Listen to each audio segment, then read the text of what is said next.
Christine will take us through that. And then while still standing, we'll do the two national anthems for Kenya and for East Africa. So please, tusimameni tafadhali, tuanze. Let's bow our heads. Lord, we want to thank you this morning for bringing us together, even for this day. Lord, we pray even for this event, that you may guide us, lead us, even as we share ideas. Lord, may they be used for building this country, oh Lord. We pray even for each presenter, even and the leadership of EPRA and the organizers, Lord. May it all go well according to your will. I pray all this in the name of Jesus Christ, our Lord. Amen. Thank you. Thank you so much, Christine. While still upstanding, we would like to just go through the two national anthems. Thank you.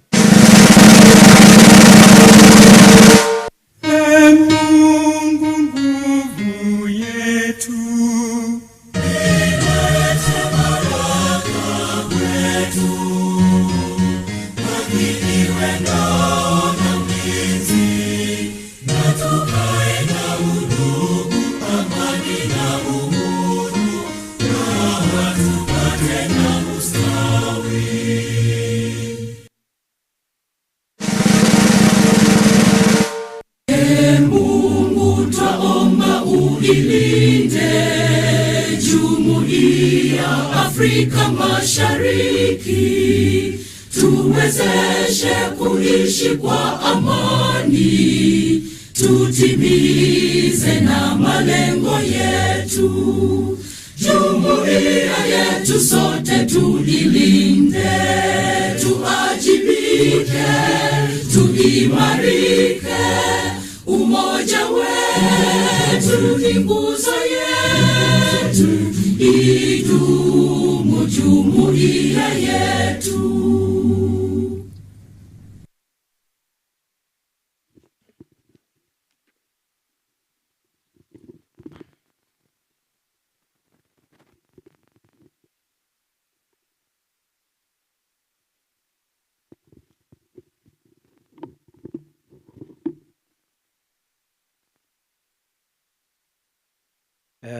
Thank you so much for that. Would like to start our program today, and my apologies again for running a bit late. We'll try and catch up with time.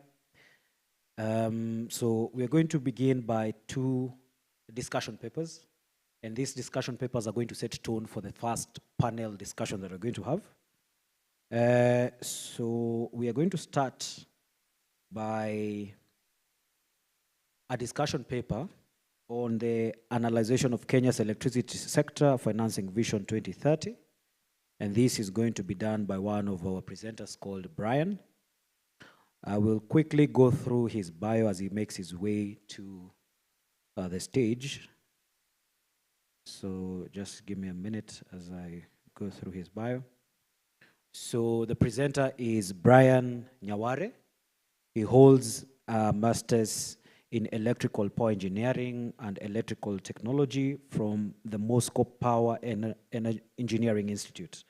He has over 6 years experience in energy advisory, policy and research in both the global north and the global south.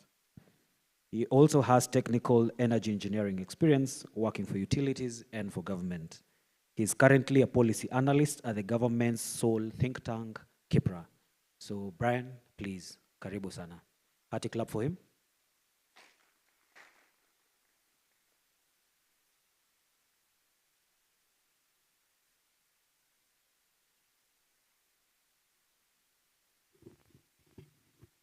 Good morning, all.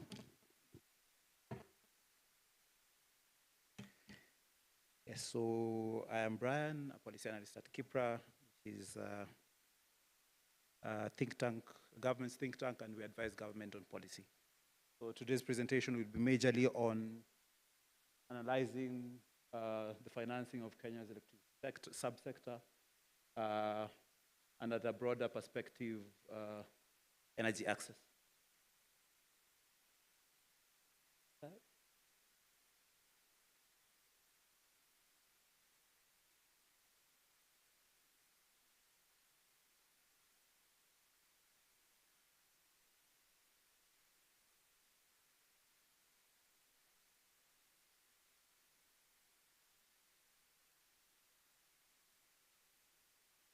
So just to kick us off, we all know why electricity is important. Its importance emphasizes on, or it's important for social economic development, going as far back as the industrial revolutions, first industrial revolution and the likes. Because of that, it's advocated globally, not only in Kenya, but from a universal perspective, talking about policies such as the SDG 7 that aims to have universal energy access or access to modern and sustainable energy by 2030. Moving closer home, we talk about the Agenda 2063, which is a major policy or development policy for the African Union and has electricity among its priority areas. With such support, we ask ourselves, why is sub-Saharan Africa lagging when it comes to electricity access? Part of the challenges highlighted by research within the continent include the unaffordability of electricity, where we know a majority of us, as Africans, are not able to afford electricity at its current cost. Another major barrier to electricity access and energy access in Africa is limited finance. The graphs on our left, we can see distribution of access when it comes to financing across regions and across countries. Where if we compare on the far left, we are seeing financing in Africa as a continent, comparing that to financing in China. So as we can see, China has far surpassed Africa when it comes to energy financing. And so this majorly contributes to the whole problem of electricity access in Africa, where almost 0.5% of the population lacks access to electricity. Moving closer home, we talk about Kenya. Initially, talking about the electricity, we had a goal of having universal electricity by 2022. Unfortunately, this was not met. But currently, our target is to have universal electricity access by 2030. This is in a number of policies, including the Kenya Energy Transition Plan, Energy Transition and Investment Plan 2023-2030. This is not to say that we have not progressed. Looking at access rates compared to about 10 years ago, 2013, 37% of the population had electricity access. Currently, or the last figures do show that we are almost at 80%, which is good progress. This is due to a number of initiatives, both by government and other stakeholders, including policies and initiatives such as the Vision 2030, that does recognize energy as a key enabler.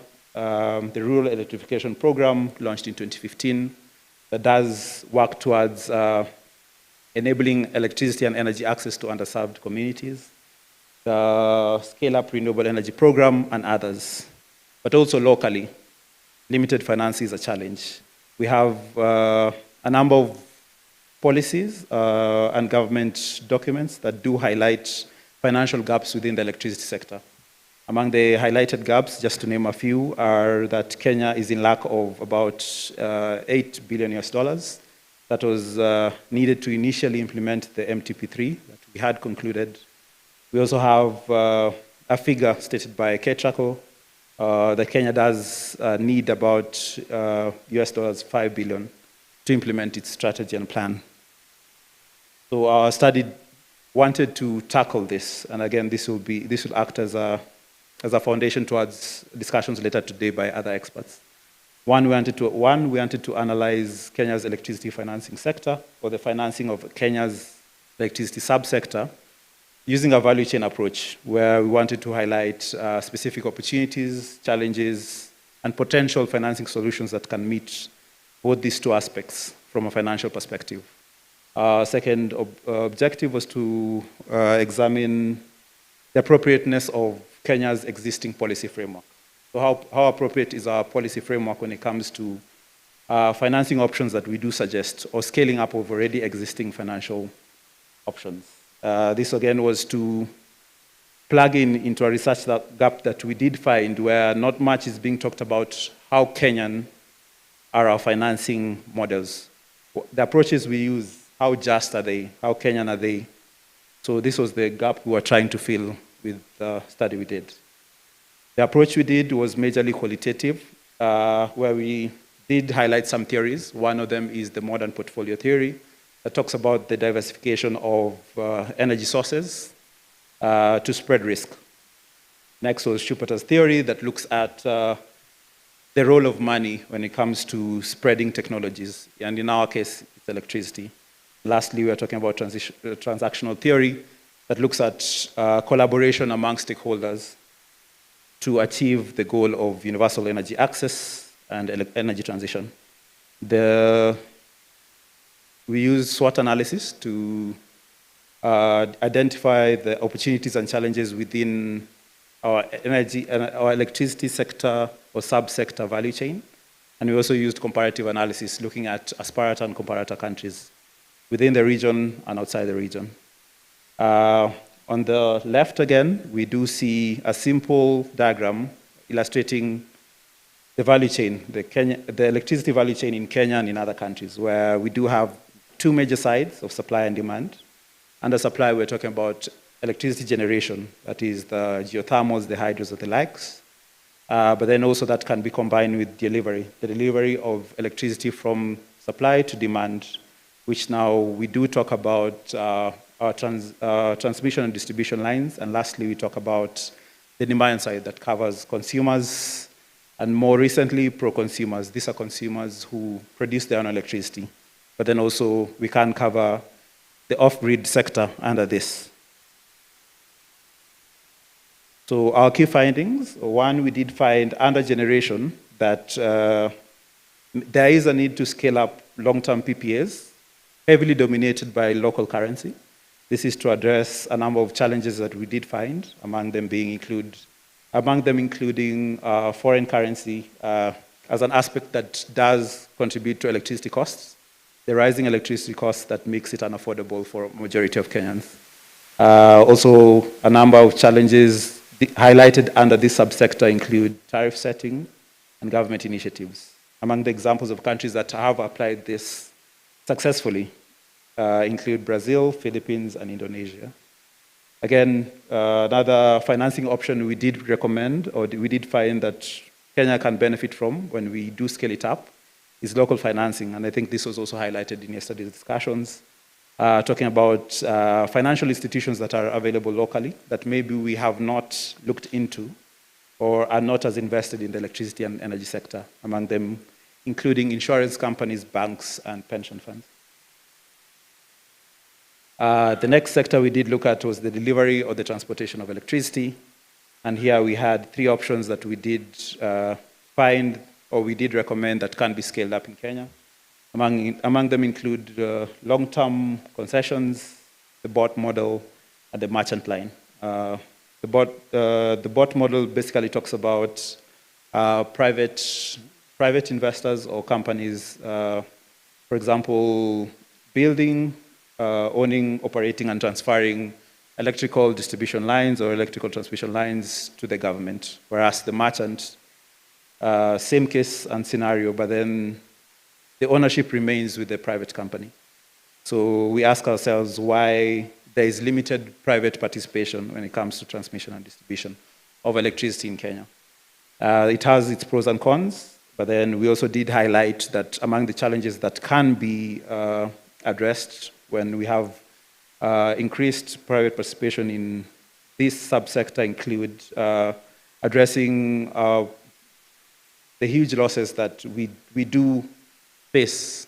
Yesterday, again, there was a paper that touched on the numbers of electrical losses or Kenya faces when it comes to distribution and transmission of electricity. Another challenge that this can address was inadequate financing. We all know that government has various priorities. So the inclusion of more private participation in this subsector can be beneficial to Kenya. Among the countries that are already implementing this include Denmark and Germany, Australia, Brazil, the UK and Philippines. And lastly, we talk about consumers, pro-consumers or off-grid, where we talk about corporate PPAs, net metering and wheeling. We all know that EPRA, which is hosting us today, has been leading when it comes to the preparation of the policy frameworks with regards to these models. and also preparing or launching regulations with regards to the same. But then this can be scaled up. So we all know Kenya has the capacity to accommodate these models, but why are we not scaling it up? Among the among the challenges it can address and opportunities we can harness using these models include we can increase supply and demand. There is the issue of, is that me? Sorry. There is the issue of opportunities and challenge, yes. So there is the issue of tariff setting, low customer confidence, and also bureaucracy that can be addressed. So for the last challenge, we talk about how appropriate are our legal and policy frameworks when it comes to the models we have highlighted. So yes, on the table, as shown in your screens, does demonstrate that all of the proposed models are covered by a policy and legal framework. But the question remains, why is it that we still have limited financing when it comes to electricity, the electricity sector, and electricity financing? So among the policy recommendations we do recommend include the adoption of innovative programs. This is to tap into local financing. We also talk about financing models, Kenya fast-tracking the development of related policy and regulations to adopt what is already included in our policy frameworks so as to step up adoption.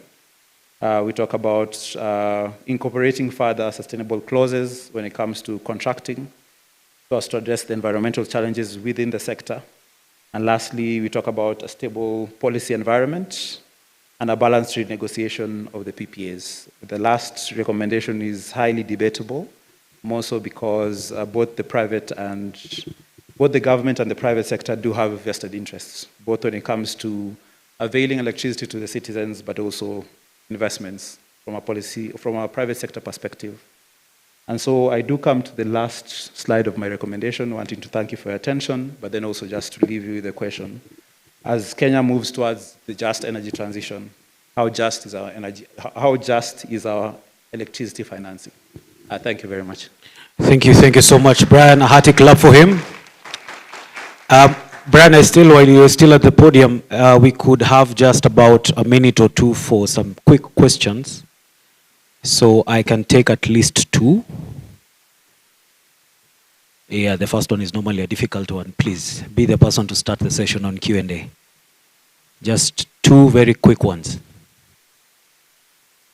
Oh yeah, at the front? At the front here.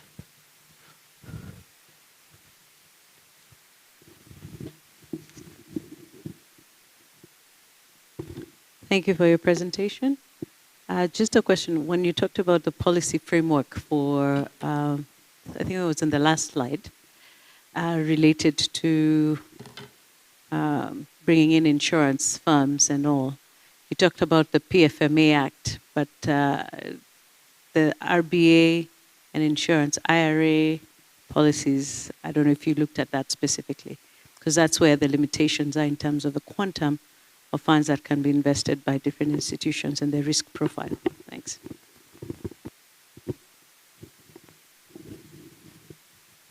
Brian? Yes, thank you very much. I think maybe it was oversight on our side.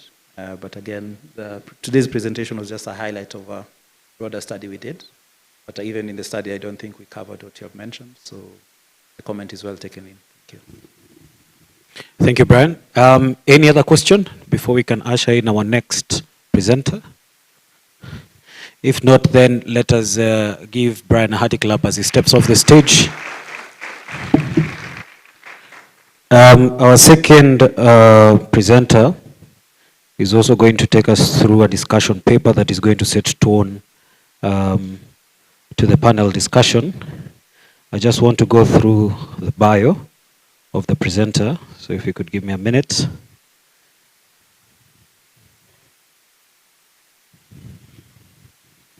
So the next presenter is a gentleman by the name Baruch Shame.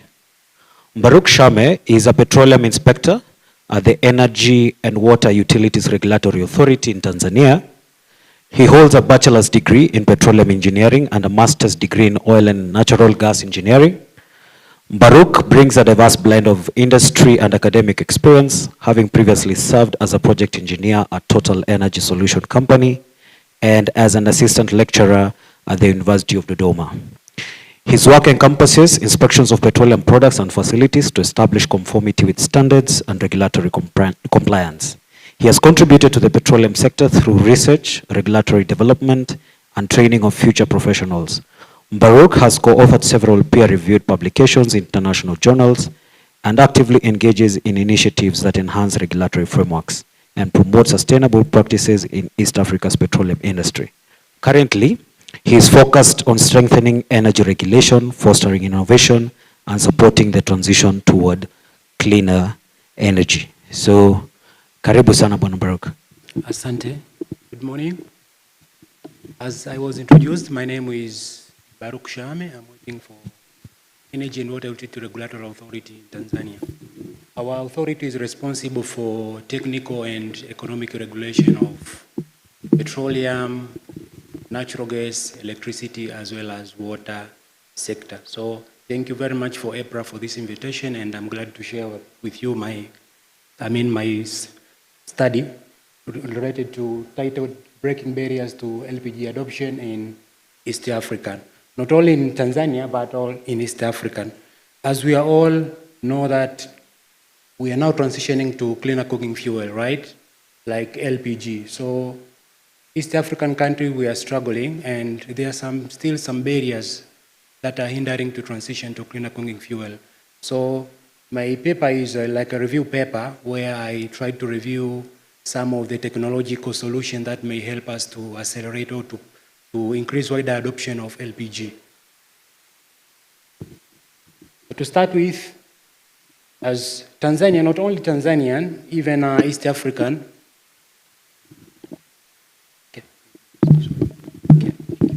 So as we know that not only in Tanzania, majority of East African population, East African people, they are relying on charcoal and firewood for cooking and heating. So this leads to deforestation, indoor air pollution, as well as adverse health effects. We know that many deaths nowadays are related to respiratory diseases. People, they are using firewood and charcoal. So the solution is to improve access to clean cooking and improve public health. As you can see, women, they're spending a lot of time in collecting firewood. Though this not only affect women, but even children. As you can see the statistics, 80% of Tanzanians, especially in rural areas, they are relying on firewood and charcoal. So the solution is to shift it to cleaner cooking fuel like LPG. You know, in Tanzania, we also have natural gas, right? We have 57 trillion cubic feet of natural gas, but not all areas, there is a distribution network or pipeline. So there are those areas, especially in rural or remote areas, where the pipeline has not reached there. So we need to use, they need to use LPG. So why LPG? It's direct contribute to goal 7, affordable and clean energy. So, and why LPG? It's portable, convenient, and reaches population beyond the reach of natural gas pipe network and electricity grid. Some area, there are no electricity, right? So LPG, I think it's a solution to them. Then it's a clean burning, low carbon emission and reduction respiratory particulate matter, as well as black carbon emission. So it has benefits, LPG, but there are still barriers that are facing LPG, not only in Tanzania, but the whole East African regions. As we can see, in Tanzania and Kenya, this is the LPG value chain where we are importing, right? We are not producing or processing, LPG. Even the natural gas that we have in Tanzania, it's 96% methane. So we cannot produce LPG from natural gas. So we are importing our LPG, and that the whole value chain. For Tanzania, we do normally give license to LPG wholesalers, those who are importing, and we distributors, those who are distributing LPG. So if you can see the value chain, we have barriers. For example, in terms of importation receiving facility, we have limited facilities and storage terminal. For example, currently, our ports, they can receive a ship with 5,000 metric tons. while our consumption per month is 17 to 20. So we need at least 3 ships in a month. You see, so if you could have larger facility like 40,000 metric tons, at least we could have just 1 ship that will be imported into the country. So we also have, for the case of the distribution part, we have limited refilling station and distribution network, particularly in rural areas. There are some cases of illegal refilling and smuggling. We see some cylinder being smuggled into the border of Mbeya, Malawi and Zambia. So this discourages investment in LPG. There are also challenges in tracing of LPG cylinder, and for the consumer side, many they are complaining about the high upfront costs of buying the LPG cylinder and its accessory. So this many people, even those who are given subsidized cylinders, they are failing to refill them. So this is also another challenge. So based on all these challenges, technology actually can help in transforming the LPG industry. So these are we have some of the innovation in LPG industry. We're using Internet of Things, we have blockchain, data analytics and automation. So these are helping addressing LPG barrier. So the aim of my paper was to review the existing or emerging LPG technology that can help to overcome these barriers. So these are some of the technology, I will explain them later. For example, we can now make online payment, we can do route optimization, we can track cylinders. Okay. So the significance of this study is, at the East African regions we are transitioning to cleaner cooking fuel. We need to understand the emerging LPG technology. I know some of this technology, they already applied here in East Africa, but some in developed countries. So we need to understand this technology if we can also adopt them into our countries. So for the research gap, there are limited systematic review. Going through the literature, and there are very few literature or studies that have systematically reviewed LPG technology. And significance of these studies to inform regulators as EWURA, EPRA, we need to understand this new technology, right? Also for the case of NGOs and private sectors, support also SDGs, Sustainable Development Goal, as well as the field gap, academic gap on technology LPG. Now, what kind of methodology did I apply? I applied what we call PRISMA methodology, systematic review using preferred reporting item for systematic review and meta-analysis. So this is the accepted method that is currently used in literature, in academic, to review papers. And what did I search on? I searched different databases, including Google Scholar, Scopus, IAE, Web of Science. I also reviewed, read peer-reviewed articles, conference proceeding, industry report, including. So the keyword that was used to search all these technologies, these are the LPG safe technology, pay-as-you-go, and IoT in LPG. So those technologies that address safety, cost, and accessibility, they were included in this study, while those technology related to industry or commercial were excluded in this study. So a total of 120 papers were searched, and out of those 120, only 47 papers were used in this review. Then I categorized them into safety technology, affordability technologies, and accessibility technology. So this is the PRISMA flow diagram where more than 120 papers were code identified. Then at last, only 47 papers were used in this study. So to start with, one of the imaging or even the current applied technology is what we call cylinder tracking. I think we know that there are more than million cylinders in circulation, right? And many they are lost because we don't know where they're located, right? So we need to use these tracking technologies so that we can know at least where this cylinder located. One is we have QR code. This you can scan by using your mobile phone. And it can also be printable in wood, metal, or plastic. But this one I have some challenges. Some people, they are tempering them, right? They are scratching them, so you cannot even scan using your phone. So this is one vulnerable to wear from heat. Scanning issue code is that rusted. Also tempering risk. So there's also another technology we call radio frequency.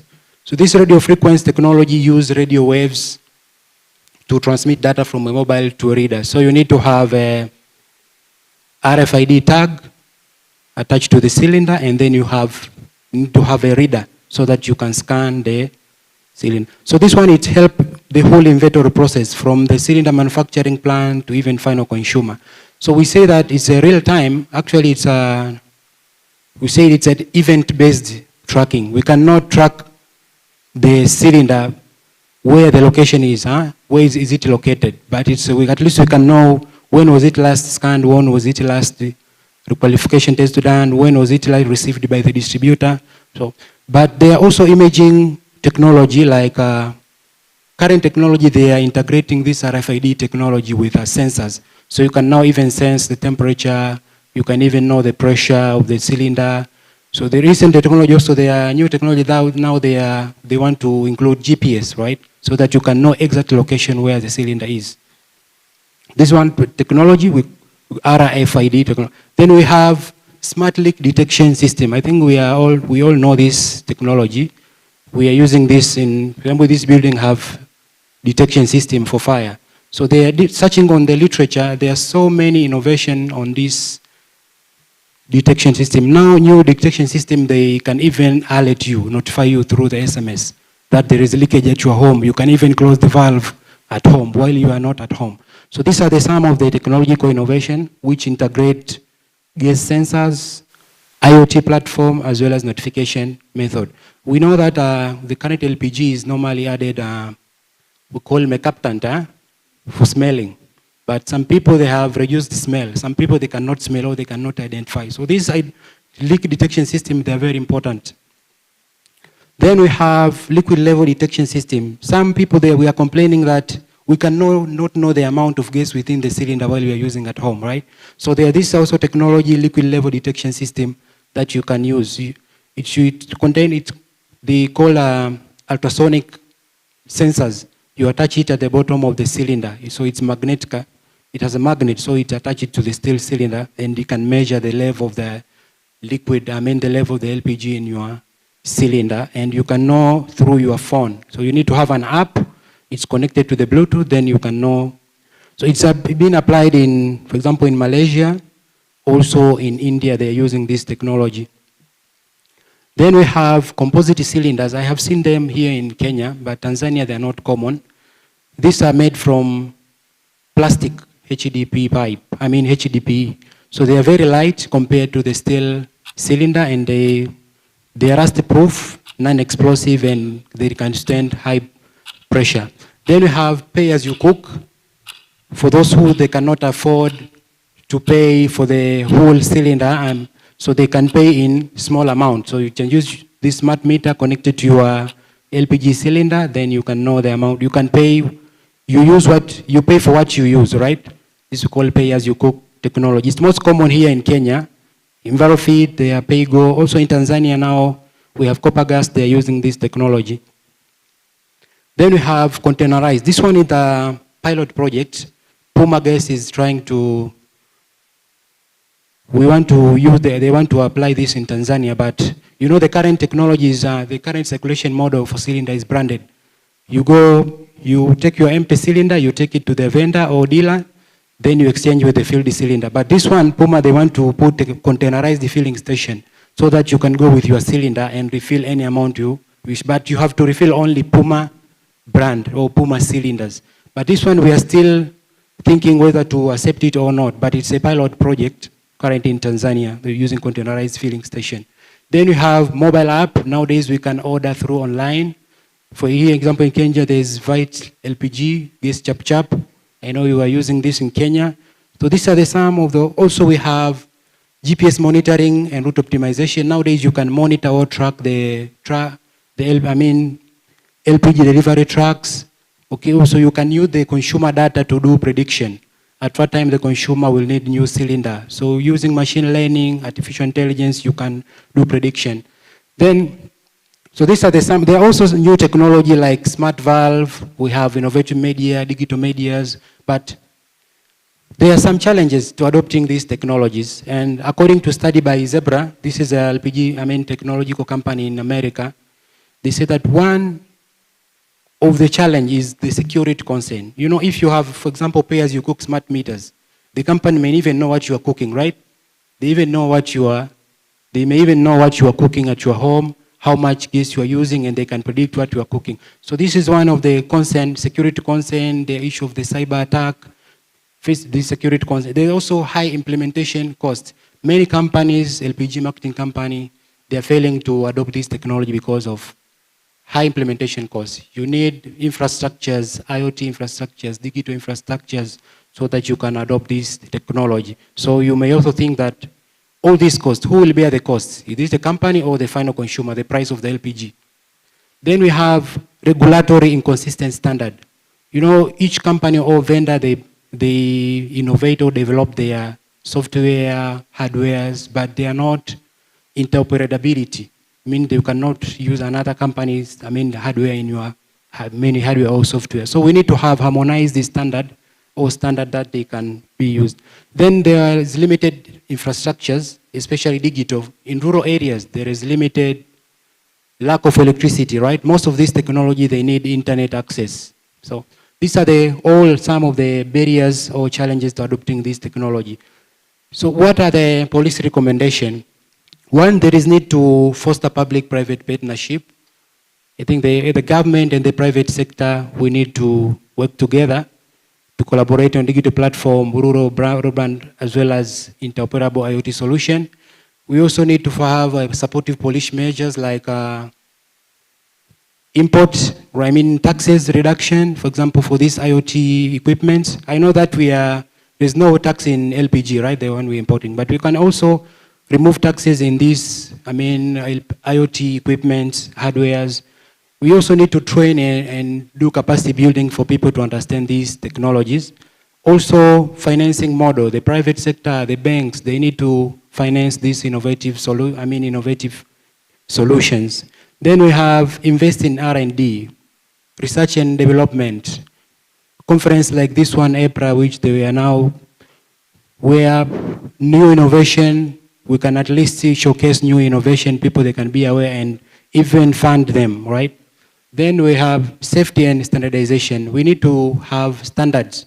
I know Kenya, you have smart meter standard, right? Recently developed a smart meter standard. So we need to do these kind of things so that all this technology, they have a certain standard that they can follow.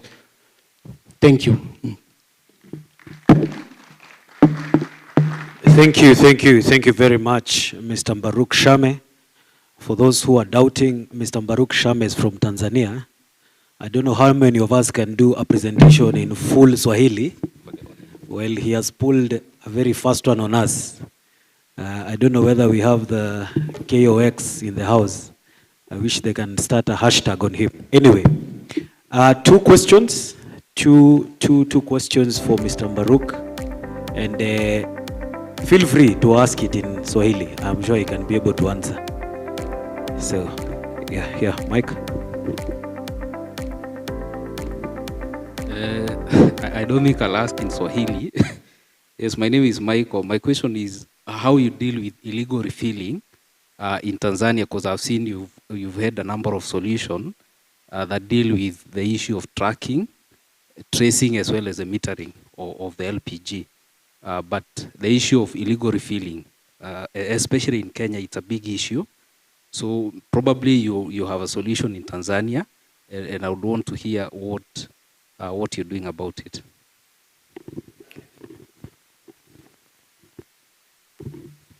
Thank you for that question, Mike. Another one? Yeah, here. Thank you so much. My name is Frederick Asito from Clean Cooking Association of Kenya. My question was, I was impressed by the radio frequency way of monitoring the LPG cylinders, but I had a question to know, is there a limit to which you can be able to know how, let's say, do these frequencies have limit in terms of geographical locations so that maybe past a certain limit you can never tell what is happening to the cylinders? Thank you. Thank you very much. Perhaps I think one more there, then we can wrap that session up for Q&A. Please, sir. Hi, John Leary from the Modern Energy Cooking Services Program and also CCAK. This may be a question for you, but may also be a question for Kenyan colleagues in the audience. You mentioned the smart meter standard here. I just wanted to ask whether, is that specifically for smart meters for LPG cylinders, or is it for smart meters for cooking devices more broadly? I think Mr. Mbaruk, you can answer those three questions.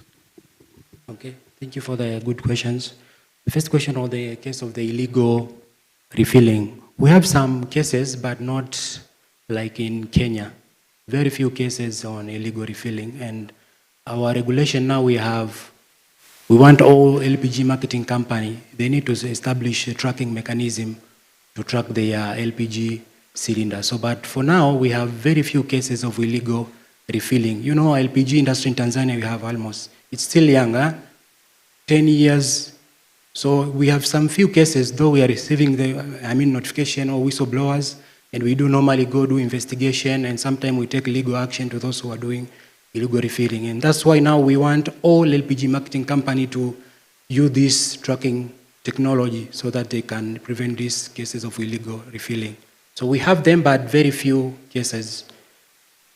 On the case of the RFID limit wavelength, of course, they have some limitation, but you know, technology is advancing. There are new RFID now, they call them ultra-wideband RFIDs that have longer wavelength. So you can even scan the tag while you are far from the tag with your reader. So new technological innovation, they are increasing, and the wavelength, I think you got my point, right? Yes. So the new technology now, they are still coming. Then last one was the smart meter. I think this question should go to Kenyan. What do you think, these smart meters standard, is it only for smart meters or it can also be applied for other? This is the question to audience, because you're asking me, so now it's your time, I ask you a question. What do you think? Yes? Anyone from KEBS? EPRA? Unfortunately, our technical people are away today, but I don't know whether there's anyone who is amongst us who can be able to take up that question. If not, then at the back of this conference, then we can be able to have that conversation. Asanteni sana, Mr. Mbaruk Shame, makofi kwake. Thank you. Makofi, asante sana, Bwana Mbaruk. So we're going to, these two presentations are actually a precursor of the next panel discussion that we're going to have. And I have the singular pleasure to introduce the moderator and the participants, and then we can pick it up from there. So I think, Robert, as you go up, I'll be reading your bio.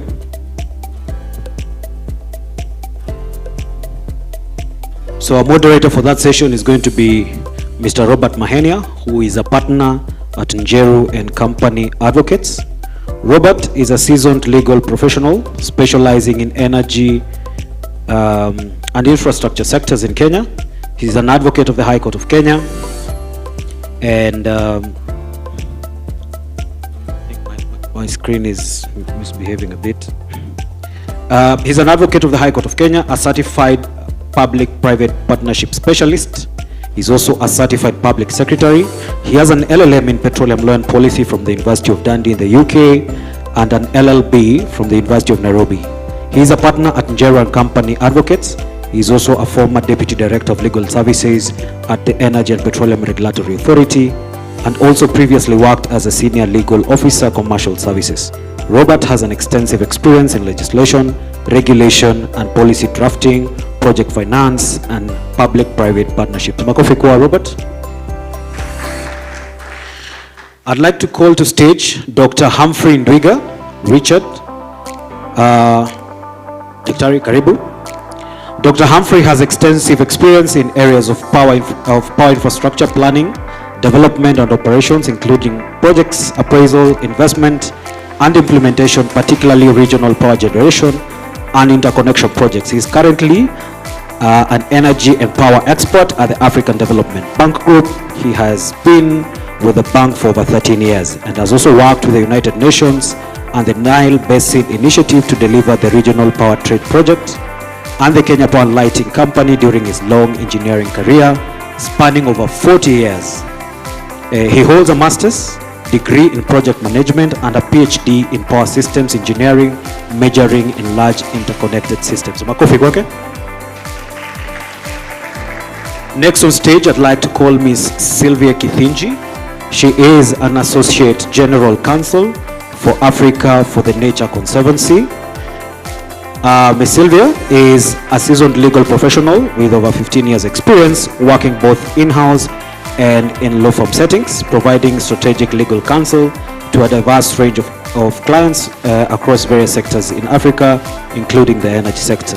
With a deep understanding of the regulatory landscape across the continent, Sylvia has developed robust experience in corporate and commercial law, compliance, and financial arrangements. Having worked in both a law firm setting and a non-profit sector, Sylvia brings a unique combination of legal insight and practical knowledge, adept at navigating legal complexities in the areas of her clients' interests. Makofi kwake. Next on stage, we're going to call Christine Nganga. Christine Nganga is a director, origination and structuring at the PPP Directorate, which is housed at the National Treasury.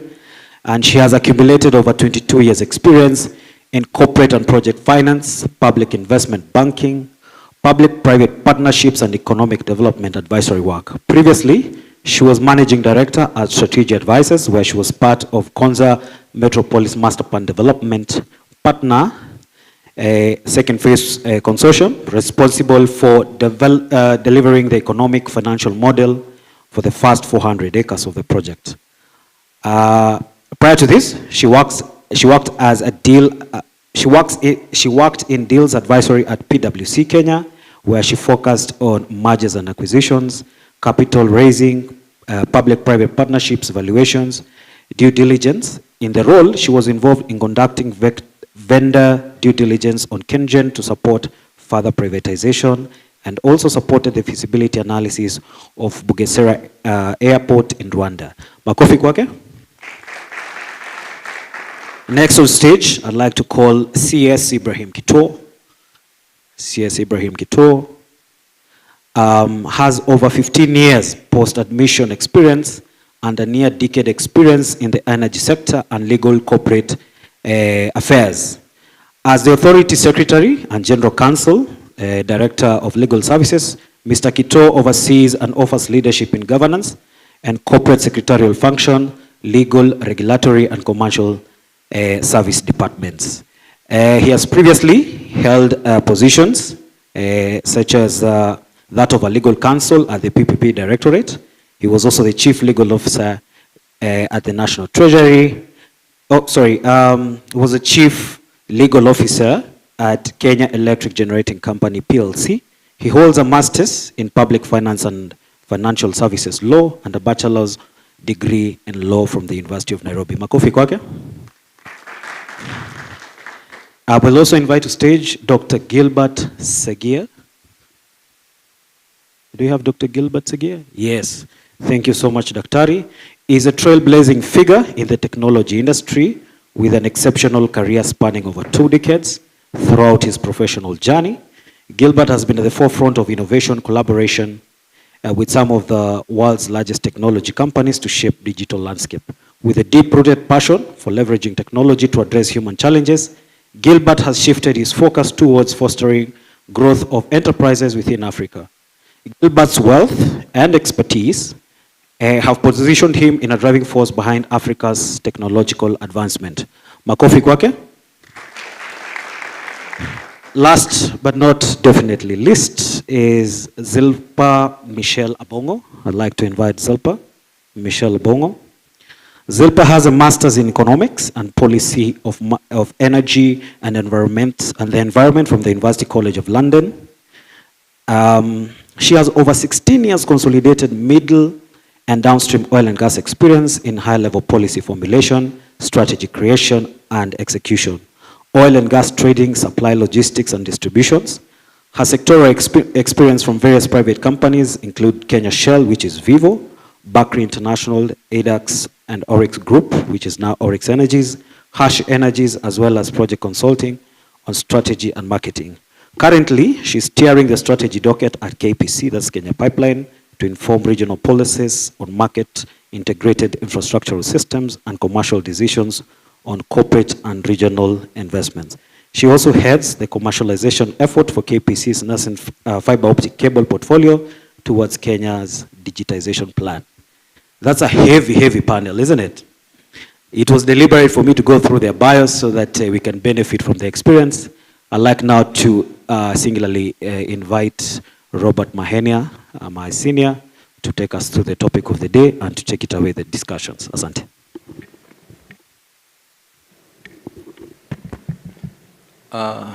Maybe Duncan, I think I have a long neck. You can assist me with mic.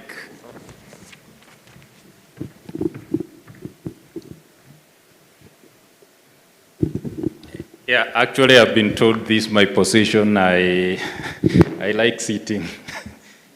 So I think as you have heard, I will not repeat what Duncan has said. I think what I can see in the room, they are investors. And I think today being the last day also, the investors want to close the financial closure of their projects. And the discussants I have here, they have money to give to the projects. So anyone with renewable energy projects, now here it's your opportunity. And without taking a lot of much of your time, I think I need to introduce the topic we are looking at today. Our topic for discussion is building the backbone. Building the backbone, innovative financing for energy infrastructure. For most of you who have been involved in structuring energy projects, you do everything until you go to the leaders, and then they start putting a lot of questions because they are going to put their money. And as we know, energy projects, they are financed under what we call project finance. It's the SPV the leaders look at. So if your project is not properly structured, it will take time to reach financial closure. To start us off, my first question goes to Dr. Humphrey, and coming from African Development Bank, which is the bank which neighbors the regulator there, so that immediately they give you the money, you just go to the next building and you get a generation license.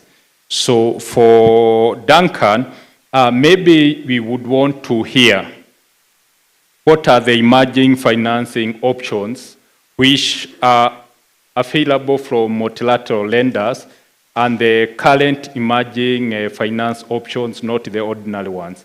We hear about climate finance, we hear about green bonds. So actually the other time I was going to look for green bonds, I was told it's not the color, it's the projects they are financing. So what are the available financing options? Yeah, thank you, Robert, and thank you, colleagues, the team. Yeah, the bank has been in the energy business now for a very long time, since its inception in 1964. And over time, we've been developing various tools, instruments to tackle energy challenge in the continent. And the instruments that we create or develop normally are targeted to various stakeholders in the development of the energy sector. It could be the government, government utilities, or maybe there'll be tools that are basically targeted to main power producers and also for the small scale private sectors. So in the smaller scale, power development sector, that is where normally we have a bigger problem, because there are not so many tools or instruments that are really applicable. These are companies that are coming with very small portfolio projects and really very tiny projects. So tools tend to be developed over time that tackle this particular area. Now, at the very top is what we call the Sustainable Energy Fund for Africa, which has been now in operation for a couple of years, started in 2017, and it's gone through some cycle of changes to make it more targeted to the needs of the people that come to us. So in this particular instrument is to allow to de-risk most of the projects that are coming from private sector, and to ensure that we can be able to they can be developed and also ensure that the developers or the promoters are getting adequate resources. So it's mostly a de-risking tool. And then, of course, we have another facility also for much smaller project called we call it FAI, or Facility for Energy Inclusion. So now we are looking at very tiny projects. And this is normally to support off-grid and also on-grid supplies of energy, particularly in the rural areas, to ensure that they are able to bring their project to fruition, and also that the tariff that they are going to charge is going to be a tariff that will be suitable for the consumers in those particular areas. Of course, you said we have the green bond as well, or we help countries to get, to launch green bonds for their projects. So your country will come to us, or a company will come to us and indicate that they are interested in a green bond that comes through the African Development Bank. There are other tools also for credit enhancement that we have developed over time, like the partial risk guarantees, partial credit guarantees, and these are to also provide de-risking element for projects that are, large projects, and for lenders who are not very comfortable, providing resources for major projects, fearing that maybe the country or the sector that is absorbing the particular resource may not be able to fulfill their obligations. So we come in with the PRG to support that kind of project. There are various tools. So normally when a promoter comes to the bank, we look at what he has, what project he has, he wants to develop, and then we try to see whether we have tools that can be used. If they are not there, then we tailor a tool to make sure that we are able to provide the resources that he needs, and also to ensure that he is going to be able to pay the resources that he gets from us. Thank you.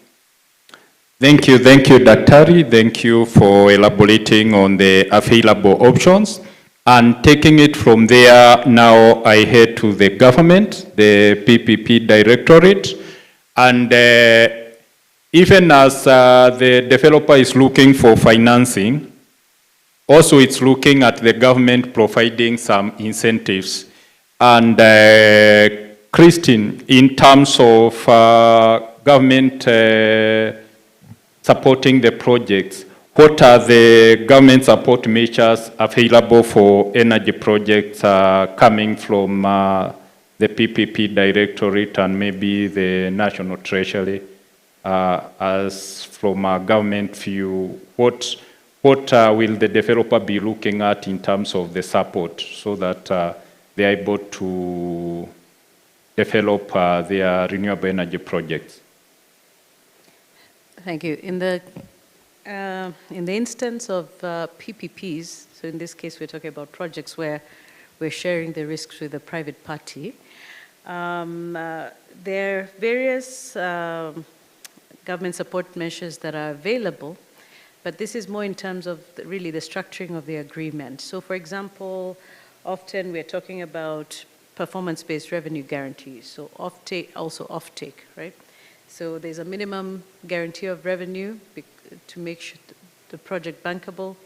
Also, government secures the offtake of the power.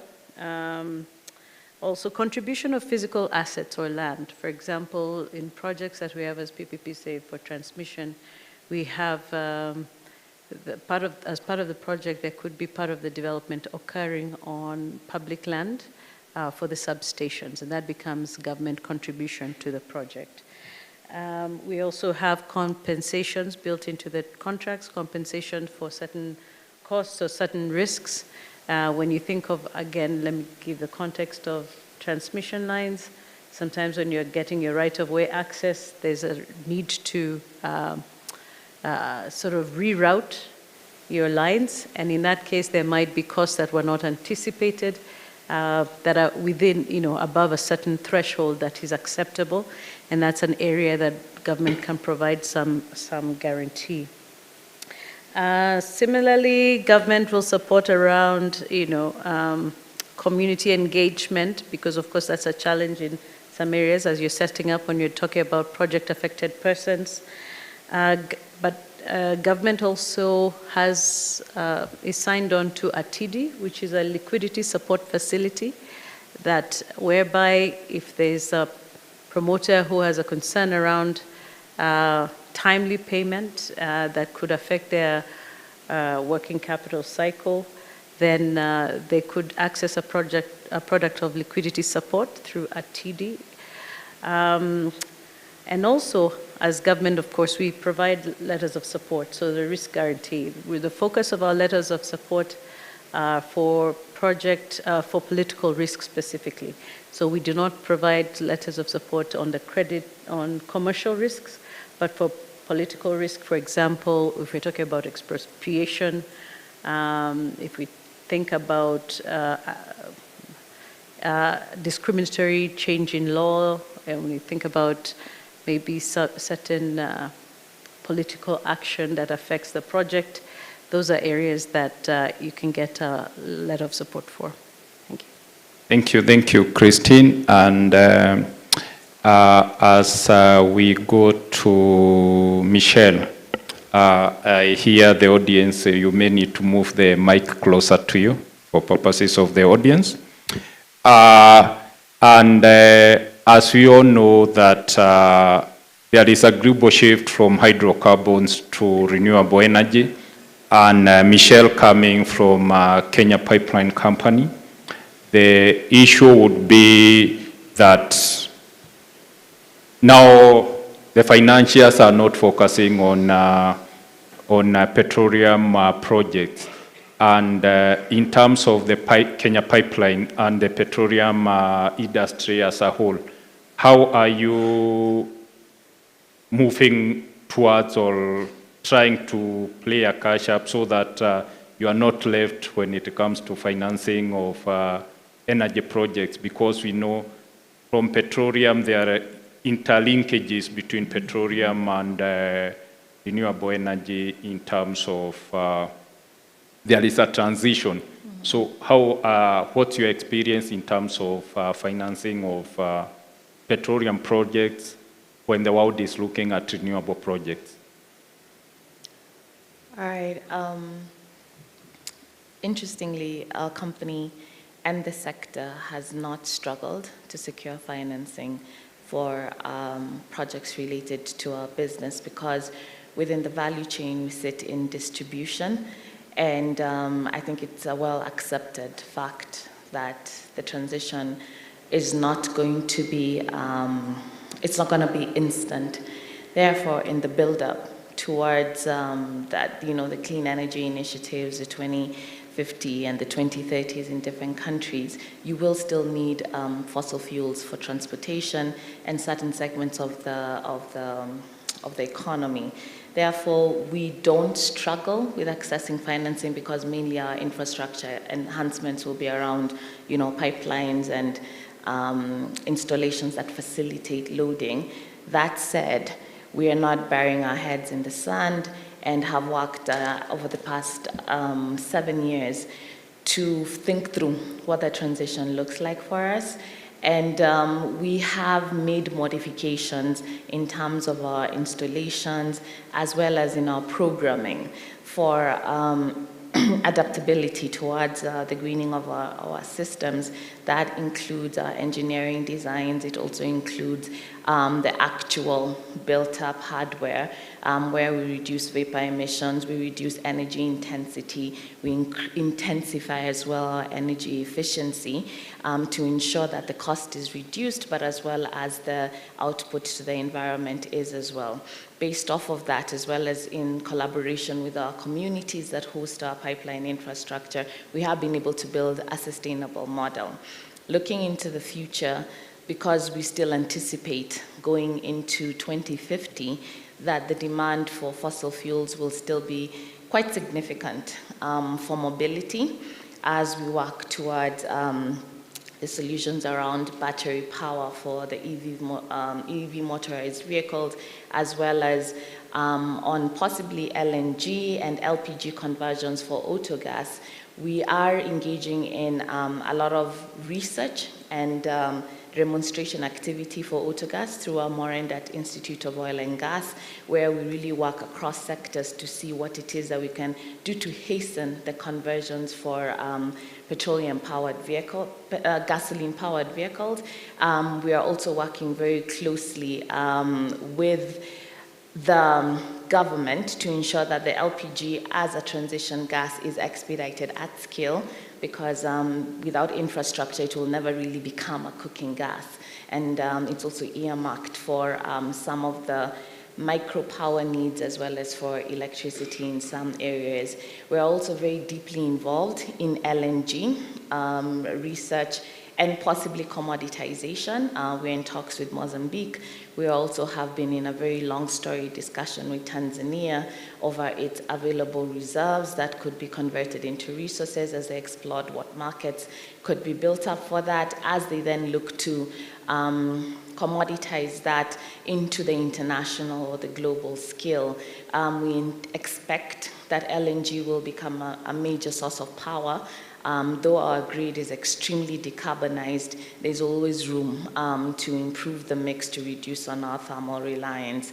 And ultimately, our strategy going into the future, as well as a business, is to diversify from pure petroleum business, and that's why we threw in there the concept of optical fiber, because it is the backbone for digitization, and we've learned as a company that technology and automation is what will reduce your reliance on not just a single mode of income, because indeed, as you're a petroleum dependent company, you will need to diversify your revenue streams, but in opening up access for conversation, for internet, and for broadband, you're also enabling technology to make energy usage in oil-based industries less intense. So in our company, we have a lot of systems that speak to each other, that feed off of our data, and they're actually working in concert to ensure that we are using less power than we actually need.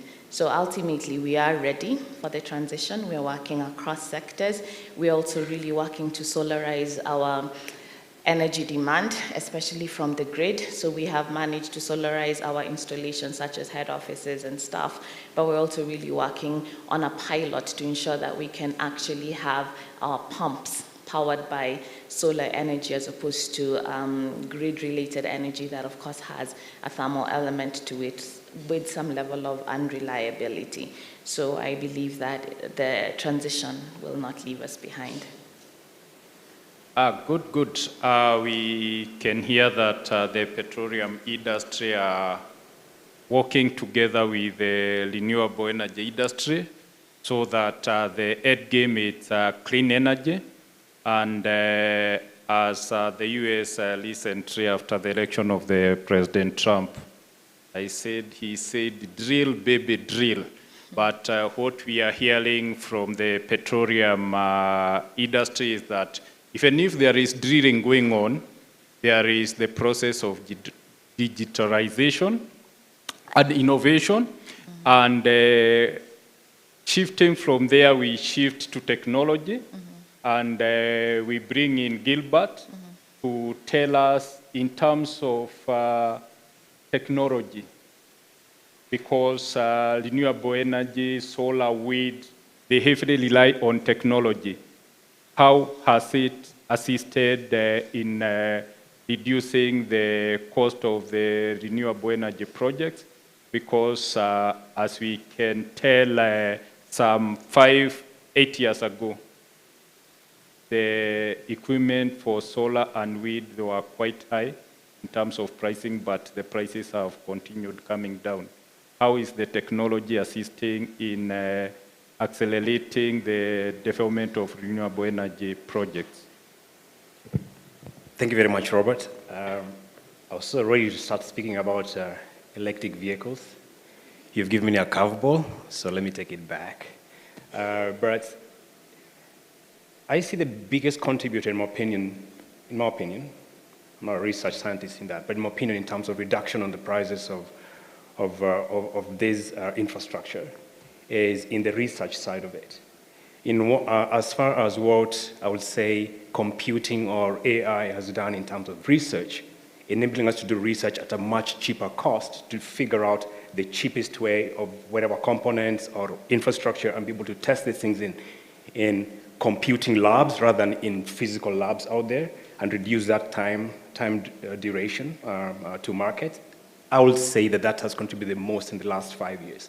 Before that, I think there have been a couple of things, but the last 5 years for sure, it's around what AI has done in research. And also in terms of bringing costs really down, right? So before maybe you needed, I would say, half this room of scientists to figure out one product. Right now you might need 2-3 people, great computing, and that stuff is crunched by AI. That significantly is able to reduce cost of a lot of products, whether it's solar, whether it's equipment you need in design of certain components. You reduce the cost tremendously, but also you increase access to markets that traditionally might not have had that kind of IP, right, to develop that kind of product. And I see that as an opportunity for Africa, right, in that just the same way the internet really opened up the continent in great ways. I'm very sure some people in the political side might be like, I'm not too sure about that, but I think it opened the continent in also in terms of access to knowledge. The same way I believe that AI can really get the continent to industrialize faster, not through just importing this infrastructure, but developing the infrastructure locally as well, which will tremendously increase jobs that we create locally, and also start to get us to play on the global scene as industrialization leaders as well. Good. We have heard the role of how the AI is going to change the entire landscape. And in terms of research, we have researchers who are still going on in terms of finding the most efficient technology. From technology now we move to environment. And I now go to Sylvia. In terms of all these energy projects, they are going to be undertaken on a piece of land. They are likely to impact on environment. So in terms of non-governmental organizations which are looking at renewable energy projects and financing of such projects, what are the areas they are looking at such that these projects, they coexist for purposes of intergenerational sustainability? Thank you, Robert. I think just as a foundation, the role of NGOs specifically should be catalytic, and it should not be replacing the role of the project developers, government, private sector, financiers, etc. It should only come in to support the ecosystem or what is already there. So, like we've heard from the rest of the panel, there are innovative ways that NGOs now are offering support. One way, especially for NGOs that provide financing, is that they do take, for example, first loss positions in investments made either through private equity or any other structured finance. And I think that is a very crucial role that they play. And of course, use of other tools like guarantee arrangements for the benefit of the promoters. But other than that, they also bring a very crucial role in terms of offering technical support.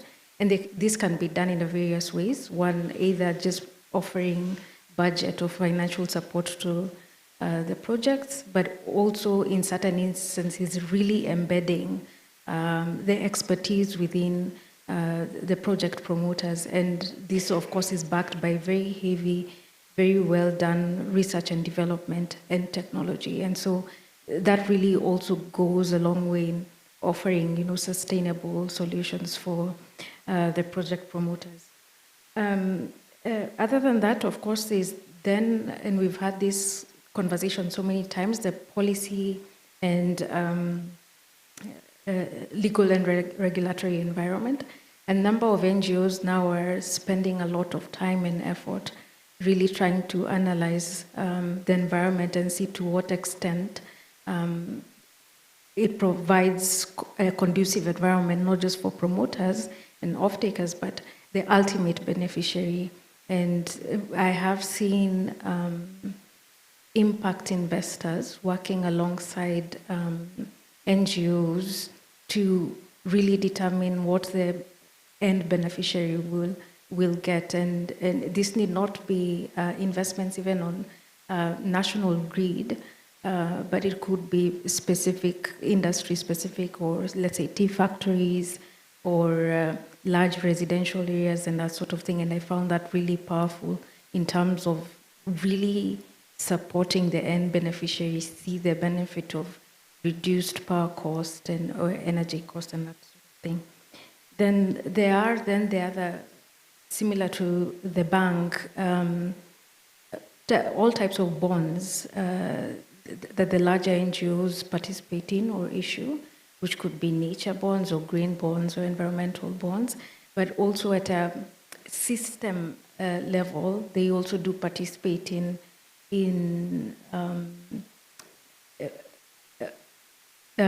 what's the word? Initiatives such as debt swaps, where they support countries to, sort of alleviate their debt situation and channel the savings from that to energy projects or environmental projects or green projects. Okay, thank you, Sophie. In terms of meeting the environmental requirement, it's quite a process. It's a costly process, and also the land access lights, as she has narrated, they provide some financing towards meeting some of these costs. So all these cost build up are getting into the project. That time you have still not been licensed. Now we need to go to the regulator so that the tariff the regulator is giving you has considered this cost element you have incurred to meet the environmental requirement. So CS Kipto, now that we have met the environmental requirement and we are coming to the regulator, what are the requirements the regulator will look at into the project so that the tariff they will afford the project, it's a reasonable tariff for the investor to get a fair return on his investment? Okay, thank you, Robert, for that question. Firstly, I want to say that as a regulator, we have a business, and our business is actually the business of regulating, and not just regulating. We have a statutory role to regulate the sector sustainably, and we draw that mandate from the Energy Act. We have a role to spur investment in the energy sector, of course, in close coordination with the Ministry of Energy. So that's the role of the regulator. So I usually say that a regulator is that one person who is equivalent to somebody who is juggling so many balls, and you cannot afford to drop one. So we actually have to deal with something we call dealing with the energy trilemma. We need to ensure there is sustainability, there is affordability, and then of course, in addition to that, we also need to deal with the energy access, which is the general goal. So our business is actually to ensure there is sustainable regulation, and that means we are balancing so many interests in terms of the investors and as well as protecting the consumer, ultimate consumer. Usually give an example of a case whereby if you have plenty, but then there is nobody to uptake, just think of what happens. Or if you have so many to uptake, but there is nothing to uptake, what happens? So it's a balance of so many things. So in terms of our regulatory approach, the first one is that appreciating the sector we are in, and of course the effect of this sector to the whole economy and even the societal factors in terms of access to energy, we need to take care of so many interests. So we don't regulate alone. We take an approach which one can call shared regulation, but of course being at the lead in terms of giving directions to the sector. Therefore, we are engaged in terms of public participation. We usually have a lot of discussions with the people we are regulating, the licensees, so that ultimately our regulatory process is wholesome and it takes care of the concerns of any investor. So we like to call it the whole of government approach. We are also quite technical, but very simplistic in terms of our regulations to make sure then that they are fit for purpose. So we take a very simplified approach to deal with an area which is technical in nature. And I think that is actually very important because ultimately that guarantees us that we are effectively regulating. In terms of governance, the authority has a very agile board and senior management.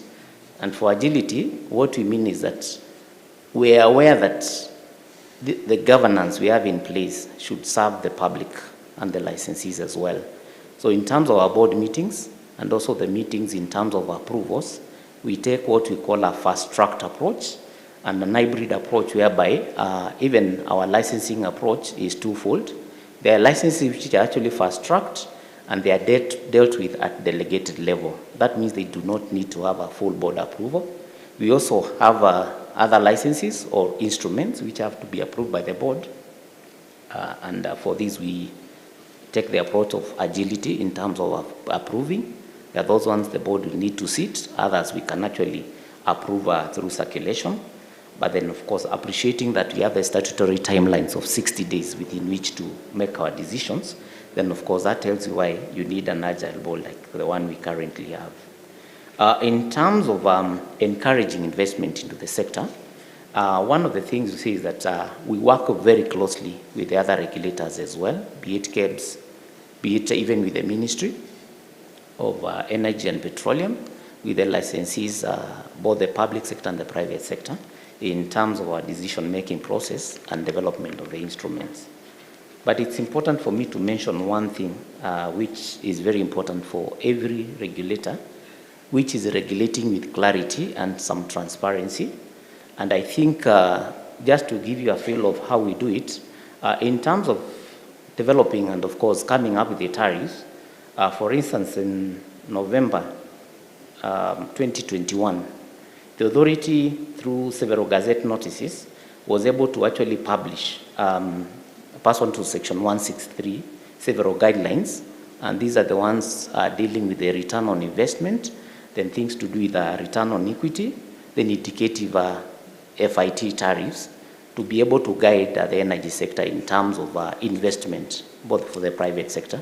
And basically, the effect of that is that instead of waiting to give one-off approvals or guidance, the effect of these guidelines is actually to bring clarity to the sector and the investors so that they are able to know, even as they intend to invest in this particular sector, they are able to know what are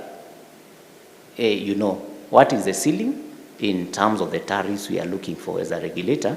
And I think that brings some kind of certainty into the sector, and it's very good for stability and in terms of attracting investors.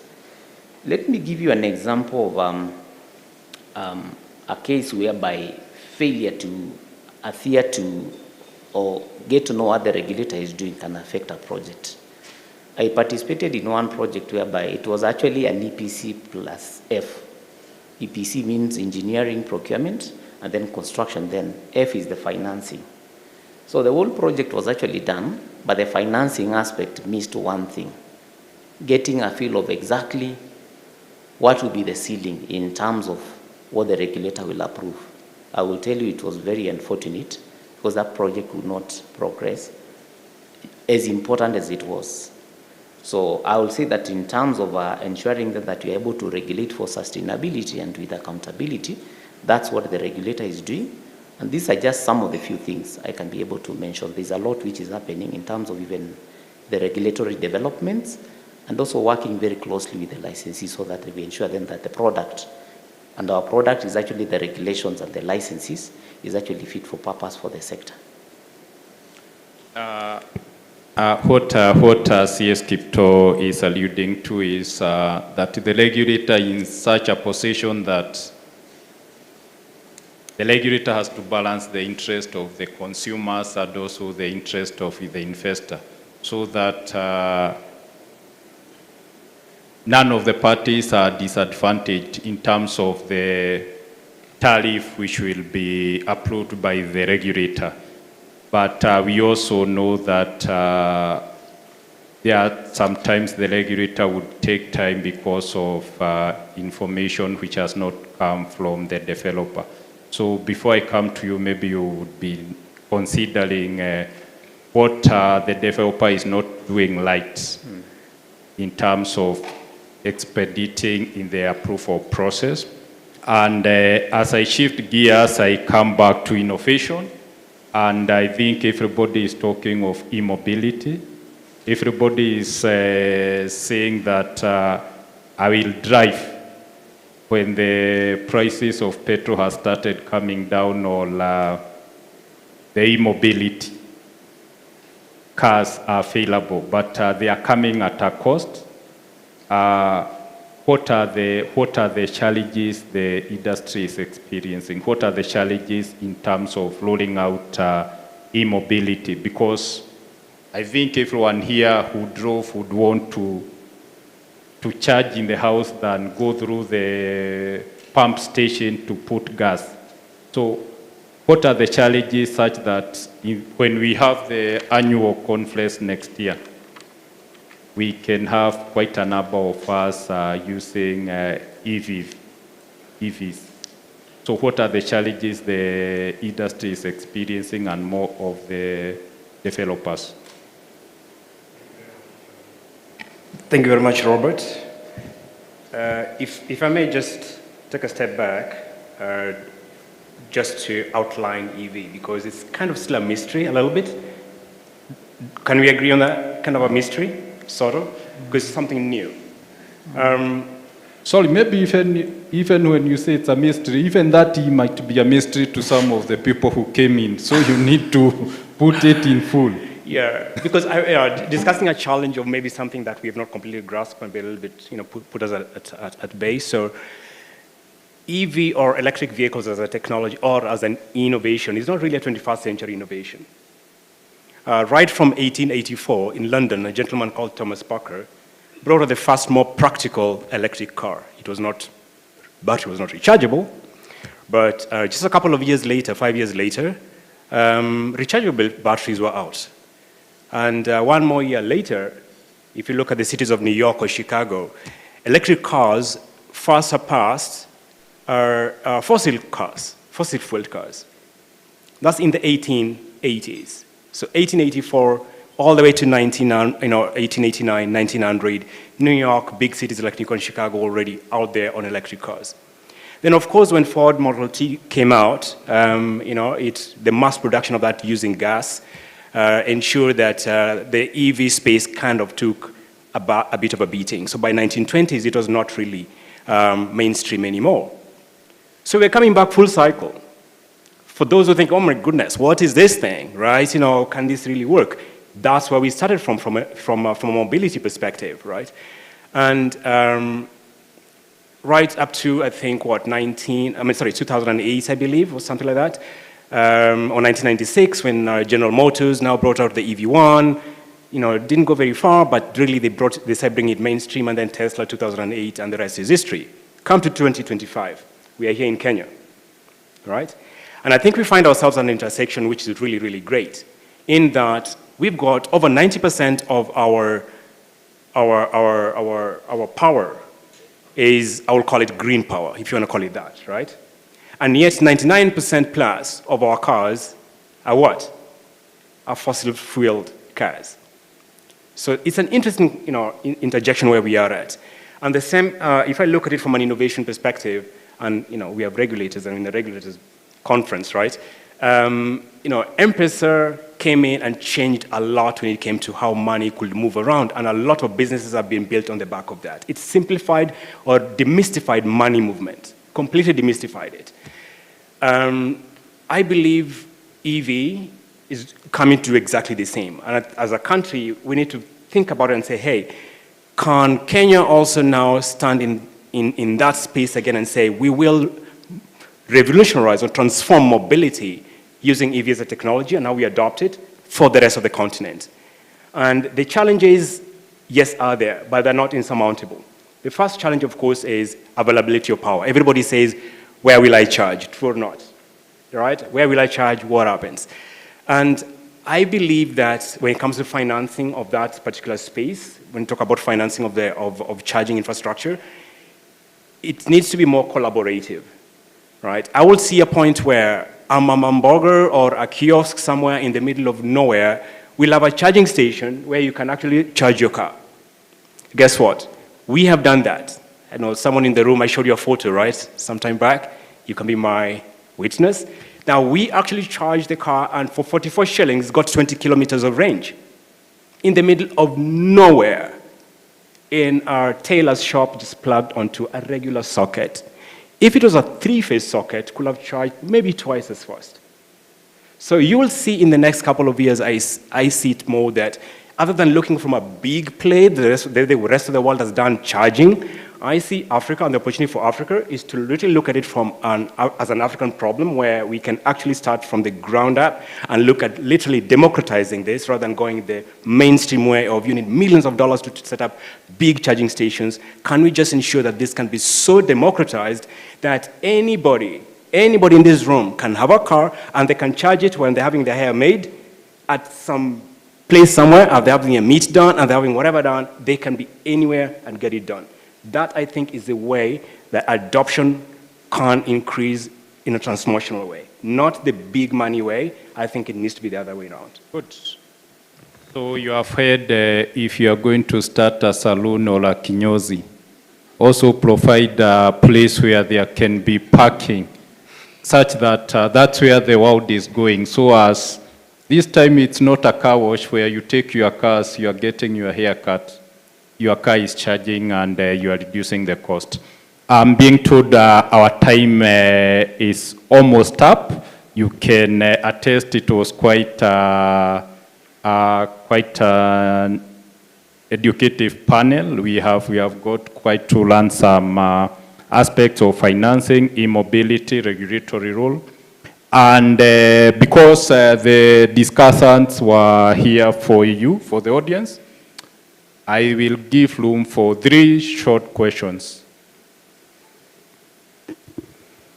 Yes, I have the lady at the back. I have John.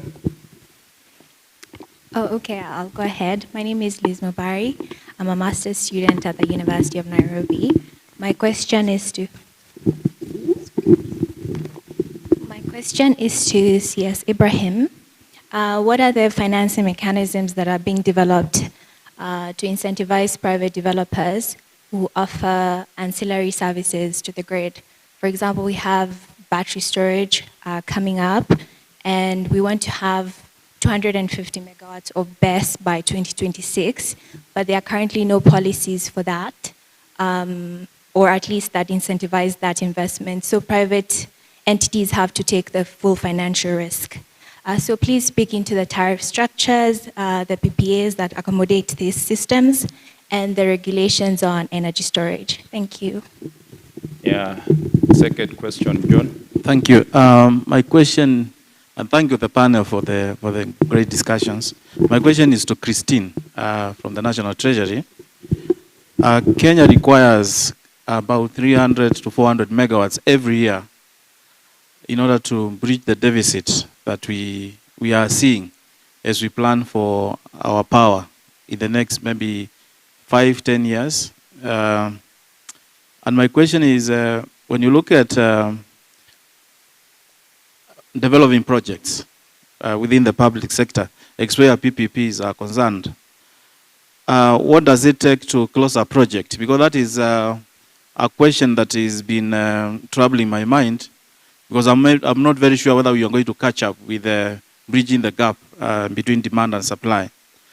And as PPP in Directorate, is there any preference for example, the internal rate of return on some of these projects, because it has implications for revenue requirements that have to be recovered in the tariff, and then also tariff implications. Thank you.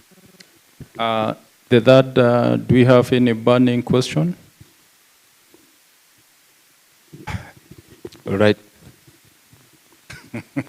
Okay, thank you. My name is Maleti Rati, and right, thank you. My name is Maleti Rati, and I'm a student of mechanical engineering. Now, my question is, currently the world is transitioning to technology, specifically AI.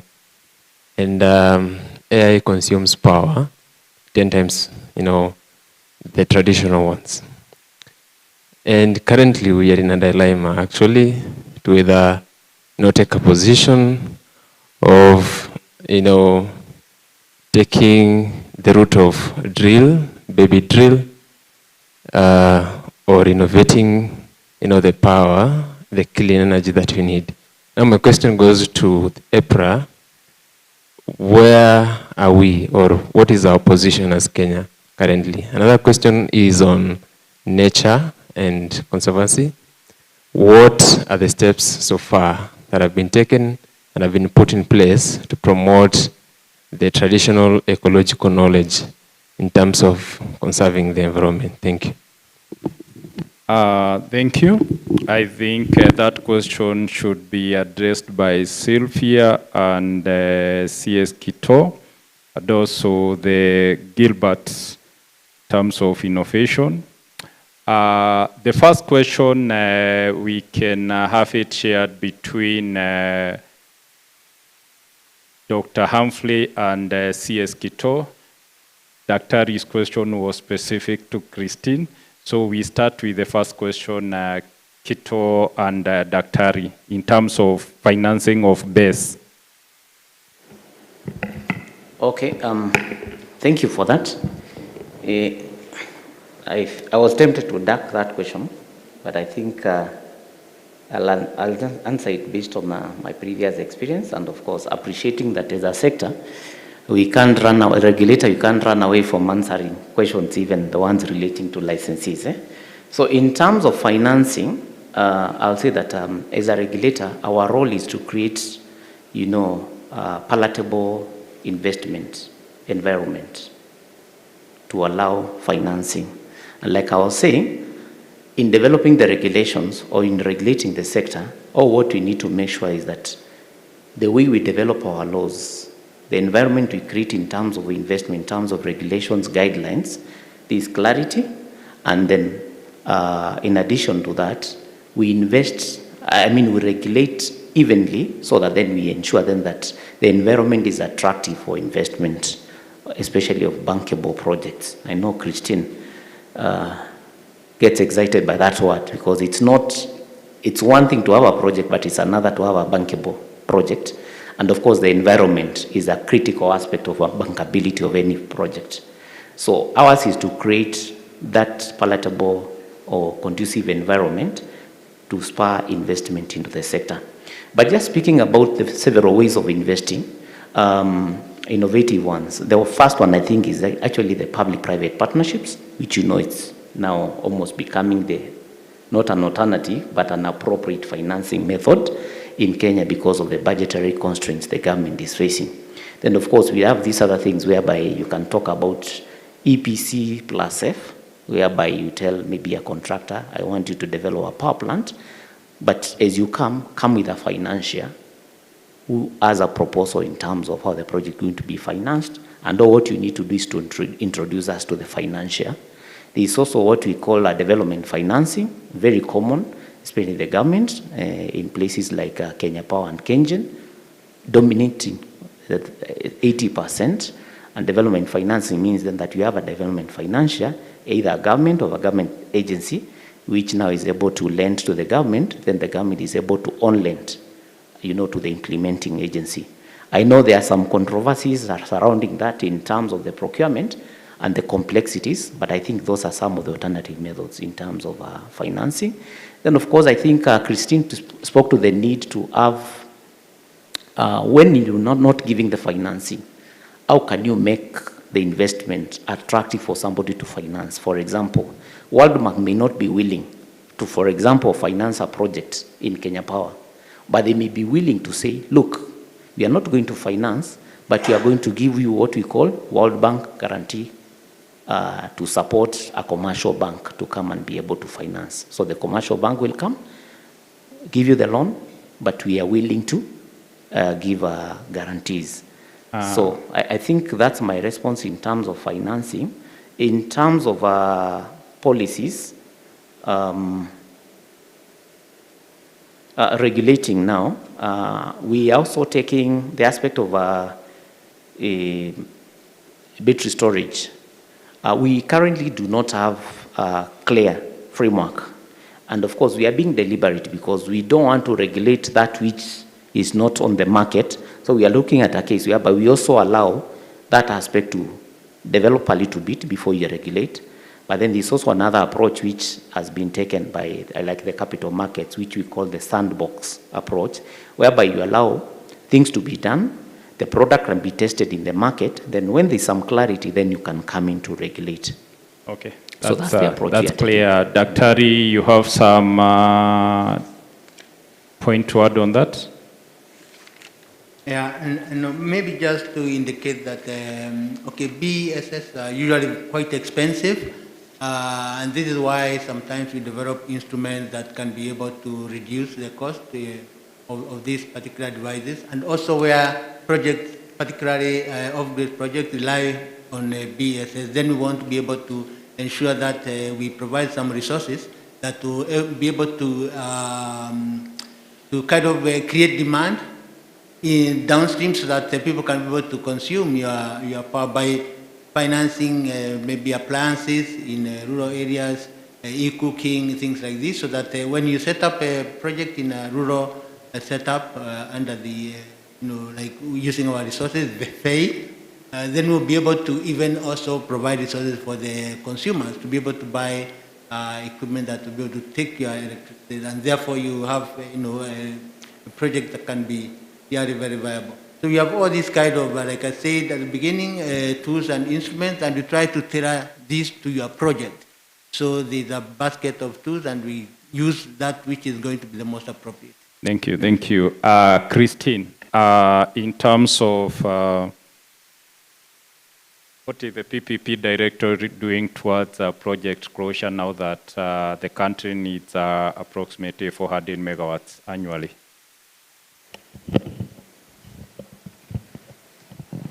Thank you. But before I take that question, I just would like to add a little on the issue of innovative financing. From a financing perspective, I think there are many options to look at coming through.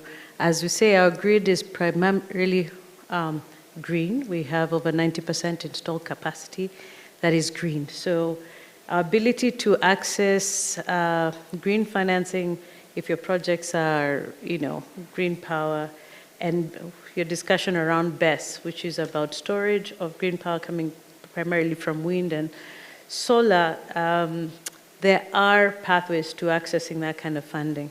For us as the National Treasury, PPP Directorate, we work very closely with the Climate Finance Department within National Treasury. They review some of our projects to see how to climate-proof them and therefore maximize potential for accessing carbon credits to finance our projects. Secondly, we also work with them closely on ENS, again, to maximize, ensure that the project are as green as they can be. Green bonds, there's a sovereign green bond framework, and there's also a green bond guidelines that were put out by the NSC and the CMA that guide towards the issuance of green bonds.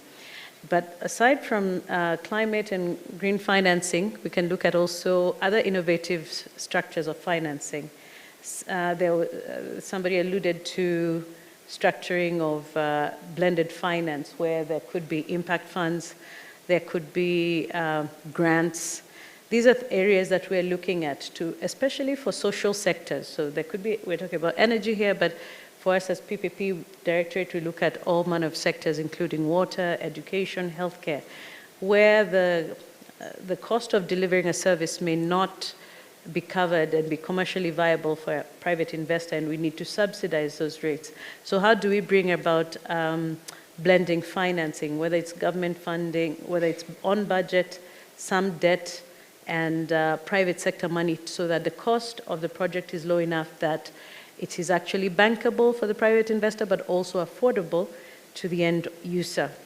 And in that respect, Some of you may be aware that in the last few months we've engaged very closely with the private sector, particularly the banking and financial services sector, to see about unlocking local currency financing, which is a big issue for PPP projects. You can have a very viable project that is, if it is denominated in a foreign currency and our currency devalues, then the project viability is gone in an instant. So local currency, also local participation of investors, so that the wealth that may be created from these projects also remains here and there's a buy-in in the projects.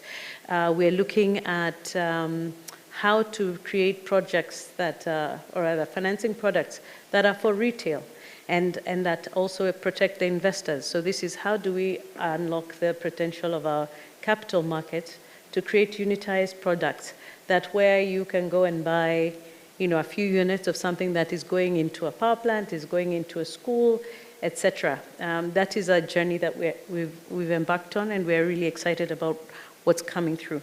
Now, to my points real quickly, in terms of what it takes to close a deal. At the end of the day, it all starts with project preparation and getting it right in terms of evaluating the project and its bankability, its viability, its commercial, its economic viability also, technical viability, all that, those are areas that we look at, and of course the environmental and social. But once you've established that it is still viable after assessment in all those areas, you also now want to be clear about the risks that you have identified and how they're mitigated, and how then that is reflected in the contracts that you have with the off-taker, etc. And beyond that, then it's how you negotiate that contract. So that process is really, it's a very arduous process, but it is very critical in terms of ensuring that what you're negotiating isn't a deal that you'll try and close and it doesn't close. You have to be very clear about the evaluation, the risk mitigation, and negotiate the right deal from an affordability standpoint, value for money. And once that is done, what really that determines that is anyone going into the deal, you cannot be looking at it just from your perspective. For me, in government, I can't just say I need this here and this is what it will take. I need to understand the other parties. I need to understand the needs of the private sector person. In terms of the return that they require, I also need to understand the lender's risk or interests and how they want to mitigate the risks. So in that process, even as we talk about a rate of return, that was your question about the equity rate of return, you have to look at the market that you're in. What is the cost of capital in that market? What is, in financing terms, we talk about the beta, basically volatility. You want to look at the financing structure. So if somebody has a commercial loan and they're hoping to convert later onto a long-term facility, that's very different from somebody whose financing involves DFI money from day one and they already have a whole a contract of, say, financing that is 15 years. Christine, thank you. I know, Sorry. I know Christine would want to take us through project finance class. But essentially, that's what it involves. So as a rate changes, as economic environment changes, one must consider how that is affecting the bankability of that deal and the ability of people to come into the deal. Okay. Thank you. Yes, Gilbert, Dr. Gilbert and Sylvia. The gentleman talked of AI, and we have the data centers. They are one of the largest consumers of power. How are we going to generate adequate power without compromising the cultural and social aspects of the society? In less than 1 minute so that you can share with Dr.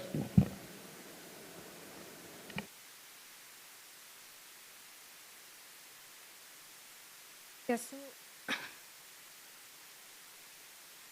Thank you, Robert. So I mean, it's exactly what was said earlier, that there's that balance that has to be put into consideration. in determining what this transition will look like and the extent to which energy consumption will be increased, so to speak. So I may not have a lot of insight on that, and I'll let you speak about it. Yes, please. So I really love the question because it's forward-looking. And I think conferences like this, especially when you talk about research and innovation, are supposed to be as forward-looking as possible, as much as we want to ground ourselves, right? So I really appreciate that.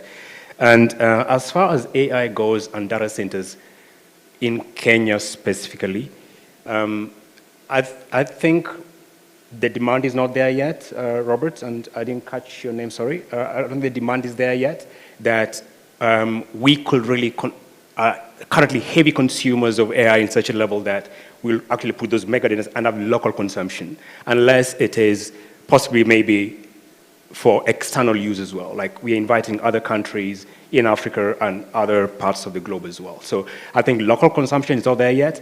Even in Africa as well, we've not come up with our own LLM language model for our own. So we are not consuming AI at that power hungry level as the rest of the world already are. But there's something that we need to do tomorrow morning, right? And you know what I'm going to say? It's around EVs in EV power. If we were to electrify just the taxis in Nairobi, that's about 20,000, give or take, right? Depending on who's counting and who's working at night, who's not working, doing gigs, 20,000.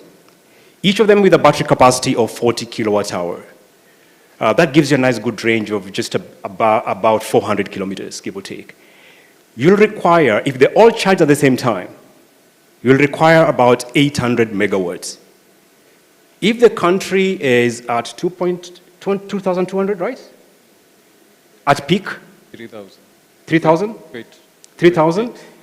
That's a good percentage of our national peak capacity, if they recharge at the same time.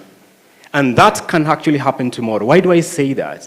Number one, I know National Treasury have released a tender, right, for EVs. True or not? Somewhere there. It's out there. EVs will supply to the government. I think the president was very clear about that. We know that there's a lot of initiatives other than just our own towards electrifying public mobility. So in the not so far future, we will need to make sure that the grid can actually support it. And if it cannot support it, what do we have in place to mitigate that like tomorrow morning? Because it's going to happen. It's going to happen. And you have to make sure that they do not charge at the same time. What do we need to do? So I think technology plays a good role as well in terms of time of use tariffs and being able to allow us to make sure that we're importing or manufacturing vehicles locally as far as energy goes, and those cars goes, that have what you call time of use settings as well in the cars. So that I can plug the car into the plug overnight, but I can set it to only, let's say, charge from, let's say, 1 a.m. to 3 a.m., right? So it doesn't charge at all times. So we need to, from a regulation perspective, we need to start looking at that. The last thing is that on smart grids, off-grid models, we need to encourage them, and also managed charging, right? But I think that is a more crucial thing than AI for the moment. Okay, I think we have had a good dose of the participants' discussion.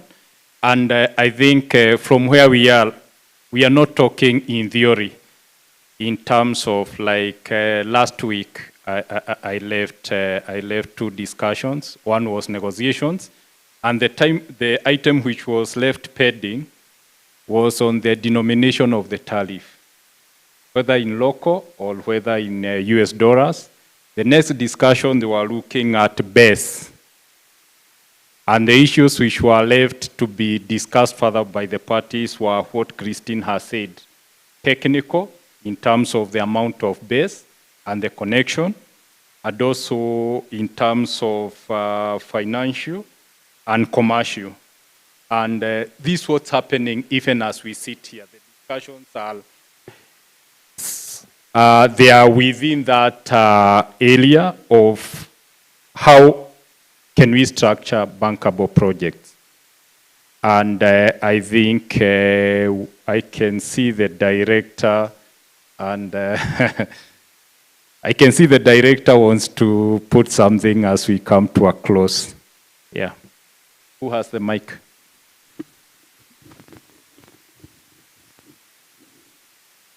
Yeah, so in terms of concluding, we have had a good discussion, and let's hear what the director has to say as we sum up. Thank you very much, our moderator today. Mine is a quick one, and goes to Christine. We all appreciate the U.S. influence in the global development agenda, and we know the current president in the United States of America considers climate change as an issue.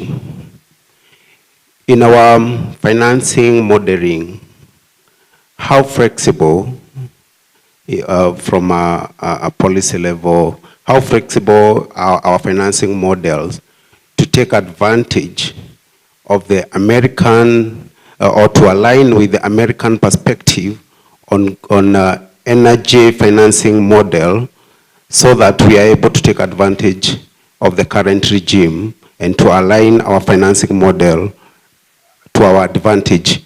For instance, we are told that we have 500 million tons of coal in Kitui. How are we able to tilt our financing model to take advantage and have an uptake of such resources? Thank you. Christine, in 1 minute, then we will take this discussion offline. Sure. I actually think this may sound controversial, but with that shift, we actually have a little more options. You see, there's a chunk of the world that has financing that is climate finance. It's not just coming from the US. What has been happening is the space had been shrinking because many banking institutions now would not do what are considered not green infrastructure. So that space is opening up a little. I mean, it sounds counterintuitive, but that's the reality. So the variety of financing is there. We're not dependent just on US financing. The BRICS are there. China has a big presence. The full fleet of products are there. So I think this is an opportunity for us as a country to really prioritize on the basis of our interest, on the basis of our needs.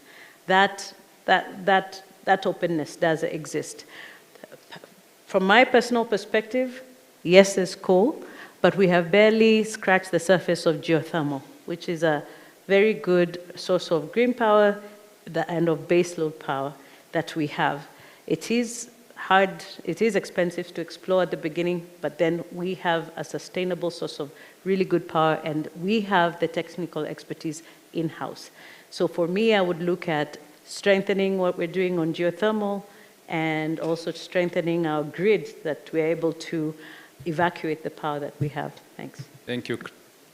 I think Dr. Mutua, I think next conference arranged for 2 weeks, because these gentlemen, they have carried, they still wanted to give more, but time is not on our side, and we can give them a round of applause. Thank you. Thank you so much, Robert. Thank you so much, the panelists. I'd like to invite them to a group photo, so if you could just step in front of your chairs, and Robert, you can join them at the top there. Shadrach, please come get the still photos as we wrap it up. Asanteni sana. We can clap for them as they're taking the photo.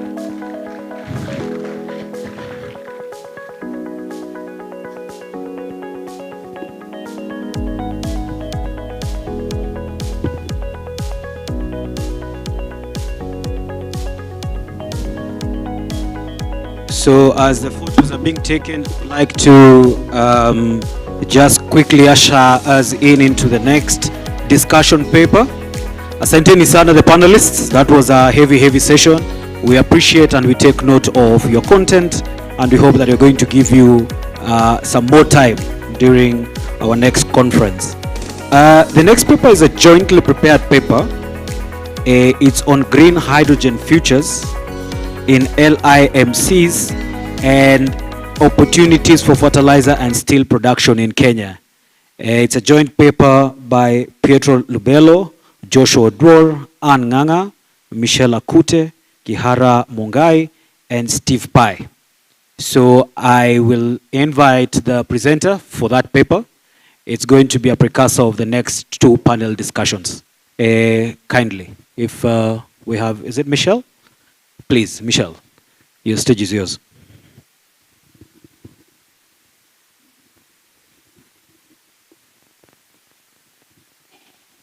Let's give a hand clap as she's going up. Santeni sana. Thank you, thank you. All right, good afternoon to you all. Okay, so the paper that we're about to present, we'll be doing it in 2 parts, together with my colleague Joshua. I'll just do the introduction. My name is Michelle Akuteliza. I work for EPRA in the Energy Planning Department as Manager Energy Planning. So this, as has been mentioned, was a joint collaboration. If we could go to the next slide, please.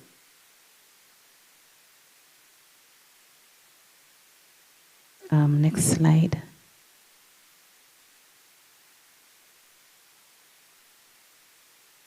All right. I was just going to mention that the paper was a joint collaboration between the Climate Compatible Growth Program, which, as has been mentioned on the slide that you see, is a UK-based or a UK aid-funded program that is a consortium of a partnership of different institutions. They are mostly research institutions, and some of them have been displayed up there on that slide.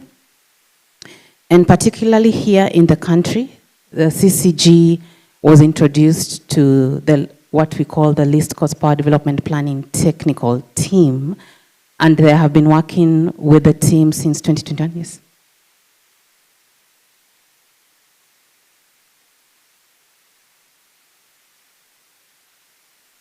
All right, thank you. Yeah, so I was just saying that we've been working together with this particular program from 2021. They were introduced to the planning team within the power sector. At that time, the team was trying to move to a new modeling tool, and we were trying to build capacity on the same. So the Ministry of Energy introduced to the team this particular program. We started by building the power system model within the tool that was introduced to us at the time. And then eventually we moved to what we call the whole energy system model, or the whole energy system plan, that we will talk about briefly before Joshua comes. And this has led to the development of other plans or other strategies, like the e-cooking strategy and the green hydrogen strategy that this particular paper is based upon. All right, so this paper, has already been mentioned, was a collaboration between the CCG program. We had EPRA participate, GIZ, and I believe Strathmore University. And it analyzes the green hydrogen strategy based upon the whole energy system model that was built in this particular model known as the osmosis tool. And it focuses on the local applications of industrial local localization, applications of fertilizer and steel. And we have the authors listed there with the various institutions. Okay? So just briefly on the whole energy system model, what it is, what the background of this model is, and what tool was used to build it. So as mentioned, we used osmosis to build the whole energy system model. Osmosis is an open system or an open source energy system model. What does that mean? It means it's free, basically. Just a short sum of that word, open source. It's free, it is accessible by anyone who would like to access it. You just need to have the capabilities on your machine to run the model, and that is normally specified when you access the tool online. It has been developed within the academia, and it is also widely used globally.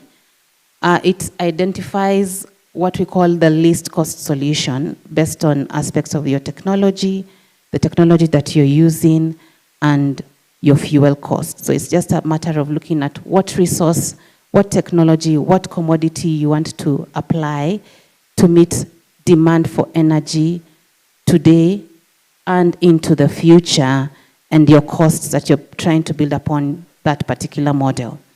So that whole energy system model that has been represented briefly in the diagram was built upon on the osmosis modeling tool, all right? And I just forgot to mention the osmosis modeling tool is a capacity expansion tool, meaning that it looks at your investments. So looks at what you're feeding it, because it basically takes the data you give it, and then it runs a simulation based on that data and gives you a result.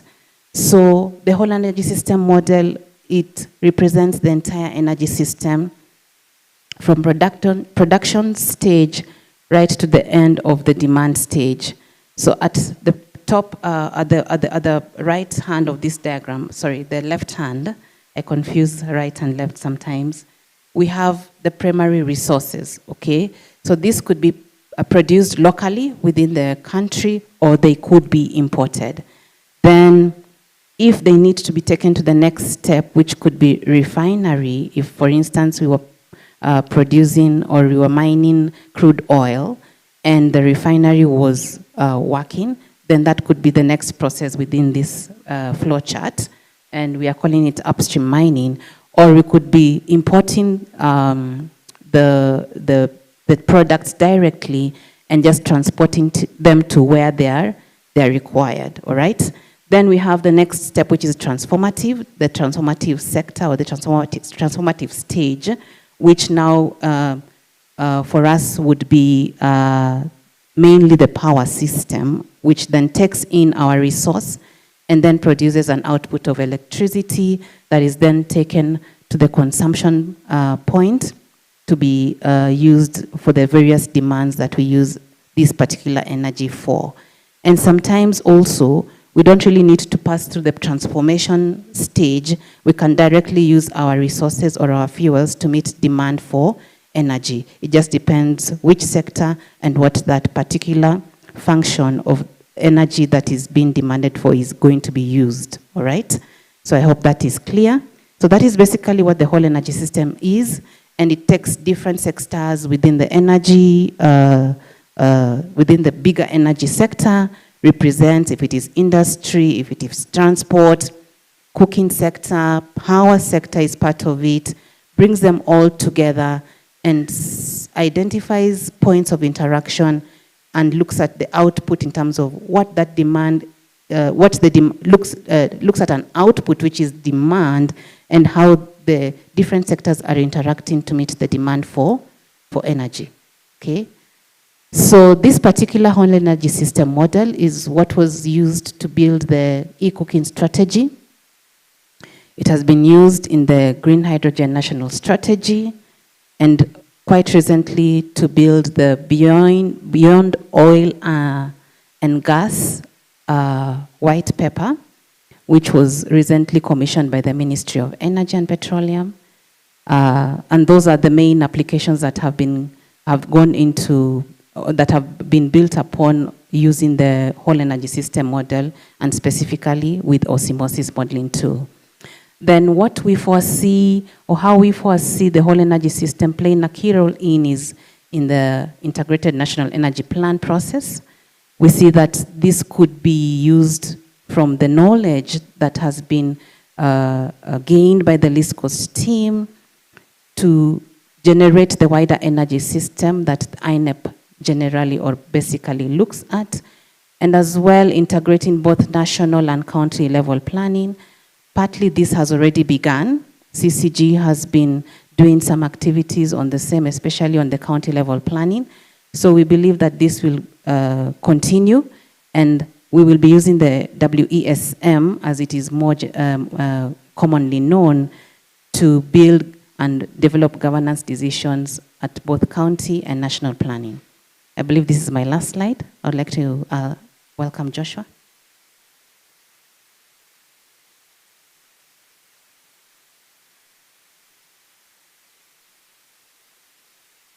Thank you very much. My name is Joshua. I work with GIZ. And I'll now go to the easy part. So basically, the whole conversation is on the green hydrogen strategy. But we need to have, prerequisite information on what is the green hydrogen strategy and why do we need it. Kenya's green hydrogen strategy was actually launched in 2023 during the Africa Climate Summit, and its main vision is green hydrogen for socio-economic development. I'll just reference a study from UNIDO, and there's 4 strategic considerations for implementing green hydrogen strategies. And I'll just mention them one by one. So the first one is prioritizing local use. The second one is aligning to the principles of just transition. And then the third one is starting small, and then in the short term, and then scaling up as you move forward. And then the last one is to implement GH2 production and application sequentially. Therefore, in this study, we try to look at the National Green Hydrogen Strategy, no regret options, and the 2 options that we saw viable for the Kenyan green hydrogen economy include the fertilizer. And this is how we model the fertilizer space. So basically, fertilizer in Kenya is usually imported, but you can actually do local production of fertilizer. But this is through the Haber-Bosch process. And in this case, we modeled the fertilizer production, local production of fertilizer, by the Haber-Bosch process, where your hydrogen, which is produced from green sources like solar, geothermal, and wind, is converted into ammonia, and this we call e-ammonia for our case. And in this methodology, we try to consider local applications of fertilizer as set out in the green hydrogen strategy. So when you look at the green hydrogen strategy, there's different phases of implementation. The second value chain that we looked at is the steel sector. So there's different ways or different pathways by which steel is produced globally.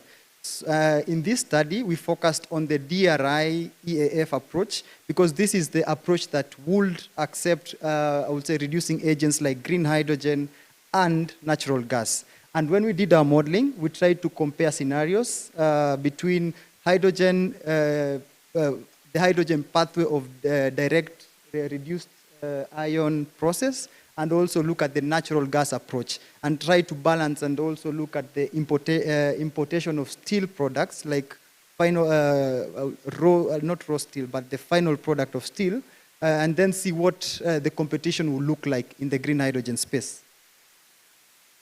In this study, we had 9 scenarios to look at. So these were categorized into 2. One is the technological development of electrolyzers, and the other one is the market prices for ammonia and also green steel. I'll quickly jump to the key results. So as I mentioned before, we considered 3 resources for renewable energy, that is solar, wind, and geothermal. And it's important that green hydrogen production for either steel production or ammonia, in this case, was based on dedicated power plants for green hydrogen production. And Kenya is actually very blessed. So when you look at the solar resources, we have around 5 to 6.5 kilowatt hour per meter squared.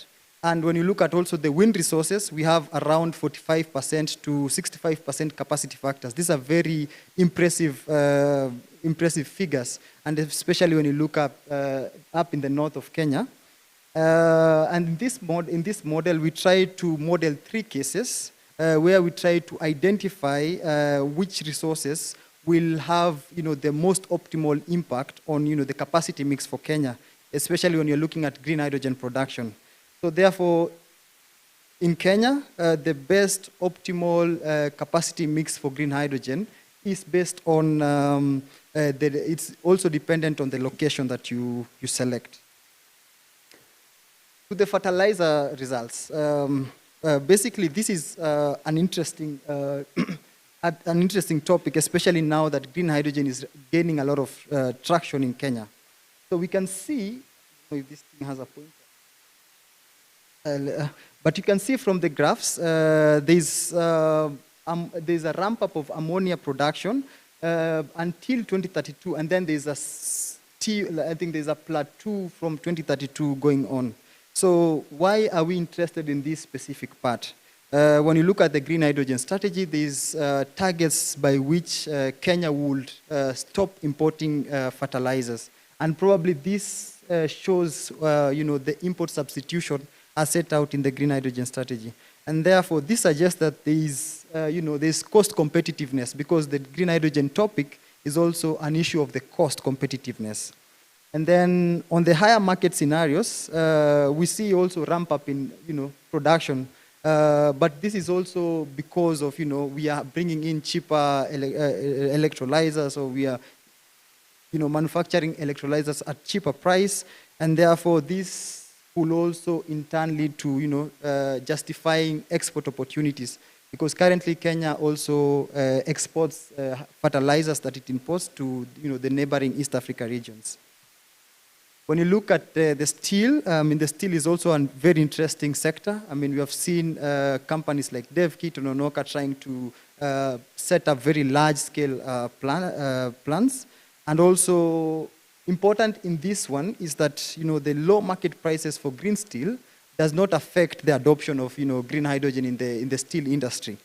But you can also see that steel ramps up after 2032, which could a little bit, is a little bit misaligned to the green hydrogen strategy, because we expect that before 2032 we should have already seen some traction in green steel production. But this is not the case. So maybe this is also an issue of the technology advancements, etc. And then for high prices, I think natural gas then is a cheaper option when you compare with the hydrogen at this point in time, and therefore that's why you see there's a lot of investments going to the natural gas pathway.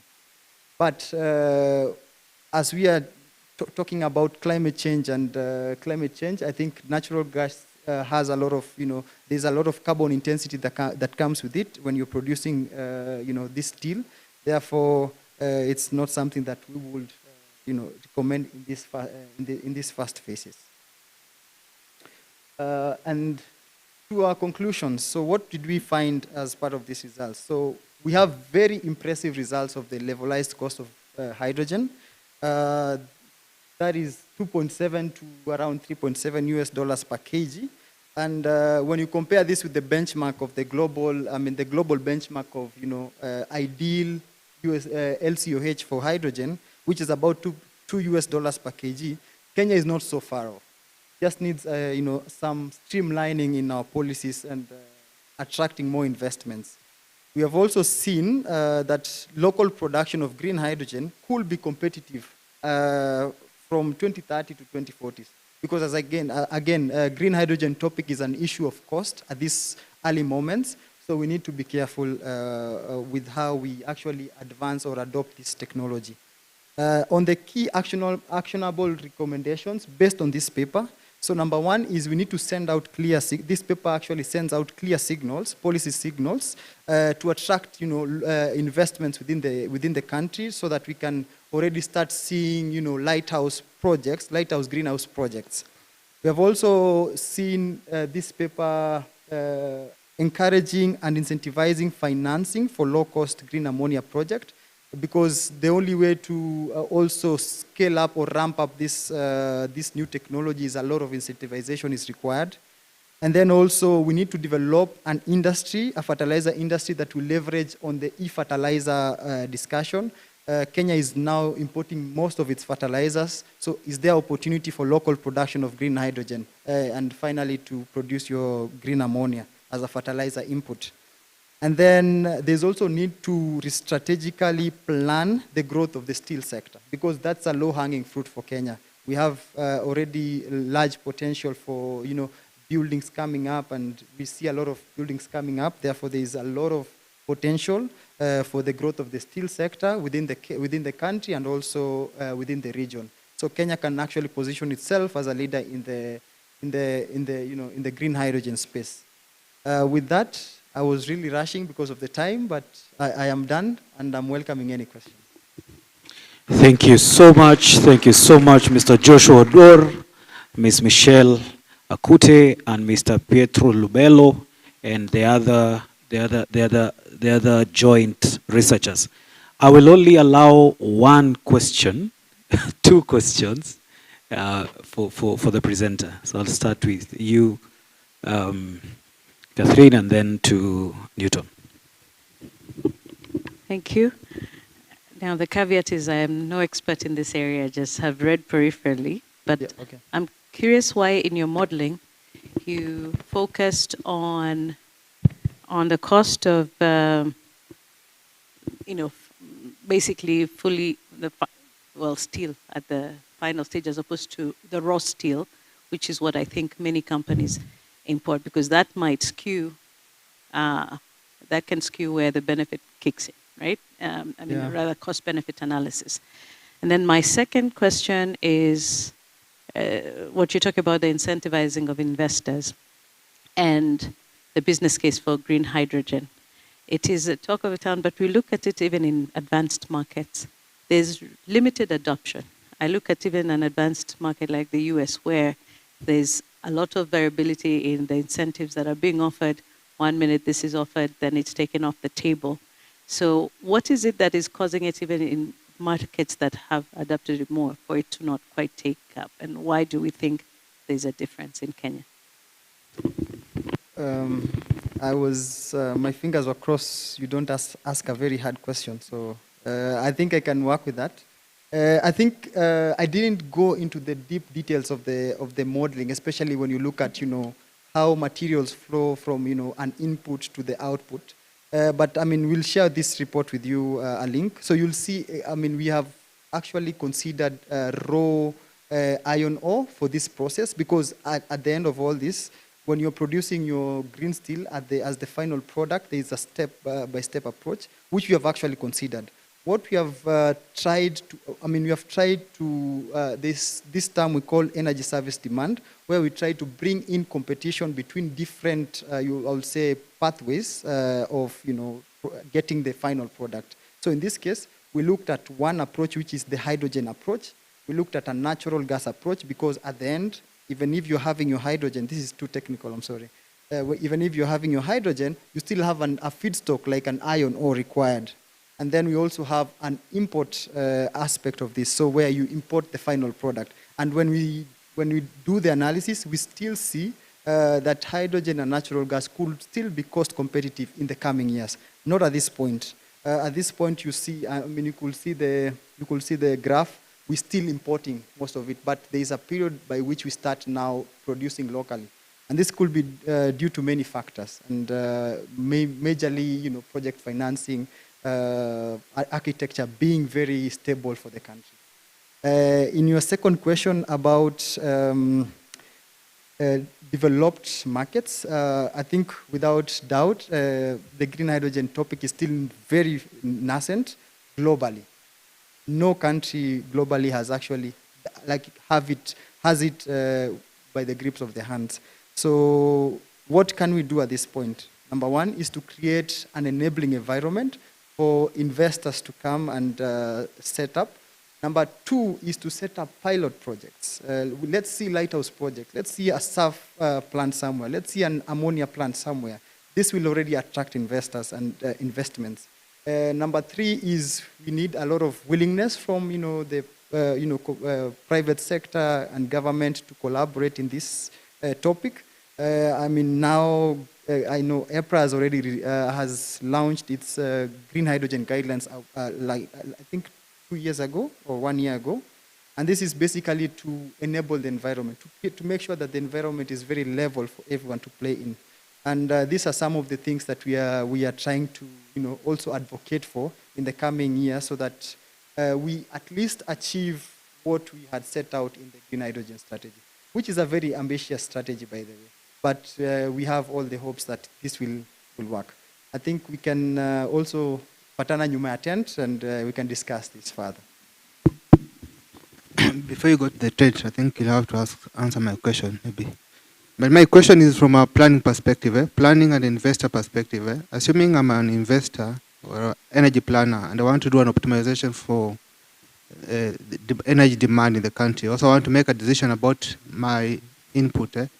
I'm looking for an optimal mix of energy sources.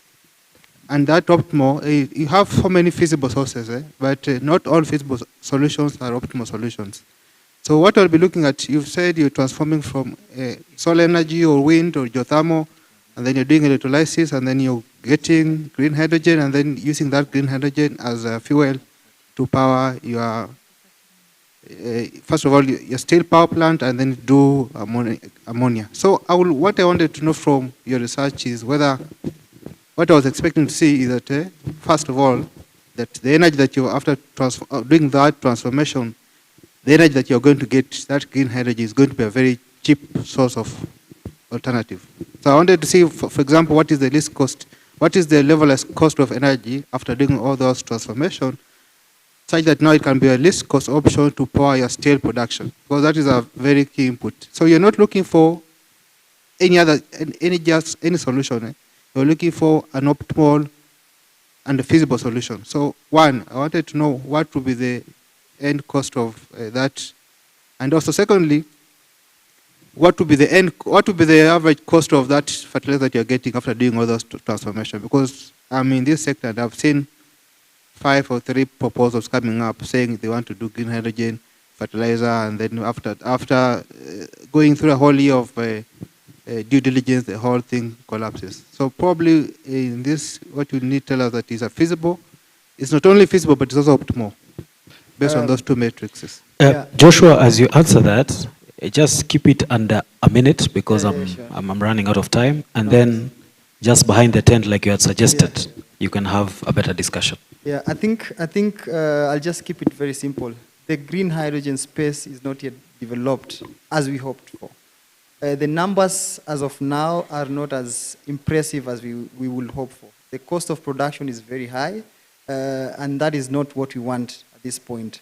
Therefore, for us to spur or ramp up the market, number one, as I said, I'll just go back to my statement, we need to have lighthouse projects. These are just demonstrator projects to show the viability of these projects. Then we need a lot of, also rethinking of our financing structures or architectures to make, private project developers access this financing at, affordable rates, make it very accessible to them, and also make it available for them.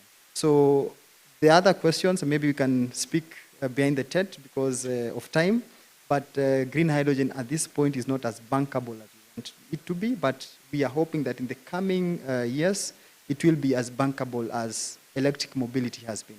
So it will just borrow the same script from the e-mobility space, but also even the solar space, and then we see how viable the space will be. Thank you very much. No more questions, and see you behind the tent. Thank you so much, Joshua. Yeah, for sure, no more questions for you.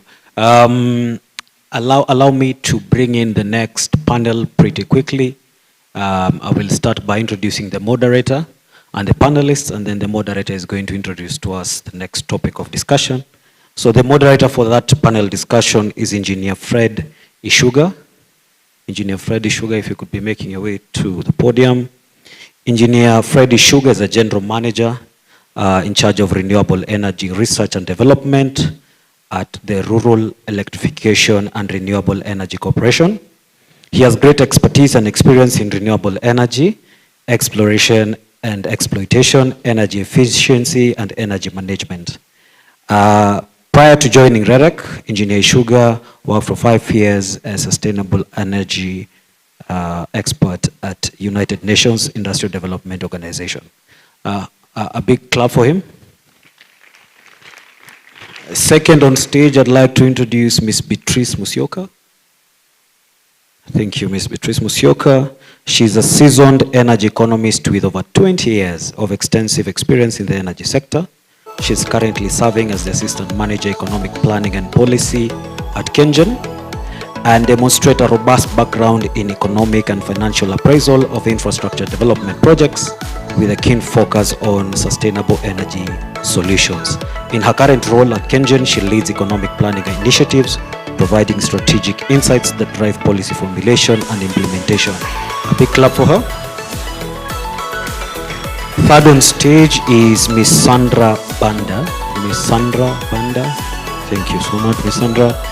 She's a mechatronic engineer. I'll have that taken again. She's a mechatronic engineer with over 9 years experience in renewable energy sector, spanning the private sector, academia, and development work. Her expertise includes policy development, project management, energy system modeling, capacity building, and research.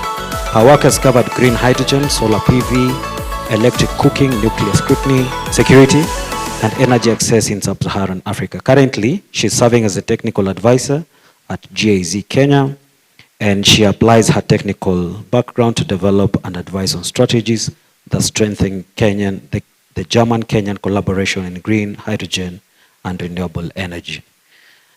Hearty clap will do. And finally on that list is Dr. Faith Wandera Odongo. Karibu sana daktari.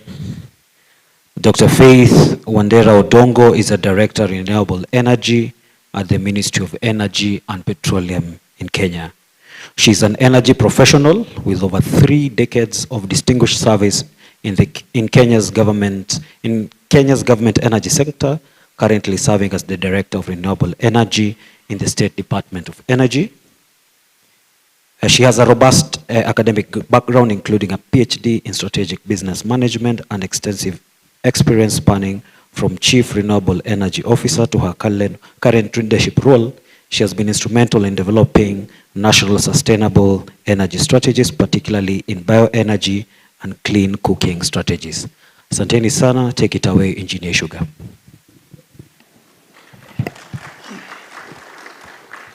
Great, thank you so much. And I believe I have a long neck, so I can be able to moderate this session from this position. This is a very wonderful team, and it's a special panel. Yeah, so we have a panel of very experienced players in the energy space. Beatrice, Sandra, together with Faith here with me. Yeah, so we have had a session that just gives us a step at the point at where we'll start. I'll call the main writer Peter, I think Petro. He did a very good paper which we have just had a discussion. And that will be the basis where I'll be introducing the first panelist here with us, that is Sandra. Sandra's worked in GIZ for quite some time. And of course, new innovations are coming in very much in handy, especially in fertilizer manufacturing and steel industry.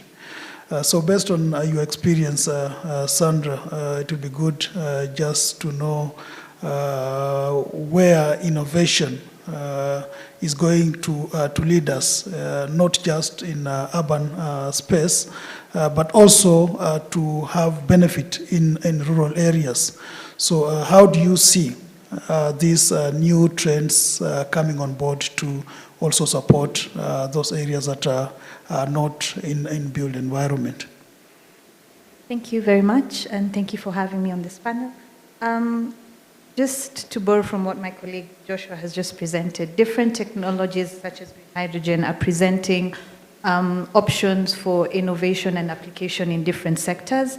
Hydrogen currently is being looked at as a long-term wildcard, but we have technologies like solar and battery. We have electric pressure cookers, different technologies in different fields that are able to solve different problems that we have in our society. And so innovation is allowing us to reimagine how we industrialize. That could be green hydrogen. It's reimagining how we handle transportation. That could be through mobility, through batteries, how we're reimagining even farming, agriculture, using solar in our farms. And so that is what we're seeing, the wide scope. We're not saying that one particular technology is a silver bullet to solve every problem that we have, but rather innovation right now is allowing us to pick out what is most suitable for what particular problem. And though currently my expertise is, or rather JIZ, working on green hydrogen, that is being looked at for advancing industrialization. I know there's been talks of it also being used into the energy mix, but also that is still a conversation that could be carried forward down the road. And so, yeah, just to summarize that, we have different innovations that are applicable in different scenarios that solve particular problems. And so I think the biggest takeaway is how do you reimagine innovation solving your current problem? Yeah. Great, thank you, Madam Faith. If I may just jump to your side. Of course, you have had quite some experience in gender space within the energy sector. And of course, gender being included also needs to play a part where technology is also in place. So how do you imagine moving forward gender inclusion and technology is going to play in the aspects of energy access, and more specifically to enable us to catch up with the target that we have in 100% access to clean cooking by 2030?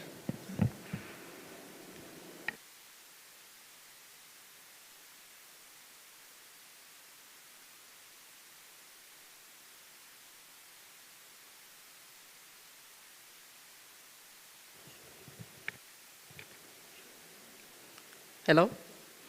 Yeah, thank you, Fred, for the question. And okay, when we talk about inclusion in the energy space, we are talking about basically ensuring that we provide energy services to everybody in our country, regardless of any background or criteria that discriminates against their levels of access. So what we are talking about is energy access in terms of electricity and clean cooking, because that is how it has been defined under SDG 7. Now, electricity has been the forerunner compared to clean cooking within the energy access equation.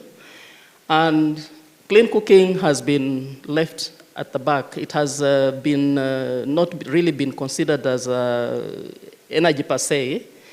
So it's only recently that we have been strengthening the aspect of clean cooking under SDG 7. And this kind of issue that we are talking about is addressing the gaps that we have. I know we have gaps in electricity access, yes, because currently we are at 75%. So what is that 25% using? Those access issues are really very pertinent.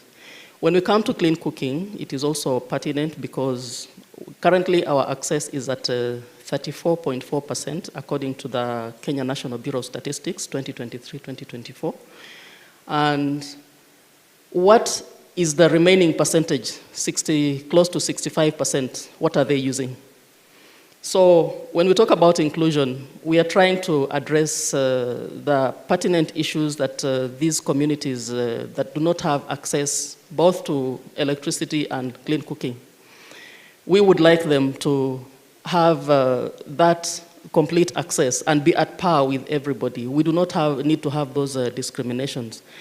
The disparities in access both in the rural and urban areas. In the urban areas, of course, we have the informal settlements that really do not access energy in a convenient way. They use the dirty forms of energy like charcoal for cooking.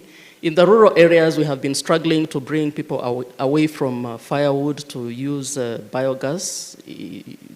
Okay. And electricity also, we are trying to help people to get access to electricity, both in the rural and urban areas.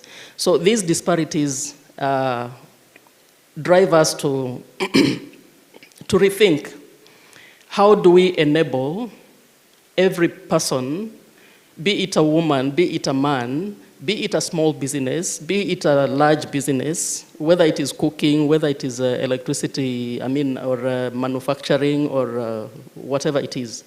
What kind of energy are they using? Are they doing it efficiently, and how do they afford? Are they able to afford? Because there are also economic gaps between the people who are using energy in our country. What kind of energy is available to them? And how will they access this kind of energy for them to use it in the most efficient way while sustaining the environment? Because we are still talking about sustainability and climate change that we need to observe as we deliver energy services to the people. I'll close it at that. Thank you. Maybe if I'll just go back to you, just for clarity, on the issue of innovation and technology. So how do you see it quickly closing the gap, which you have given about 66%?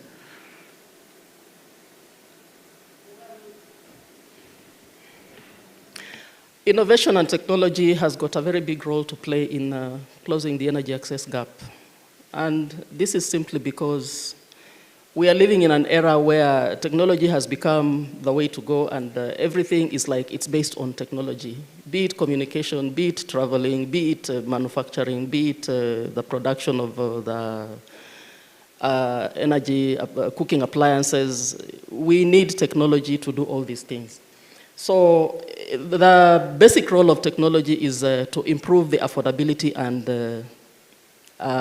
the efficiency. So when we talk about efficiency, I could just bring in the electric pressure cooker within the cooking sector. The electric pressure cooker has been making a revolution in the cooking sector. And it is one go-to appliance that has tried to answer the needs of communities within who are cooking, both at the household level and the institutional level. So we are also trying to address the institutional needs. As you know very well, institutions in Kenya rely so much on firewood for cooking, and changing them from firewood to other clean energy sources is an uphill task, but with technology, we are able to move them even to electric cooking and help them to save on the costs that they are spending on cooking. So in terms of production, we are looking at economies of scale. If you go to people like Burn Manufacturing and Cocoa Networks, they have managed to achieve economies of scale in terms of providing the required appliances, providing the required fuels. So the economies of scale also bring in that, lowering the cost of production, and therefore they provide technologies, appliances at affordable prices, and therefore they help to bridge that access gap. The other aspect I would like to speak to is the service to the low-income segments. I have already alluded to it earlier, and there are those people who really struggle to cook their meals. What solutions are we giving to them? Using technology, we are able to help them to access clean energy sources through small payments, which they are used to, because these people do not earn, they earn less than $1 a day, so how do you expect them to go for a 3,000 shilling cylinder to cook? You need to bring these costs down by providing those small quantities that they are able to afford, and therefore to be able to also enjoy the services of clean energy. The other aspect is the data collection and you know, technology has been used a lot of times to collect data. This data is very useful for planning purposes. And in planning, we are talking about even getting real-time data, like using the Internet of Things and using mobile technology. So using this data, we are able to make useful decisions in the planning of energy services, clean energy services to the people. So the technology is a crucial aspect. And looking at lower categories of people that are not yet accessing the clean cooking services or even electrification services, we are saying that there's a lot that can still be done at the bottom of the pyramid, and this can create businesses and bring income for whoever is investing in those businesses to improve the lives of the people. I'll close it there. Thank you.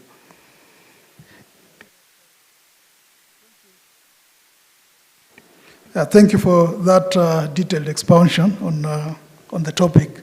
Yeah, so I think from there I'll move to Madam Beatrice from KenGen.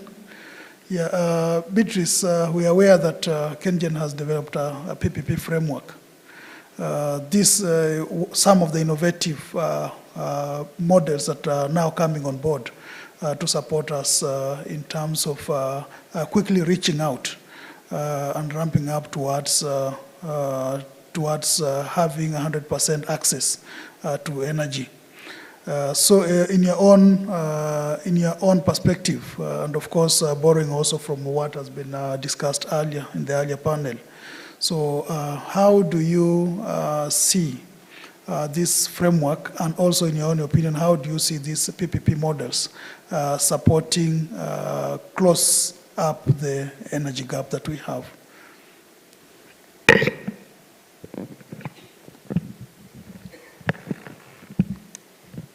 Thank you, Fred. Sorry, my neck is not very long. Let me adjust a bit.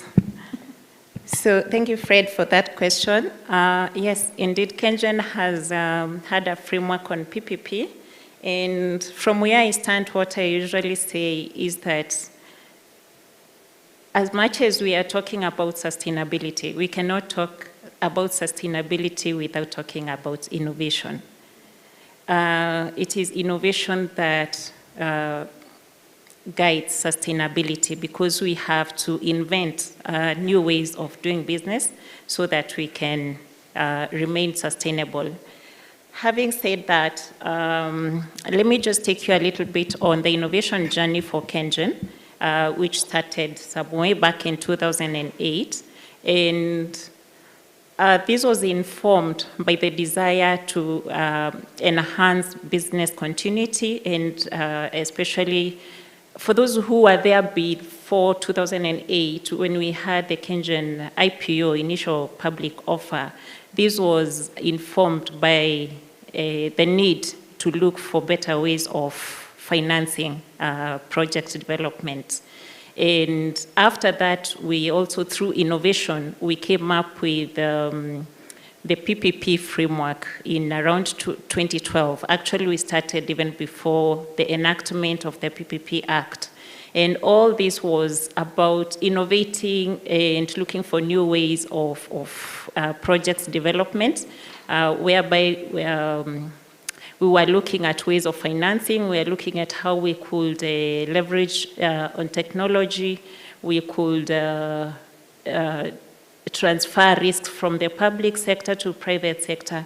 So all those are the benefits that that we have been looking at in terms of project development, and therefore we have been trying to. We had a project that we tried to package, that was All Career project, All Career 6, through the PPP framework. Definitely a few challenges here and there related to government letter of support, related to the tariff and initiation of the PPA.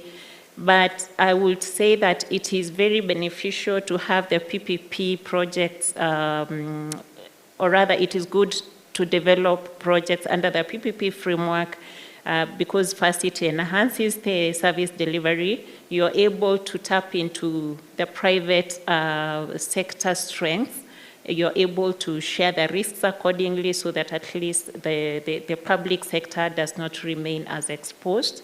You're also able to, as I said, mobilize some resources. And CS Kito had also mentioned about the EPC plus F and different financing mechanisms for PPPs. Before I close, I think I need to talk about the pricing of PPP projects, because I find it very critical when it comes to looking at the PPP framework. And I think sometimes we get, or rather, we don't really focus so much on the value that the PPP framework creates. We look at how we can reduce the tariff. But implementation of the PPP projects comes at a cost. I have to say this, because we are looking at risk allocation. And when we look at risk allocation, we are looking at quantifying those risks and pricing them. So as much as we are looking at the PPP approach of developing projects, I want to challenge the regulator and the off-taker to look at the different pricing mechanism for PPP projects, because we cannot go the conventional way when it comes to pricing of PPP projects. Thank you. Let me leave it at that. Yeah, just as a follow-up, of course, you've mentioned a few challenges other than maybe administrative challenges, LC, and among other things on implementation. If you could just share some of the challenges that you could be experiencing through this innovative model of financing. Thank you. Unfortunately, we've not reached to a point of project development. We were at the procurement stage, and of course, let me say that there's that perception that a PPP project is supposed to reduce costs or something like that, which is not true. As I said, we need to look at value creation, because that is what PPP framework looks at, the value for money, as opposed to reduction of tariffs. So we need to find a fair play field where the private investor benefits, the public the public sector also benefits. Of course, there are other challenges associated with implementation of the PPP projects, and some of them could be related to contractual arrangements. If you don't have watertight contractual frameworks, then you'll find, because we are talking about long-term contracts, you never know what happens in the process of the journey. So it is important to have very watertight contracts, where it is very clear on the role of each and every person and how you share the benefits and all around that. Otherwise, you find that the PPP projects become very challenging. Of course, there's the issue of technology, whereby or rather the knowledge transfer. You find that locally we're not advanced in terms of understanding the PPP framework. I think we are still very young in understanding that framework, so there's a lot of need to do a lot of capacity building and tapping the technical know-how from the experts out there. Thank you. Yeah, great. Thank you. Thank you, Beatrice. Back to you, Madam Sandra. Yeah, recently, of course, we had a symposium here, Green Hydrogen Symposium, which attracted regional participation. And through the symposium, we saw GIZ entering into a working arrangement with the East African Center for Renewable Energy and Energy Efficiency. Yeah, if you can just expound a little about that. And now, with that arrangement, how do you see this working arrangement opening up the challenges that we have in energy access, supporting us to quickly close down on the gaps that we're experiencing within the country and, of course, across the region. Thank you for that. Yes, indeed. Last month we did have the Green Hydrogen Symposium here in Nairobi. The collaboration between GIZ and the IACRI is, there's a baseline study that is being conducted to assess the potential of green hydrogen in the East Africa region. So looking at all the 9, correct me if I'm wrong, all the 9 countries in the East African region, how can we collectively pool our resources together if we want to explore this emerging technology? I know Uganda currently are in the process, if not in the pre-development process, of a green hydrogen plant, and but they'll be using, they'll be building a dam for it, so it will be hydropowered, as opposed to Kenya, where we're exploring more geothermal or solar wind hybrid kind of scenarios. But even such collaborations allow for us to learn from each other as well, different countries, different regions, learning from each other. The paper that was just presented talked about natural gas being much more considered feasible, much more feasible than green hydrogen for steel production, and we know Tanzania is currently looking at exploring that.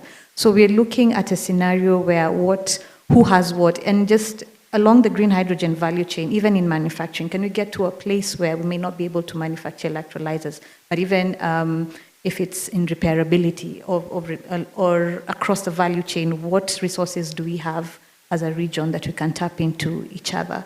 In terms of energy access, such collaborations are, I think I'm the living embodiment of collaborations given the different sectors that I've worked in around the energy space.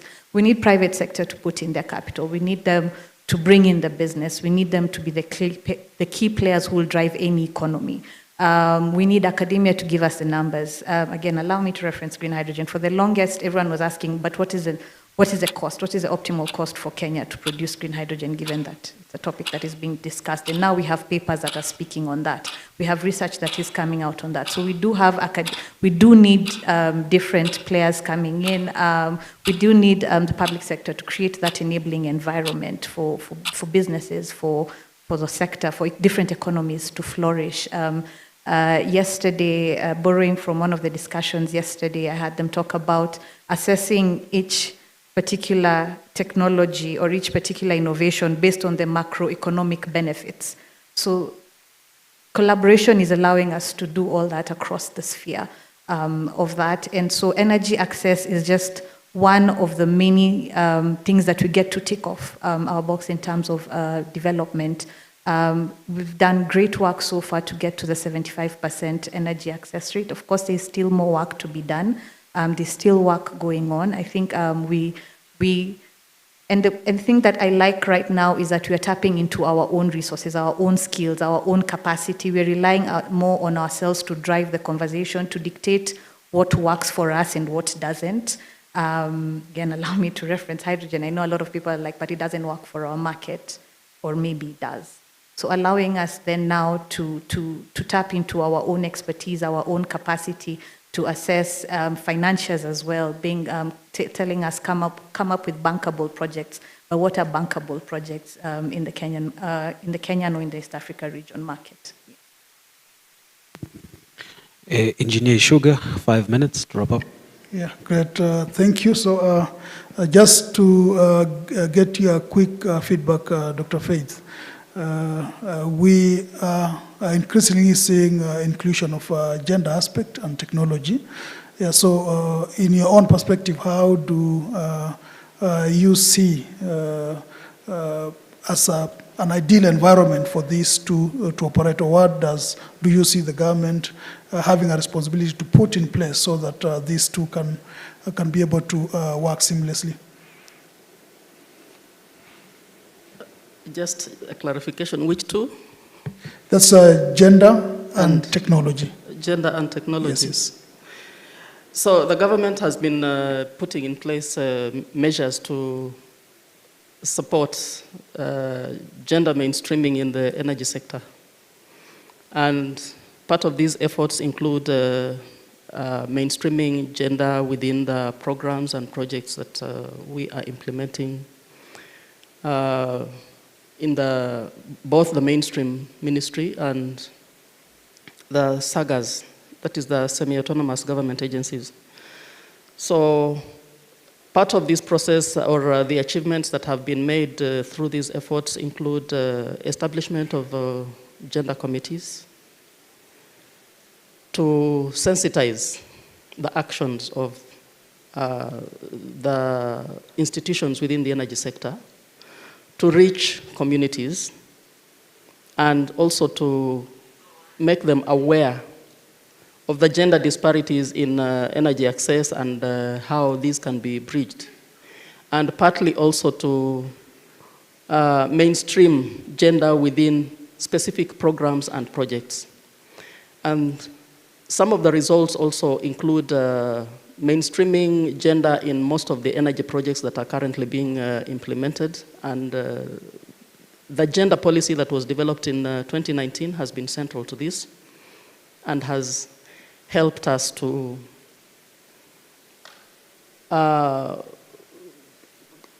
implement the gender agenda in the energy access, to bridge the energy access gap. And the implementation of this policy has been also central to the energy policy review that was just concluded.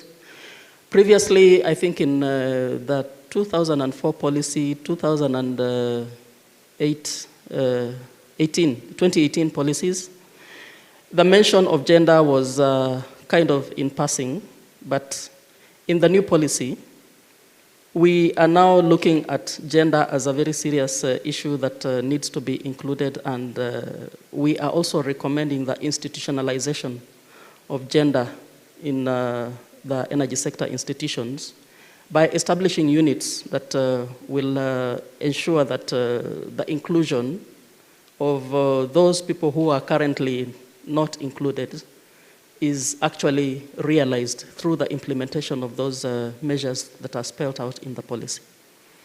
Thank you. Yeah, great. Thank you. So if I may just take the last one with you, Beatrice. Yeah, most of your projects are huge within the country compared to other agencies, and they are in rural areas. So how are you leveraging also technology integration with how you are managing the communities in those areas that the projects are based to ensure that everyone wins or no one is left behind in this journey for universal access? Yeah, we all know about the role of stakeholder management in project development, and it is a very critical area where you need to bring on board all the stakeholders. And there's one very important stakeholder that we cannot ignore, the local community. Those are the ones who are going to make your projects a success or a failure. So carrying them on board is very critical.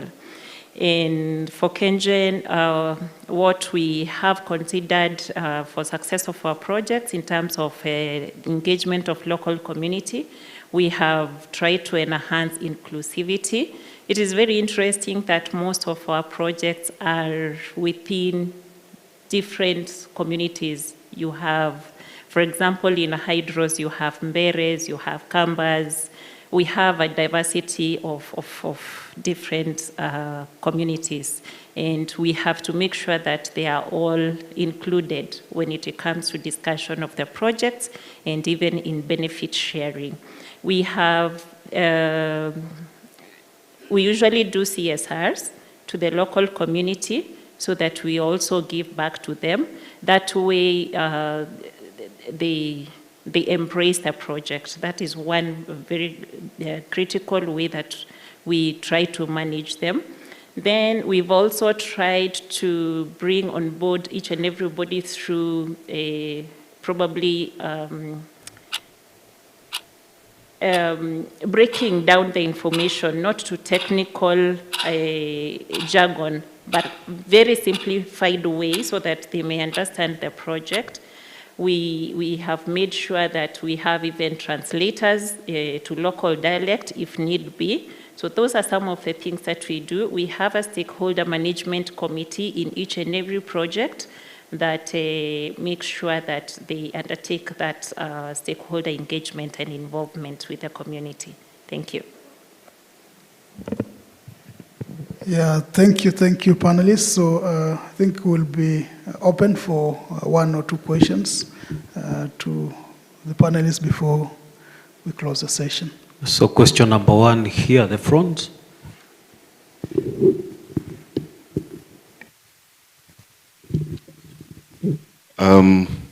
Hello, my name is Julu Kadia. I have a question as regards the energy sources. From the conversation, it's clear that you're moving toward terrestrial sources. My question was as regards the marine sources, because as we now understand, even Vision 2030 talks about the blue economy. So to what extent, if there's policy in that regard, in terms of the exploitation of the resources, other than the terrestrial space in the marine environment? Thank you.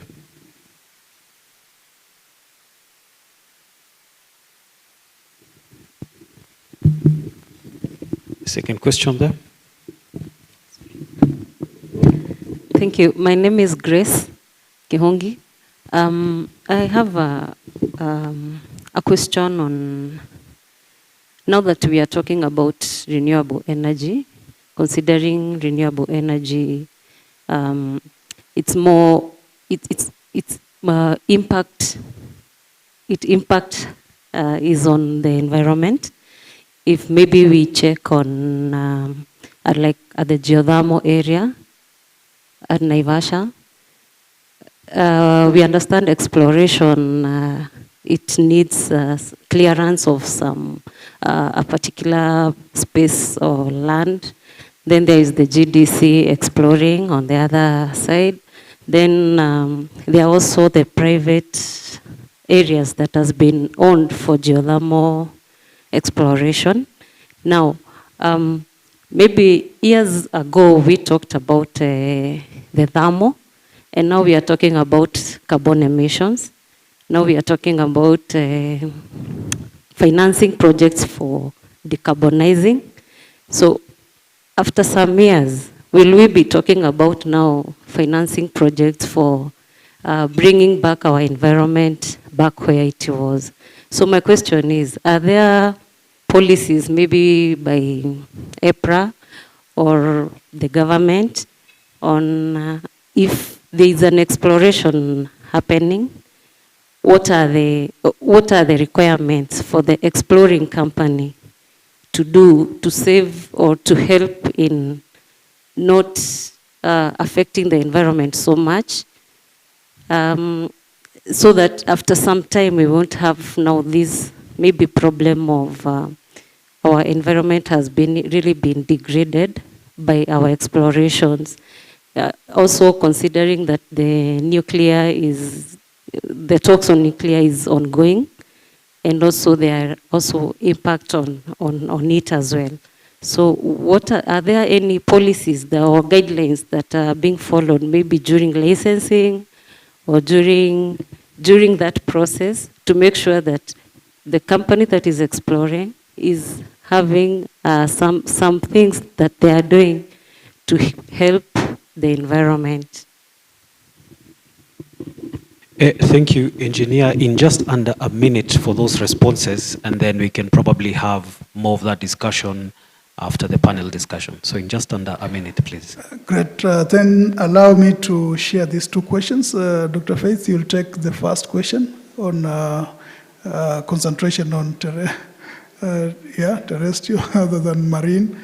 But that will not be very true because we are also exploiting hydro, which is water-based. So I don't know if you'll want to give more details on that. No, I think in brief, I think we're exploring both, and any investment any investment is based on the studies that have been done. It has to be feasible.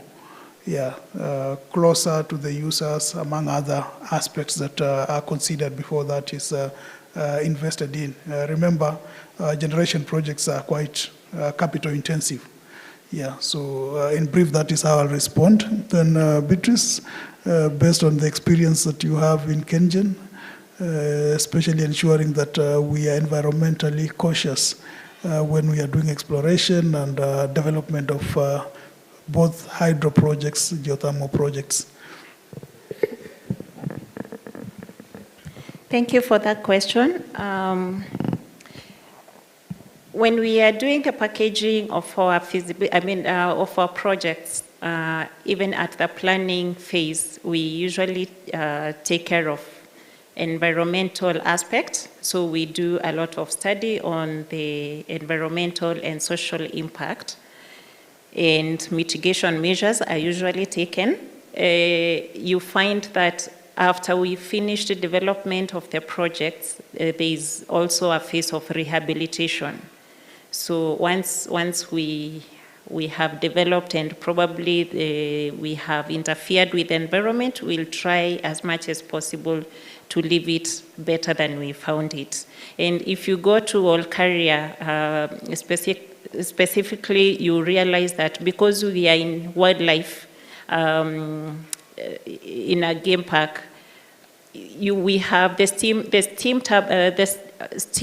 pipelines are usually looped in a way that we take care of the wildlife. So we make sure that we do not interfere with the wildlife life. And there is also, in terms of the space that you talked about, we usually do what we call directional drilling, whereby I can mount my rig here, but I'll be drawing steam from another area. So we usually have directional drilling to avoid a massive requirement of land. Thank you. Great, thank you. I believe it has been a good session. So I think I'll hand over back to the MC. Thank you so much. Thank you so much, Engineer Sugar. A clap for them, please.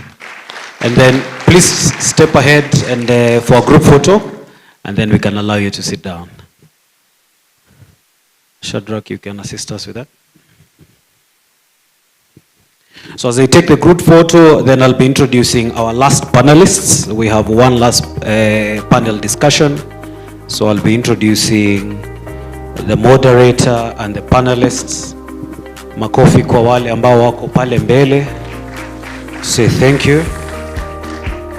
Asanteni sana. Thank you so much, ladies and gentlemen. That was a very well coordinated one. So our next moderator is Ms. Letitia Ouko. She is the Deputy Director of Corporate Communications at the Energy and Petroleum Regulatory Authority. And she has over 15 years experience in public relations, stakeholder management and brand management. As Deputy Director of Corporate Communications at the Energy and Petroleum Regulatory Authority, she drives the national communication strategies that enhance transparency, public trust, and policy understanding in Kenya's energy sector. Letitia is a respected voice in public sector communication, reputation management, and women in leadership. Makofi kwake. Our next panelist is Ms. Noreen Kidunduhu. I think I got that one correctly. Is the founder of Noreen and Company, an impact-driven boutique law firm. Yeah, she's making her way there. Focused on energy, extractives, and infrastructure sectors in frontier and emerging markets. She's a holder of a master's degree in international energy law and policy from the University of Dundee, with a core module in international energy arbitration, and routinely represents clients in both institutional and ad hoc arbitrations under a wide variety of arbitral rules. She also has appeared in court matters related to the arbitration. A clap for her. Then we have Mr. Dennis Nderito. Mr. Dennis Nderito. Dennis Nderito, I don't know whether he's in the room. Oh yes, Mr. Dennis Nderito, there he is. is a seasoned energy specialist with over a decade of experience in Africa's renewable energy sector. He's currently leading energy access initiatives across Africa for the Global Energy Alliance for People and Planet. He focuses on scaling sustainable, impactful solutions that unite governments, private sector players, and development partners to accelerate energy transitions on the continent. Makofi kwake. Then we have Ms. Anne Kiburi. Ms. Anne Kiburi. Ms. Anne Kiburi is a senior energy specialist and energy transition coordinator, Kenya, for Sustainable Energy for All, with over 19 years experience in the energy sector and financial sector. Last year, through Sustainable Energy for All, she supported the development of Kenya's energy transition and investment plan, which identified a pathway for decarbonization of the energy sector in Kenya. She is now supporting the implementation of the same through alignment of transition targets to energy policy and identifying key projects that will support the energy transition in Kenya. Makofi kwake. I had an indication that we would be joined by Gloria online. Gloria? We had Miss Gloria Sebikari from Uganda. I don't know whether she's on call. Gloria, if you're on call, please just indicate to us that you can hear us.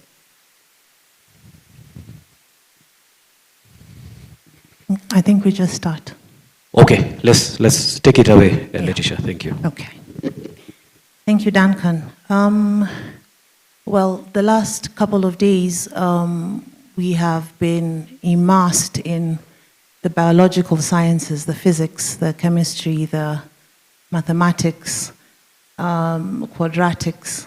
But today, we will speak to the cornerstone of why all this technology is important, and that is people. All these innovations, all this research, at the end of the day mean nothing if they don't speak to the needs of the people we are inventing them for. And so with me today here is a very big panel, very able panel who will speak to some of these issues, probably very similar to the last topic. And so you will notice a bit of things that are coming up that came up in the last topic, but it is not repetition, it is reinforcement, if that happens. And so allow me to begin with Dennis. From your perspective, with regards to the regulatory frameworks and policies, how best can we involve people more when coming up with policies around energy access? Thank you very much. So I'll start by introducing the organization I work for. It's called GUP in short, Global Energy Alliance.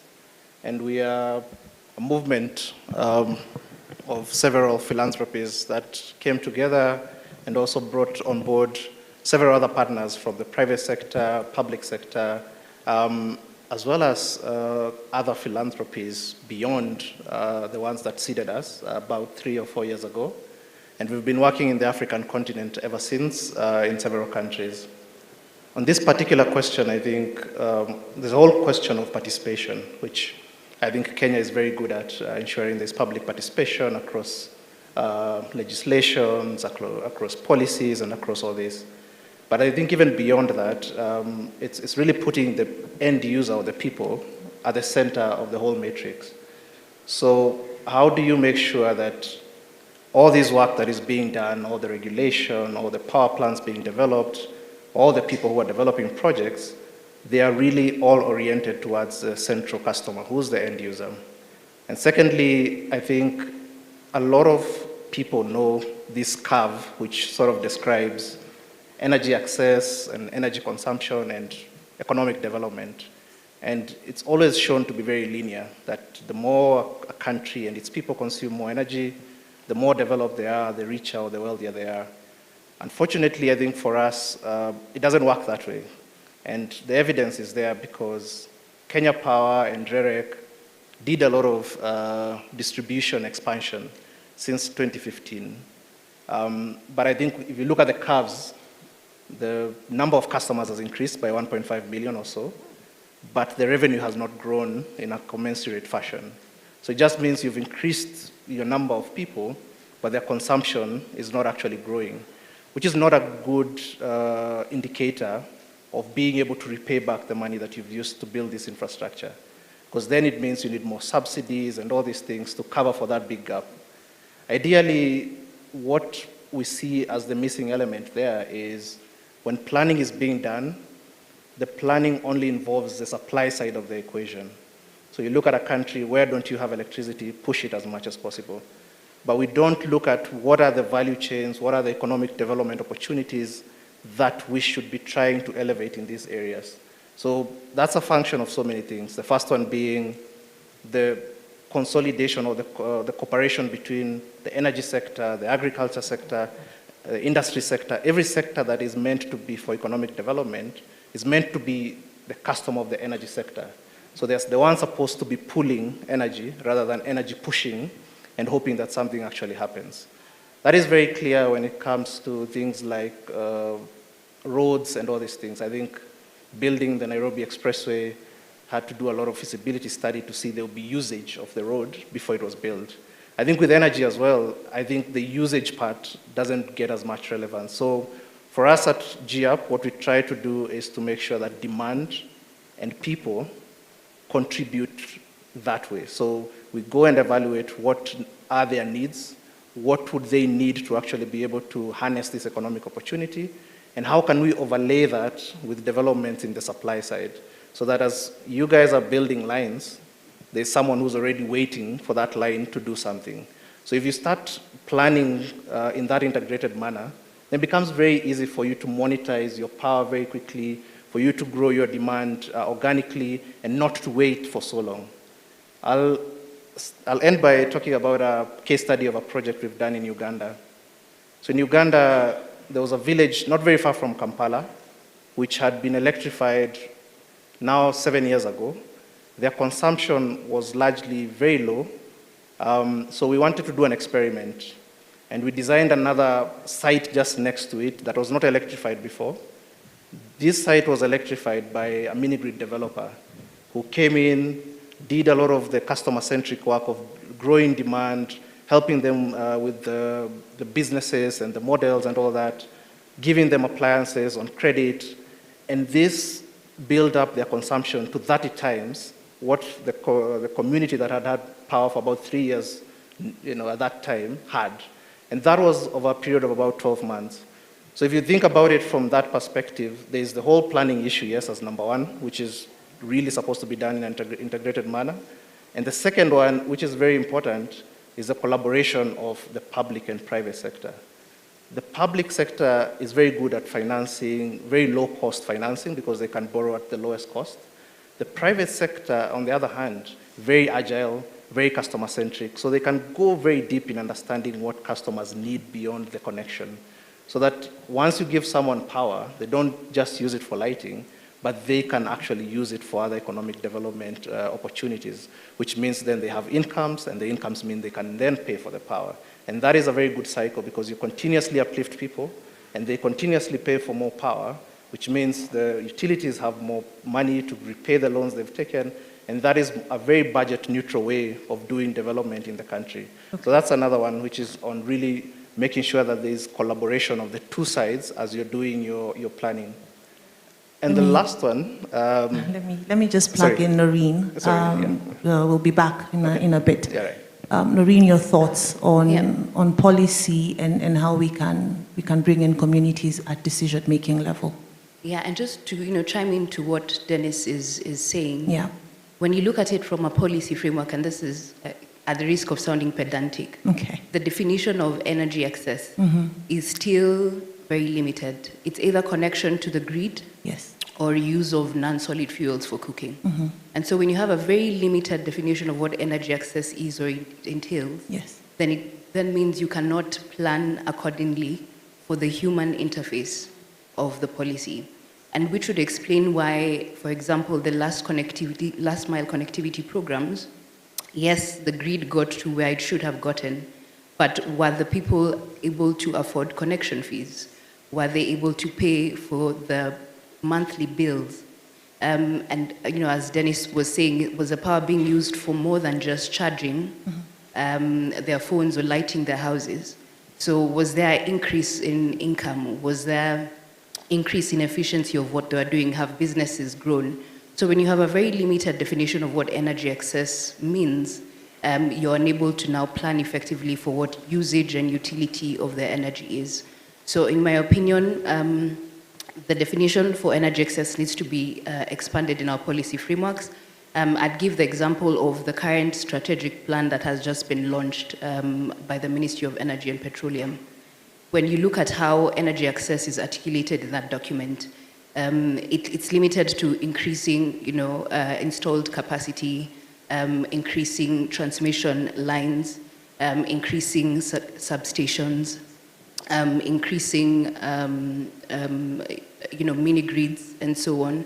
But then you lose the human interface. What is the utility of the power that we are trying to increase? And what is the human interface for that? So I think once that is resolved, then you can also now bring in the people to the sustainability. Okay, thank you, Noreen. Anne, there's no human interface in as far as policy is concerned. Do you agree?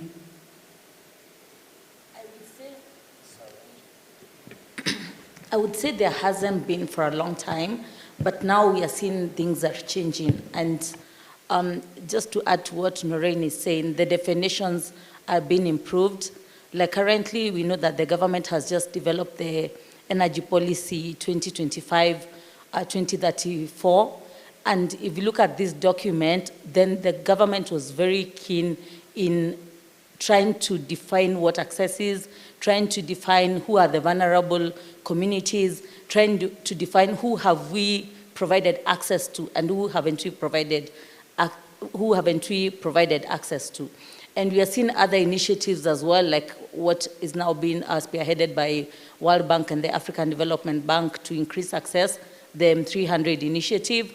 So you see that like for Kenya, already we have 75% having access, but these are mainly people who are within the grid connection. So you see through the initiative like M300, then we are looking at the other 25% and how are we going to be providing access for these people.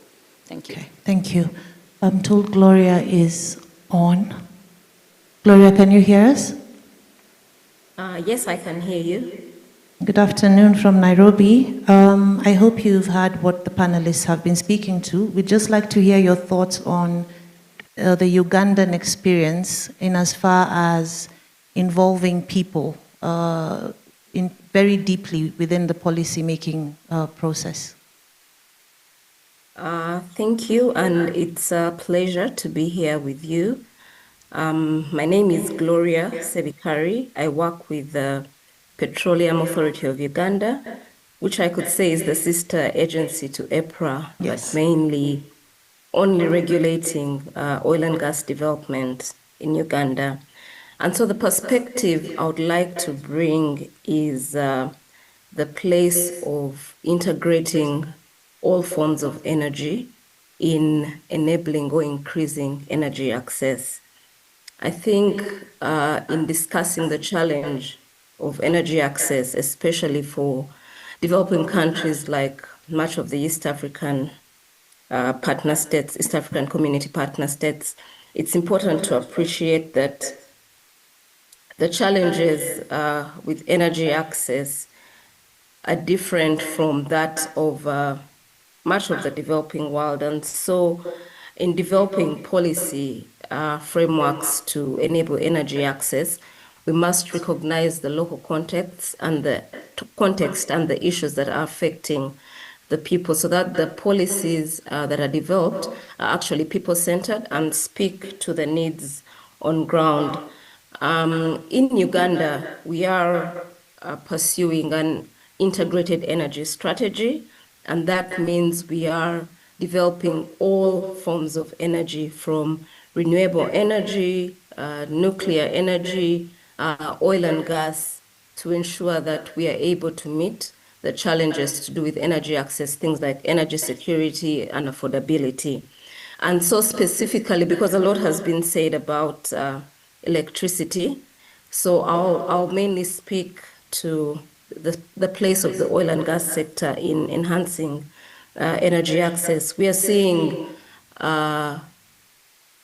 population growth rates of over 3% in the country. We are seeing economic growth rates in the region close to 6% projected for 2025. And all this means that there will be increasing demand for energy. We know that there are challenges to developing renewable energy, connecting to the grid, developing the infrastructure required to push power.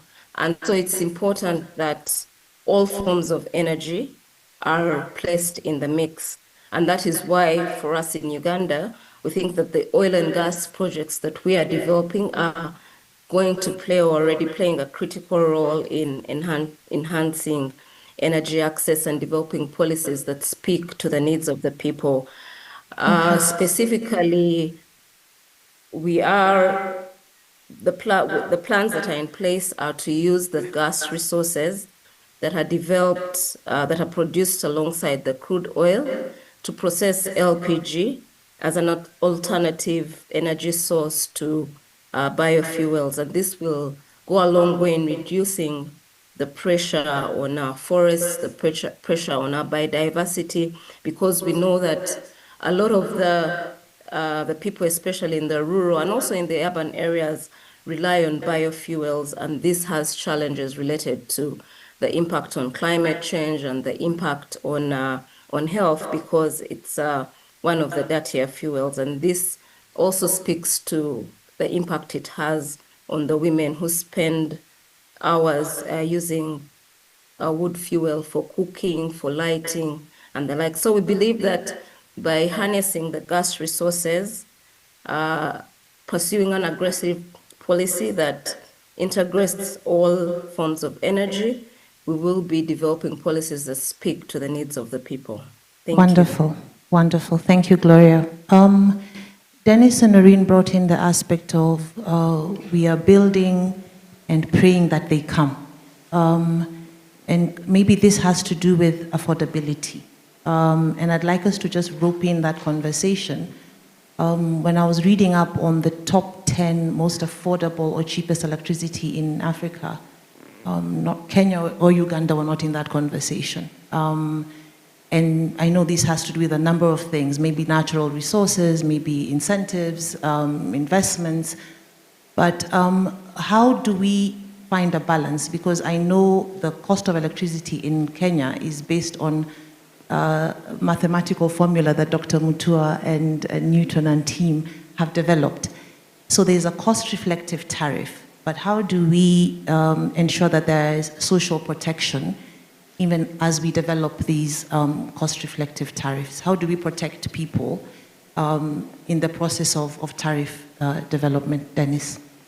Yeah, thank you very much. And maybe I'll start by saying that I do feel ERA in Uganda as well, they've done very well in making tariff making very predictable. Yes. Having a formula, basing it on the true cost of building plants and transmitting power. Yeah. I think that's what you want to see in a sector. Yes. You want it to be market driven as much as possible. Obviously, that comes at a price to the end user because then the government is not subsidizing power and the end user has to pay for the whole value chain. Yeah. I think, again, another appreciation is the lifeline tariff, which EPRA has also been able to do because that is a social protection. So the next step should be thinking about then how do we make sure that we can build a budget neutral way, which doesn't ask for more money from the exchequer to give a subsidy, but sort of utilizes what we have in the kitty that is being provided by people using electricity to actually help drive consumption and even more income. And I think one of the ideas is obviously you should open up some innovation challenges for people and for young people to come up with ideas about how to play around with the tariff so that the incentive is actually matched or coupled to a performance, it's a performance-based incentive. So if you give someone a subsidy of 10%, then the consumption has to come up by 10 or 20%, and that extra fund goes into some sort of revolving fund that keeps on trying to do more demand-based work. Because I think that is what is missing. Our tariff doesn't link very well to the demand side, and that means if I want to start a factory in Kitui, and my setup costs are extremely high, I don't get customers right away for my product, can I get 2 years of a very good tariff, which is basic and then very cheap, which is still coming from the Lifeline, an aggregation of Lifeline tariffs. And after that, then I revert back to my normal tariff, and maybe whatever I pay on top, if I ever get to that point, goes into the same kitty. So I think that there should be some things that we start thinking about, because we've set up the right foundation, which is a market rate foundation. Now we should be thinking about innovative ways. I know technology can allow us to do extremely many things where, customers can be given time of use tariffs, not only during the 6 hours of midnight to morning, but also when we have excess solar during the day, people could get text that the next 4 hours will be cheaper, and all these things. I know we have the technology, we have the system that can allow us to do this. So I think there's a lot of room for innovation. I wouldn't say we have an answer to that, but I think there's a lot of room for innovation to think about affordability, not only for the marginalized people, but also for people who are trying to uplift the economy with businesses, because those are the people who employ the marginalized people and make sure they stop becoming marginalized and they come into the economic productivity zone. So that's all I would say for that. Okay, thank you. Noreen. Yeah, I agree that EPRA has done quite well when it comes to trying to get to cost-reflective tariffs. My opinion on this is, and I know EPRA is already unbundling, or there's a discussion around unbundling the tariff. Yes. But I think if the tariff, further unbundling of the tariff, so that it's clear what the generation costs are, what the transmission costs are, what the distribution costs are. When there's that transparency, then it's possible to know what incentives or policy incentives we can bring in to assist either low-income users or low-usage users to get proper access and worthwhile access to power. And I say this because if we see where the power sector is moving to, with the open access regulations and more consumers looking to generate their own electricity or their own power, then it'll get to a point where the revenues that the utility is used to from the large consumers decreases. And then you find yourself in a position where the low-income users are now paying more than they should, because the cross-subsidies that they were getting from the larger consumers is no longer there. And so that's why, for me, if you further unbundle, it becomes very clear where the costs are, and it's transparent, and then now from an EPRA perspective, you can know where the incentives should come in, and even investors can know where they can plug into the system, where there's return on investment, but also increase demand so that the cost goes down. Perfect. Thank you, Noreen. And I want to bring the aspect of community engagement and ownership, just moving the conversation away from the tariffs. Time is not on our side. What role can communities play in planning and managing local energy systems? In community development, you say when they own it, they'll protect it. So what can be done to ensure that communities have a sense of ownership and thereby protecting these energy access systems? Thank you. Communities play a great role when it comes to ensuring access and also sustainability of energy systems, because all these energy systems that are being created, they're being created for users at the end of the day. Mm-hmm. So the first role that communities could play is making sure that we have people-led solutions, Yes. that whatever solutions are being provided for, the communities have been consulted and they've been involved. One case in point is the COSA project. When the COSA project was being designed, there was a lot of community involvement, like in counties like Kilifi, and also in Turkana. And so you find that these projects might end up being very effective because the solutions that were brought on board, the communities were involved. The other area is also in planning these energy systems, in the planning of the energy systems itself.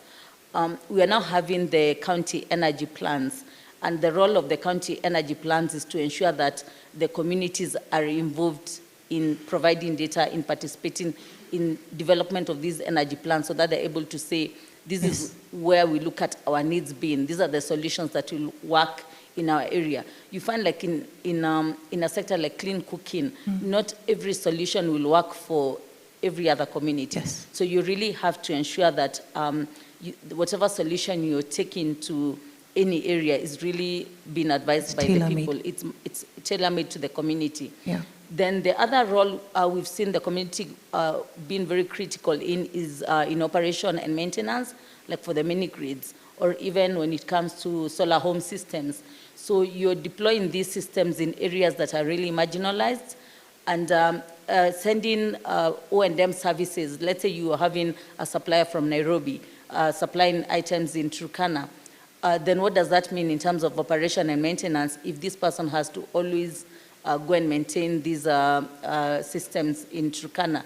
So by upskilling the communities or providing the necessary skills to these communities, then this creates a lot of sustainability because you can have people in Turkana maintaining the systems in Turkana and you don't have to always be sending technicians all the way from Nairobi. And that also now plugs into the affordability because it reduces the cost of maintenance.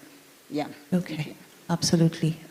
Gloria, if you're still there, maybe you can give us the Uganda experience in as far as community participation is concerned, moving away from token consultation to meaningful community participation. What is the Uganda experience in as far as that is concerned? Thank you. I think a lot has been said over time about meaningful participation and consultation of communities because many times projects are seen to consult communities or engage communities just to tick off a box. And I think this practice has evolved over time to where we see deliberate moves to have inclusivity at all levels of project development, whether you're talking about a power dam or an oil and gas project. And from the experience that we've seen here in Uganda, community participation has gone from just typical consultation to having communities involved in providing goods and services to the different projects, from employment to being contracted to undertake different services. I will give an example of the national content programs that we are running in the oil and gas sector.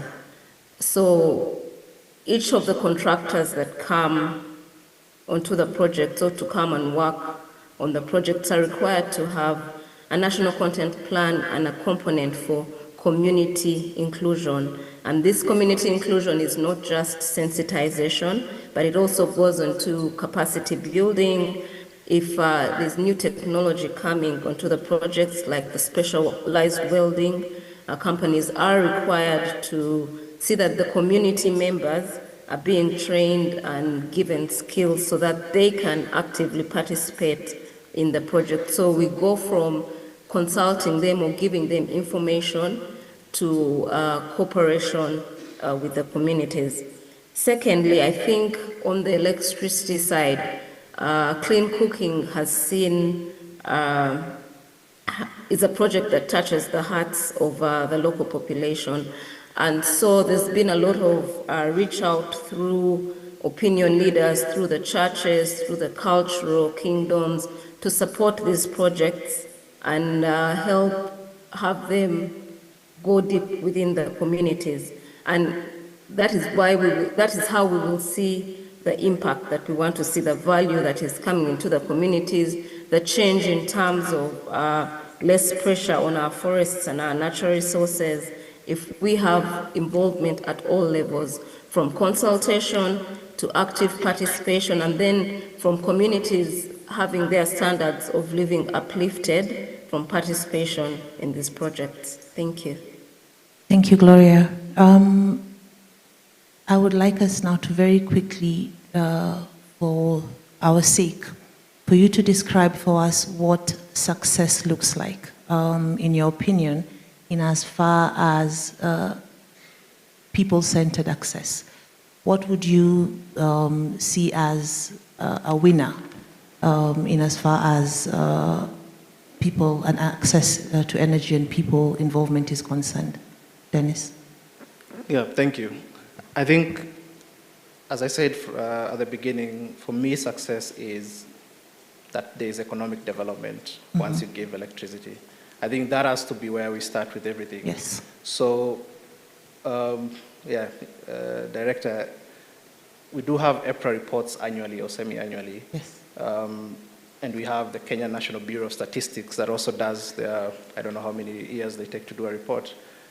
But I think there should be an overlap of the two. I think we should see what electricity sales is translating into in terms of economic output of communities, of counties, and all this. So for me, success number one is that we have to tie the two together from the start, and that puts people at the center, because every effort you make will have to have a metric on performance of that economy, of that community. So for me, that's number one. And I think number two is, when it comes to the supply of power, I do think there is a lot of metrics that utilities have to report against, but they're very high-level metrics. You know, how many interruptions do you have in a year? How long did that take? But I do think, again, this needs to be quantified in terms of what was the economic loss of actually not having a service. And someone needs to be put on the table to actually explain how that can be recovered. I think the telecom sector does that very well. So telecom companies have an uptime of about 99.5, that is, they are supposed to meet every year. And if they go below that, they're supposed to pay penalties. And those penalties are what pays for subsidies. So I think we should figure out how to do that. Again, that's putting people at the center, because it's all about reliability and availability of power. And the last thing, I think, is technology agnostic approaches. I think Gloria has mentioned that. So there should be no difference of people being served by a mini grid, people being served by the main grid, solar home systems, or whatever system. And I think that cuts it to the same thing of cross subsidies should go to everyone. So even if private sector is the one serving you in a certain area, if there's a cross subsidy, I think that should go to everyone. So that's putting people at the center, because every policy starts from the center going outwards. And I think that's probably how we start, and how we make sure that everyone thinks about this from that perspective of the final user getting the best value of what they're paying for. Thank you, Dennis. Noreen, how do you define and measure success?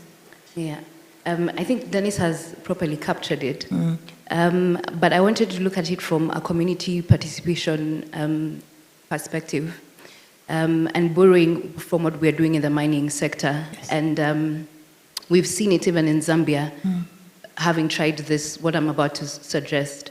And it will be nice to see, an example of this in Kenya. Yes. But basically, it's the community owning either shares in the company that is undertaking the power, if it's a generation project, yes, and so on. And in Zambia, for instance, they're still piloting it, but it's under hydroelectric project. The community owns 6% shares, equity share in the SPV. Wow.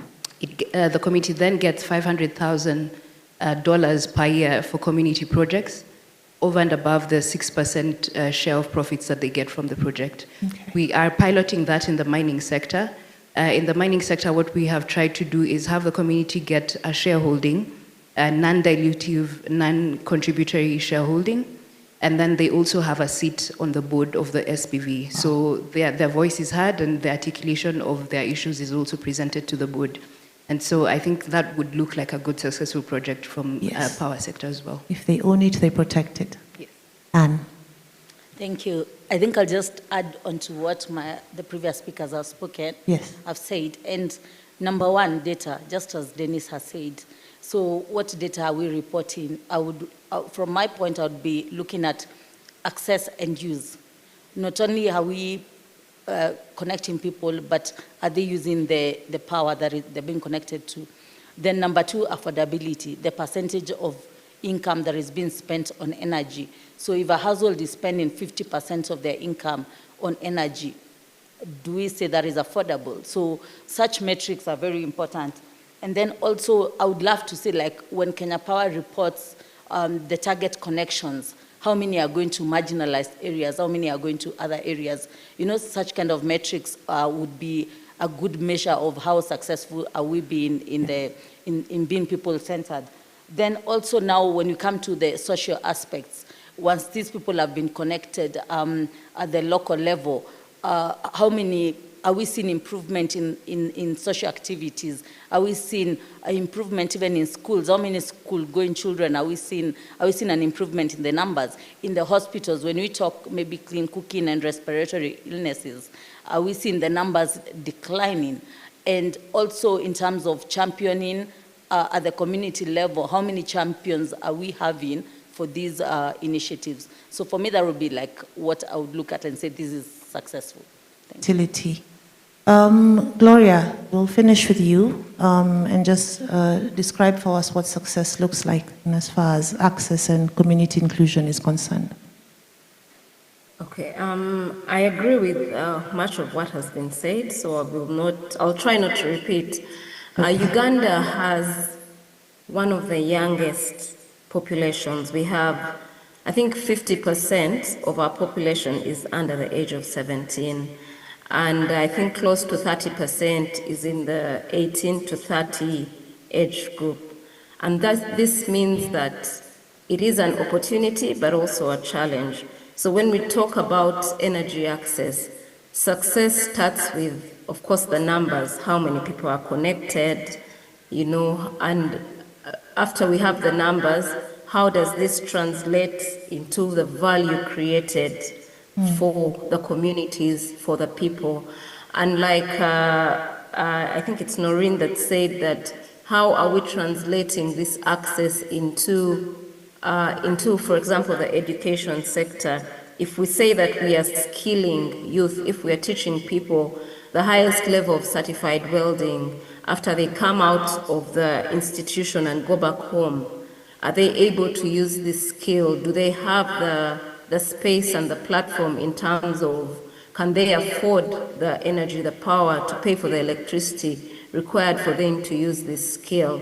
If we're talking about connecting households to clean cooking, giving them the access to clean cooking, the clean cooking projects and the equipment and infrastructure that is needed, whether it's through gas or electricity, or reducing the tariffs for the cooking. For example, this year, our electricity regulator announced us a cooking tariff to encourage a shift from biofuels to use of electricity for cooking. How is this translating into better nutrition, a better quality of life, and a better standard of living? So I think for me, success looks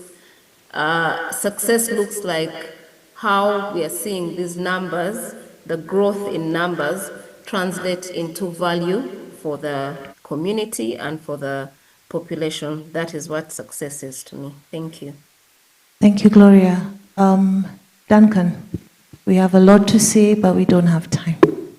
Thank you. Thank you so much, Letitia. I think that was a very, very well coordinated session. Asanteni sana. Let us give them a clap as we get one first question from the audience. So I'll pick just two. And the first one goes to our director here, Martha. Thank you. Really, it's not a question. It's just to appreciate what has been presented. I am Martha Cheruto, one of the directors at EPRA, and glad to be here physically. I was watching all of you online. So a summary of what has happened and what is just coming out that I really wanted to emphasize on is to look at what truly are the benefits, because the theme indeed has been on energy access. Looking at the country and the numbers we've been given, we have seen the discrepancy that has happened. Electricity access is on the higher side. On the other end, we have the clean cooking access on the lower side, less than 50%. Now, I want us to think of something as we leave. Most of us go home for celebrations and festivities. We engage our parents and our grandparents. We will all go and roast meat, and majority of them will use firewood. How many of us think about 50 years to come that these people who are using that firewood, how will their lungs look like? Question for us to think about.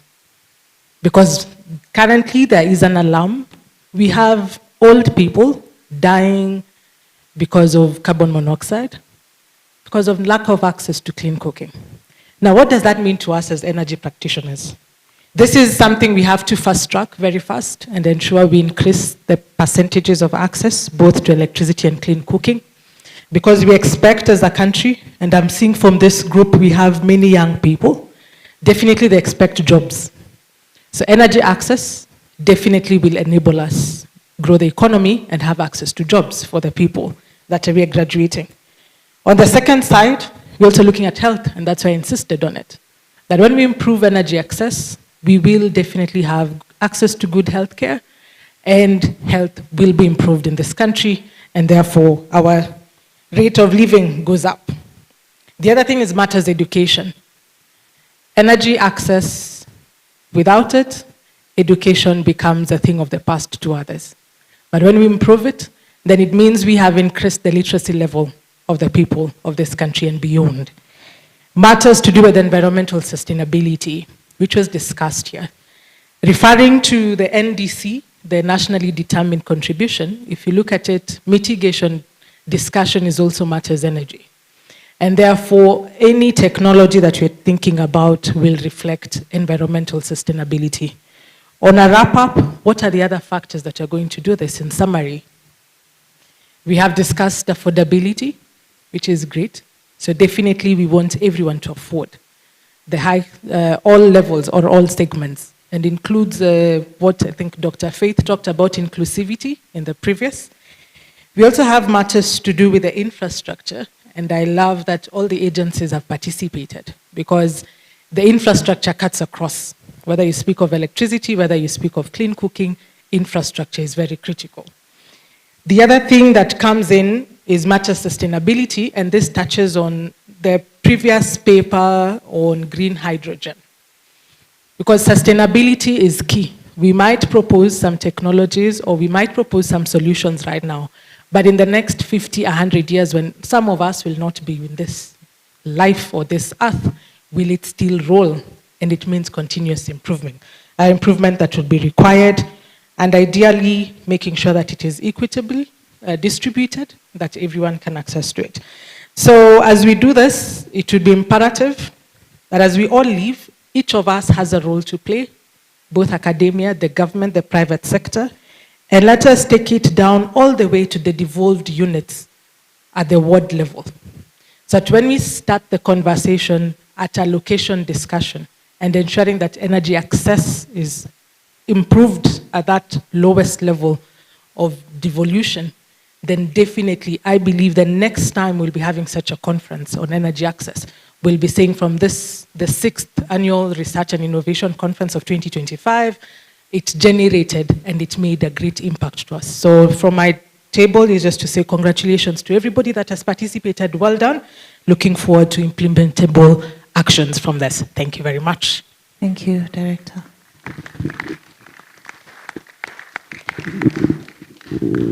Thank you so much, Director Martha. I think I can accommodate one question. If there is none, then I will kindly ask the panelists and the moderator to just step at the front for a group photo.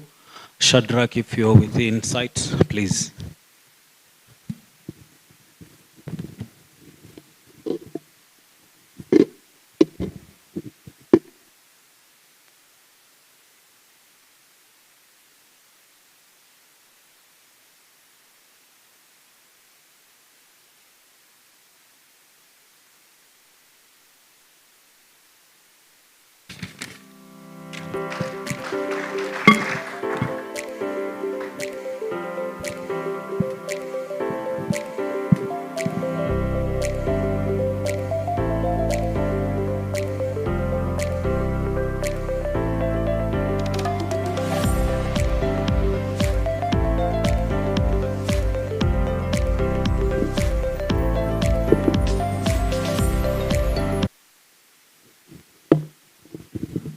So as we wrap up, I would like to invite the team lead, that is our acting Deputy Director, Research and Policy Analysis, Ms. Njoki Karanja. She has been the one who has been the greatest force behind this conference, and I'd like to invite her to address us, and then she will gladly invite Dr. John Mutua. Karibu, Njoki.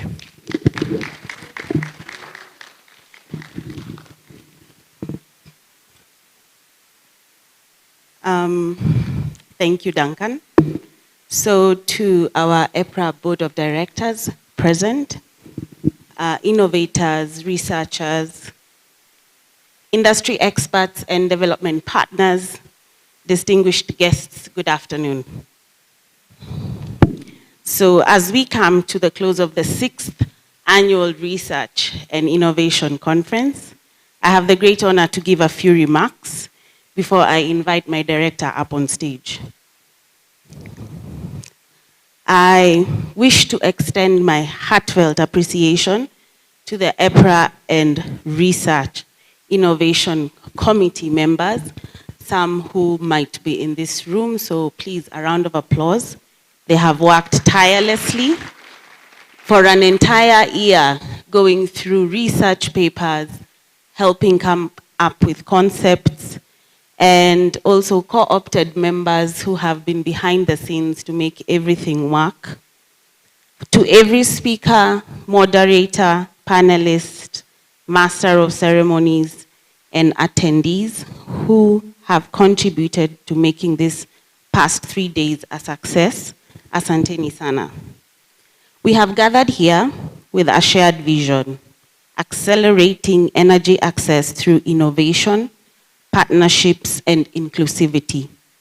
Over the course of these 3 days, we have not only explored this vision, but collectively breathed life into it through insightful dialogue, rigorous research, and the exchange of bold ideas. Allow me to give a brief recap of the 3 days that have been. On day 1, we had a very dynamic blend of panel discussions and technical paper representation.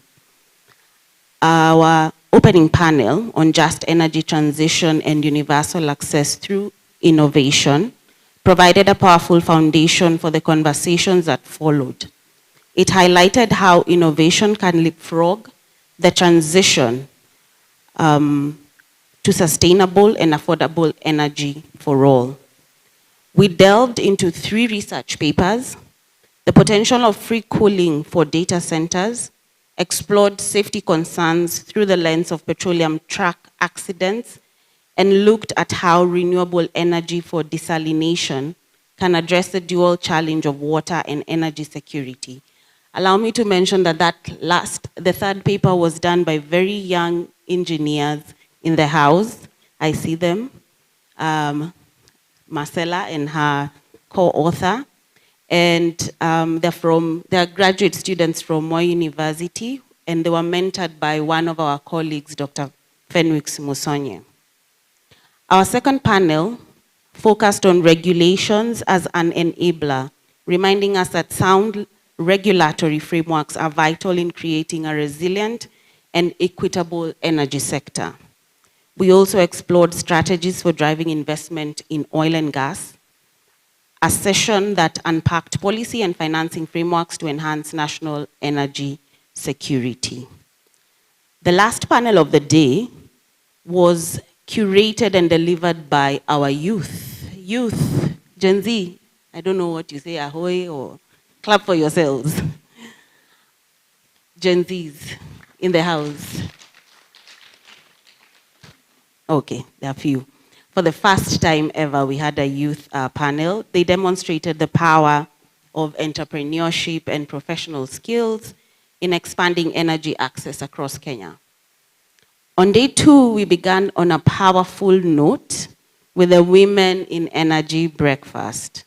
To all the women who joined us, thank you for your presence, your voices, and your leadership.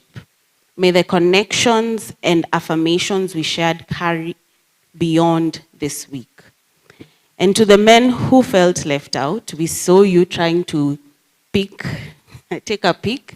George, I took note of your complaints and promised to slot you in the subsequent gatherings. The day's research sessions gave us deep insights into areas such as grid codes for renewable energy integration and the innovative targeted electricity tariff for cooking, which offered promising strategies to stimulate demand through affordability. Our first panel explored electricity tariff design and the delicate balance between affordability and cost reflectivity to ensure access for all without compromising system sustainability. We also learned from practical experiences through papers on solar, water heating, and rural energy innovations in Kisumu County, showing how local solutions can scale national impact. Today, day 3, as we bring the conference to a close, I want to sincerely thank those of you who have journeyed with us since Tuesday. We have engaged in vital conversations around innovative infrastructure financing with a focus on blended finance solutions that can unlock inclusive development. And we were reminded in the panel on innovation to impact that technology alone is not enough. That must be scaled intentionally to create lasting energy inclusion. Lastly, the panel on putting people at the heart of sustainable energy brought us back to what truly matters, ensuring that energy serves people, communities, and the future we all share. In closing, I say thank you once again to every contributor for your time, your ideas, and your engagement. As we depart, may we carry with us a renewed sense of purpose to collaborate boldly, innovate intentionally, and advocate relentlessly for energy solutions that leave no one behind. I look forward to seeing you again next year as we continue to empower the energy sector through research and data. And so with those few remarks, ladies and gentlemen, I take this opportunity to welcome on stage a mentor to many of us, a leader who has played a very instrumental role in ensuring the success of this conference. Join me as I welcome my director, Dr. John Mutua.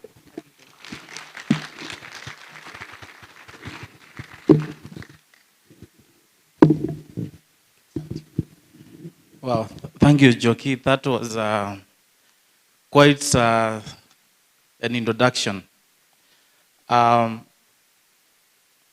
We really thank God for what has happened this week.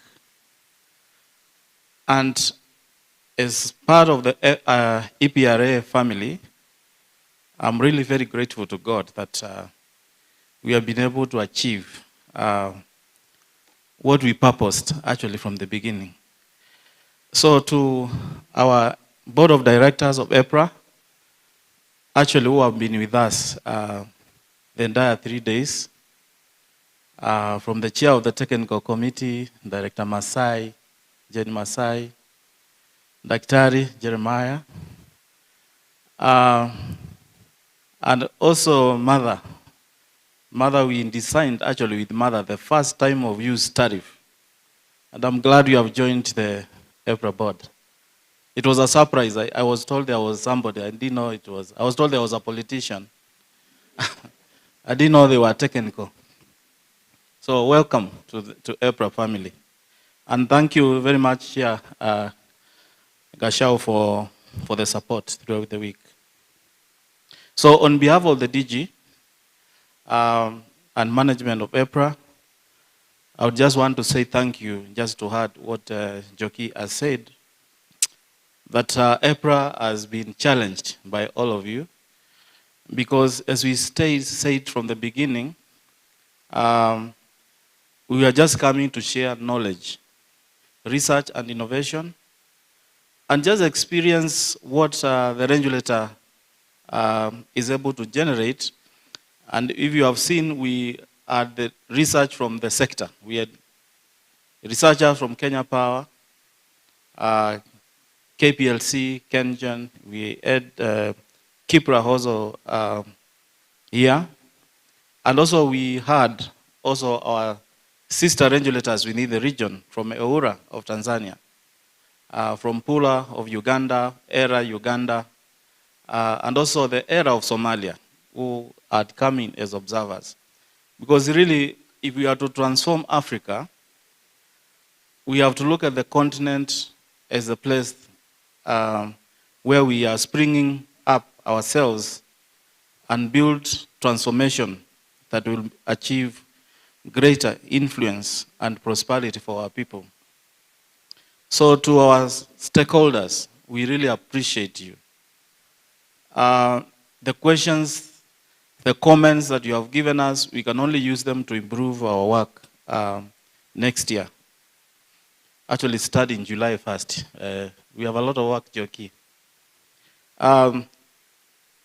In summary, because Njoki has said it all in better words than me, it's good to work with better people than yourself. I do believe we have achieved the objective of sharing our research and innovation, and the theme of energy access was well covered and understood. Also thanking our CS and all the principal secretaries, Energy, State Department for Energy, and also State Department for Petroleum, who are able to come, and also the CEOs that came. I know they are not here, but really, it is something we really appreciate they took time. And you know, we had a session yesterday on telecos. And one of my friends, a senior manager at Safaricom, actually, Safaricom and others were here. And they were interested in one of the research papers from one of our colleagues who was doing something around power consumption on data centers, basically. Because then they want to build big data centers. And I think that is how innovation and research actually now gets into the mix with the private sector, with the investors. And that is a good conversation. Again, I would like to appreciate the research committee because DG EPRA, who is not here with us because of our commitment, but he was here with us from the beginning. When he signs in with the board to undertake research and innovation, we just support him. But it is Njoki and our team that really do the work. For us, we are just around to encourage them. When I was a bit younger, I used to do research papers. I don't have that much energy. I only do one paper in a year. I used to do like 2 or 3 long time ago. So really to appreciate the Njoki and the research committee for the excellent work. Let's clap for them, please. Because I know she cannot clap for herself. That's why I have to say that. And again, once again, just to appreciate the board members, once again, for being with us throughout the day, throughout the week. And it takes time because they are also very, very busy. They are also in the private sector practice, many of them. But they took time actually to be with us. But I think Director Kito, I think because most of them who came are from the technical side, the committee that supports our technical work, basically. I'm very sure they have learned 1 or 2 things that will help us improve. They will be able to advise management to improve on the way we work. So, because the day tomorrow is a holiday, and I know many of you want to clear their desk before the day is over, I just want to say many thank you to all of you. And I just wish God blessings to each one of you, so that next year when we meet again, could be around the same time within the year, we'll be able to have new ideas.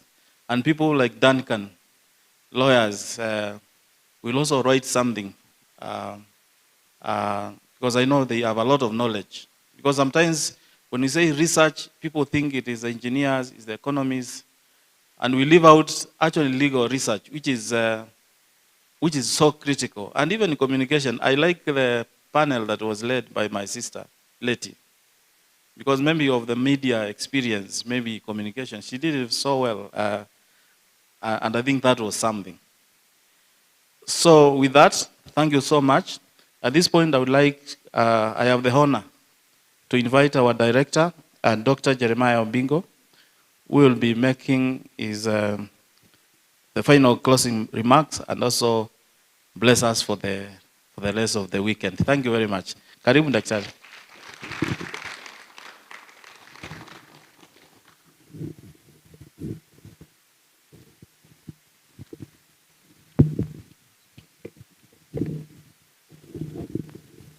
Thank you so much.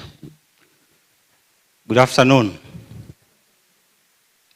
It's usually the people who are not liked so much who are invited to speak when the technical people have spoken very difficult words. And on a Thursday afternoon, preceding a holiday, and when people are hungry. Nonetheless, ladies and gentlemen, colleagues, distinguished guests, good afternoon. As we come to the close of the 2025 6th conference, I want to take this opportunity to thank all of us who participated to make this a success. Director Mutua, anytime you have a function, and at a time like this, you look behind and you see the hall is full, that is a success. Please let us clap for the director. That's a very good job. Just when Deputy Director Karanja was speaking, I felt like she was actually giving the vote of thanks, that which had been requested to do. Asante sana for the good job and your team.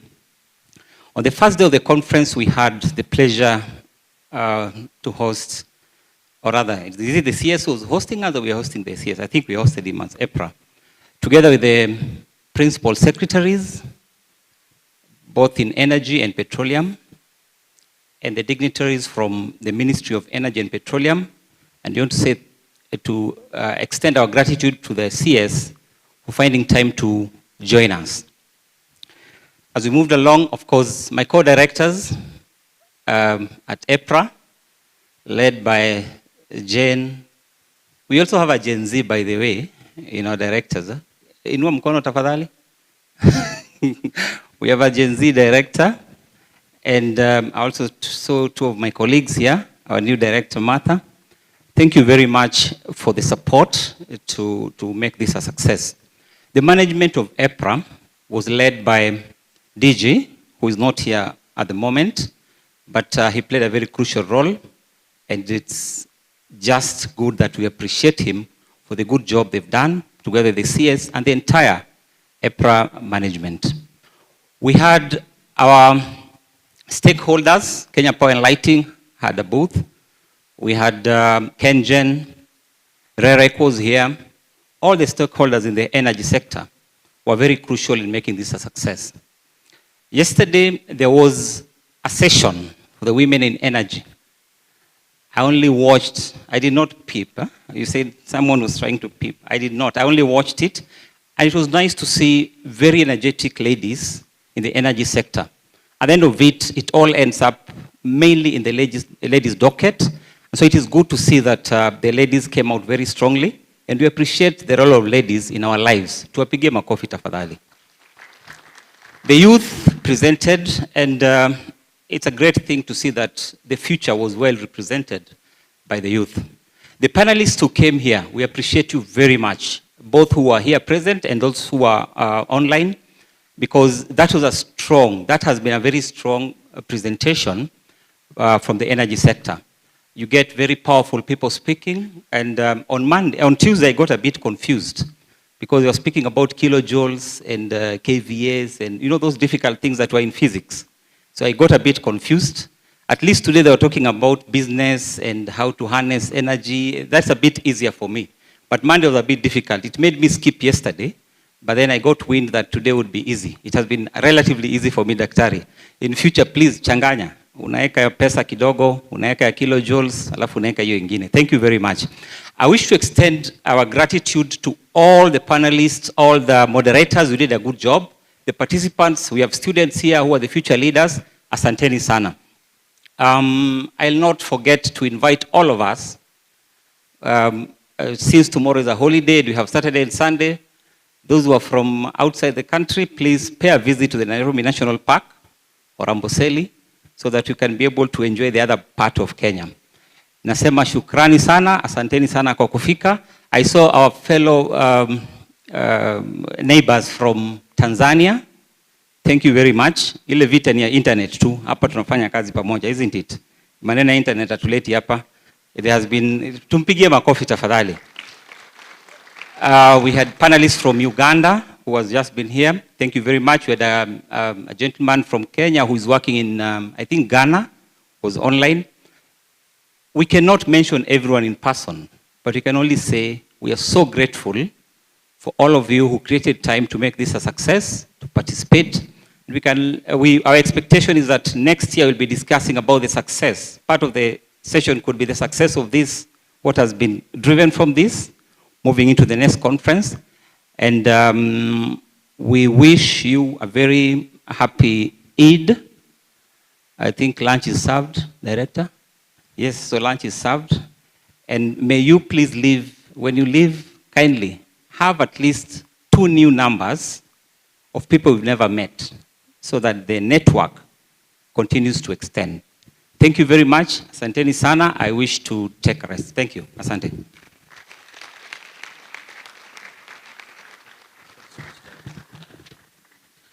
Asanteni sana. I think I have just 2 things to do before we can break for lunch. I think one is just to say that a man asked a gardener why his plants grew so beautifully. And the gardener said, I don't force them to grow. I remove what stops them. So on that note, I'd like for us to stand so that we can play the national anthem to close the session.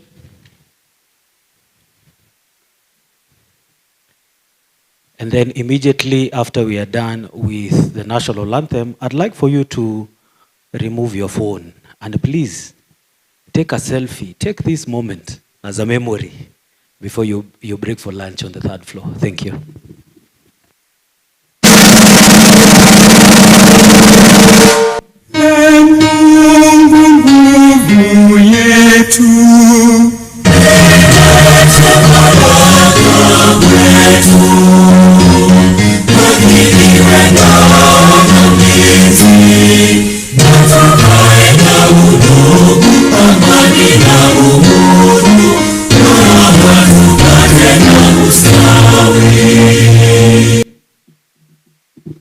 Thank you and welcome for lunch.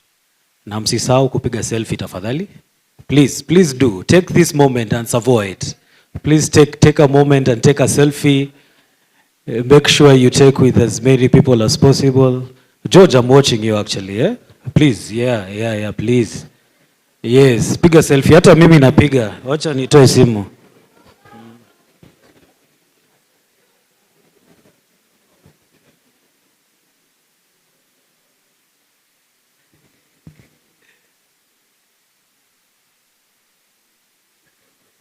Sasa, asanteni sana. Thank you so much and karibuni for lunch.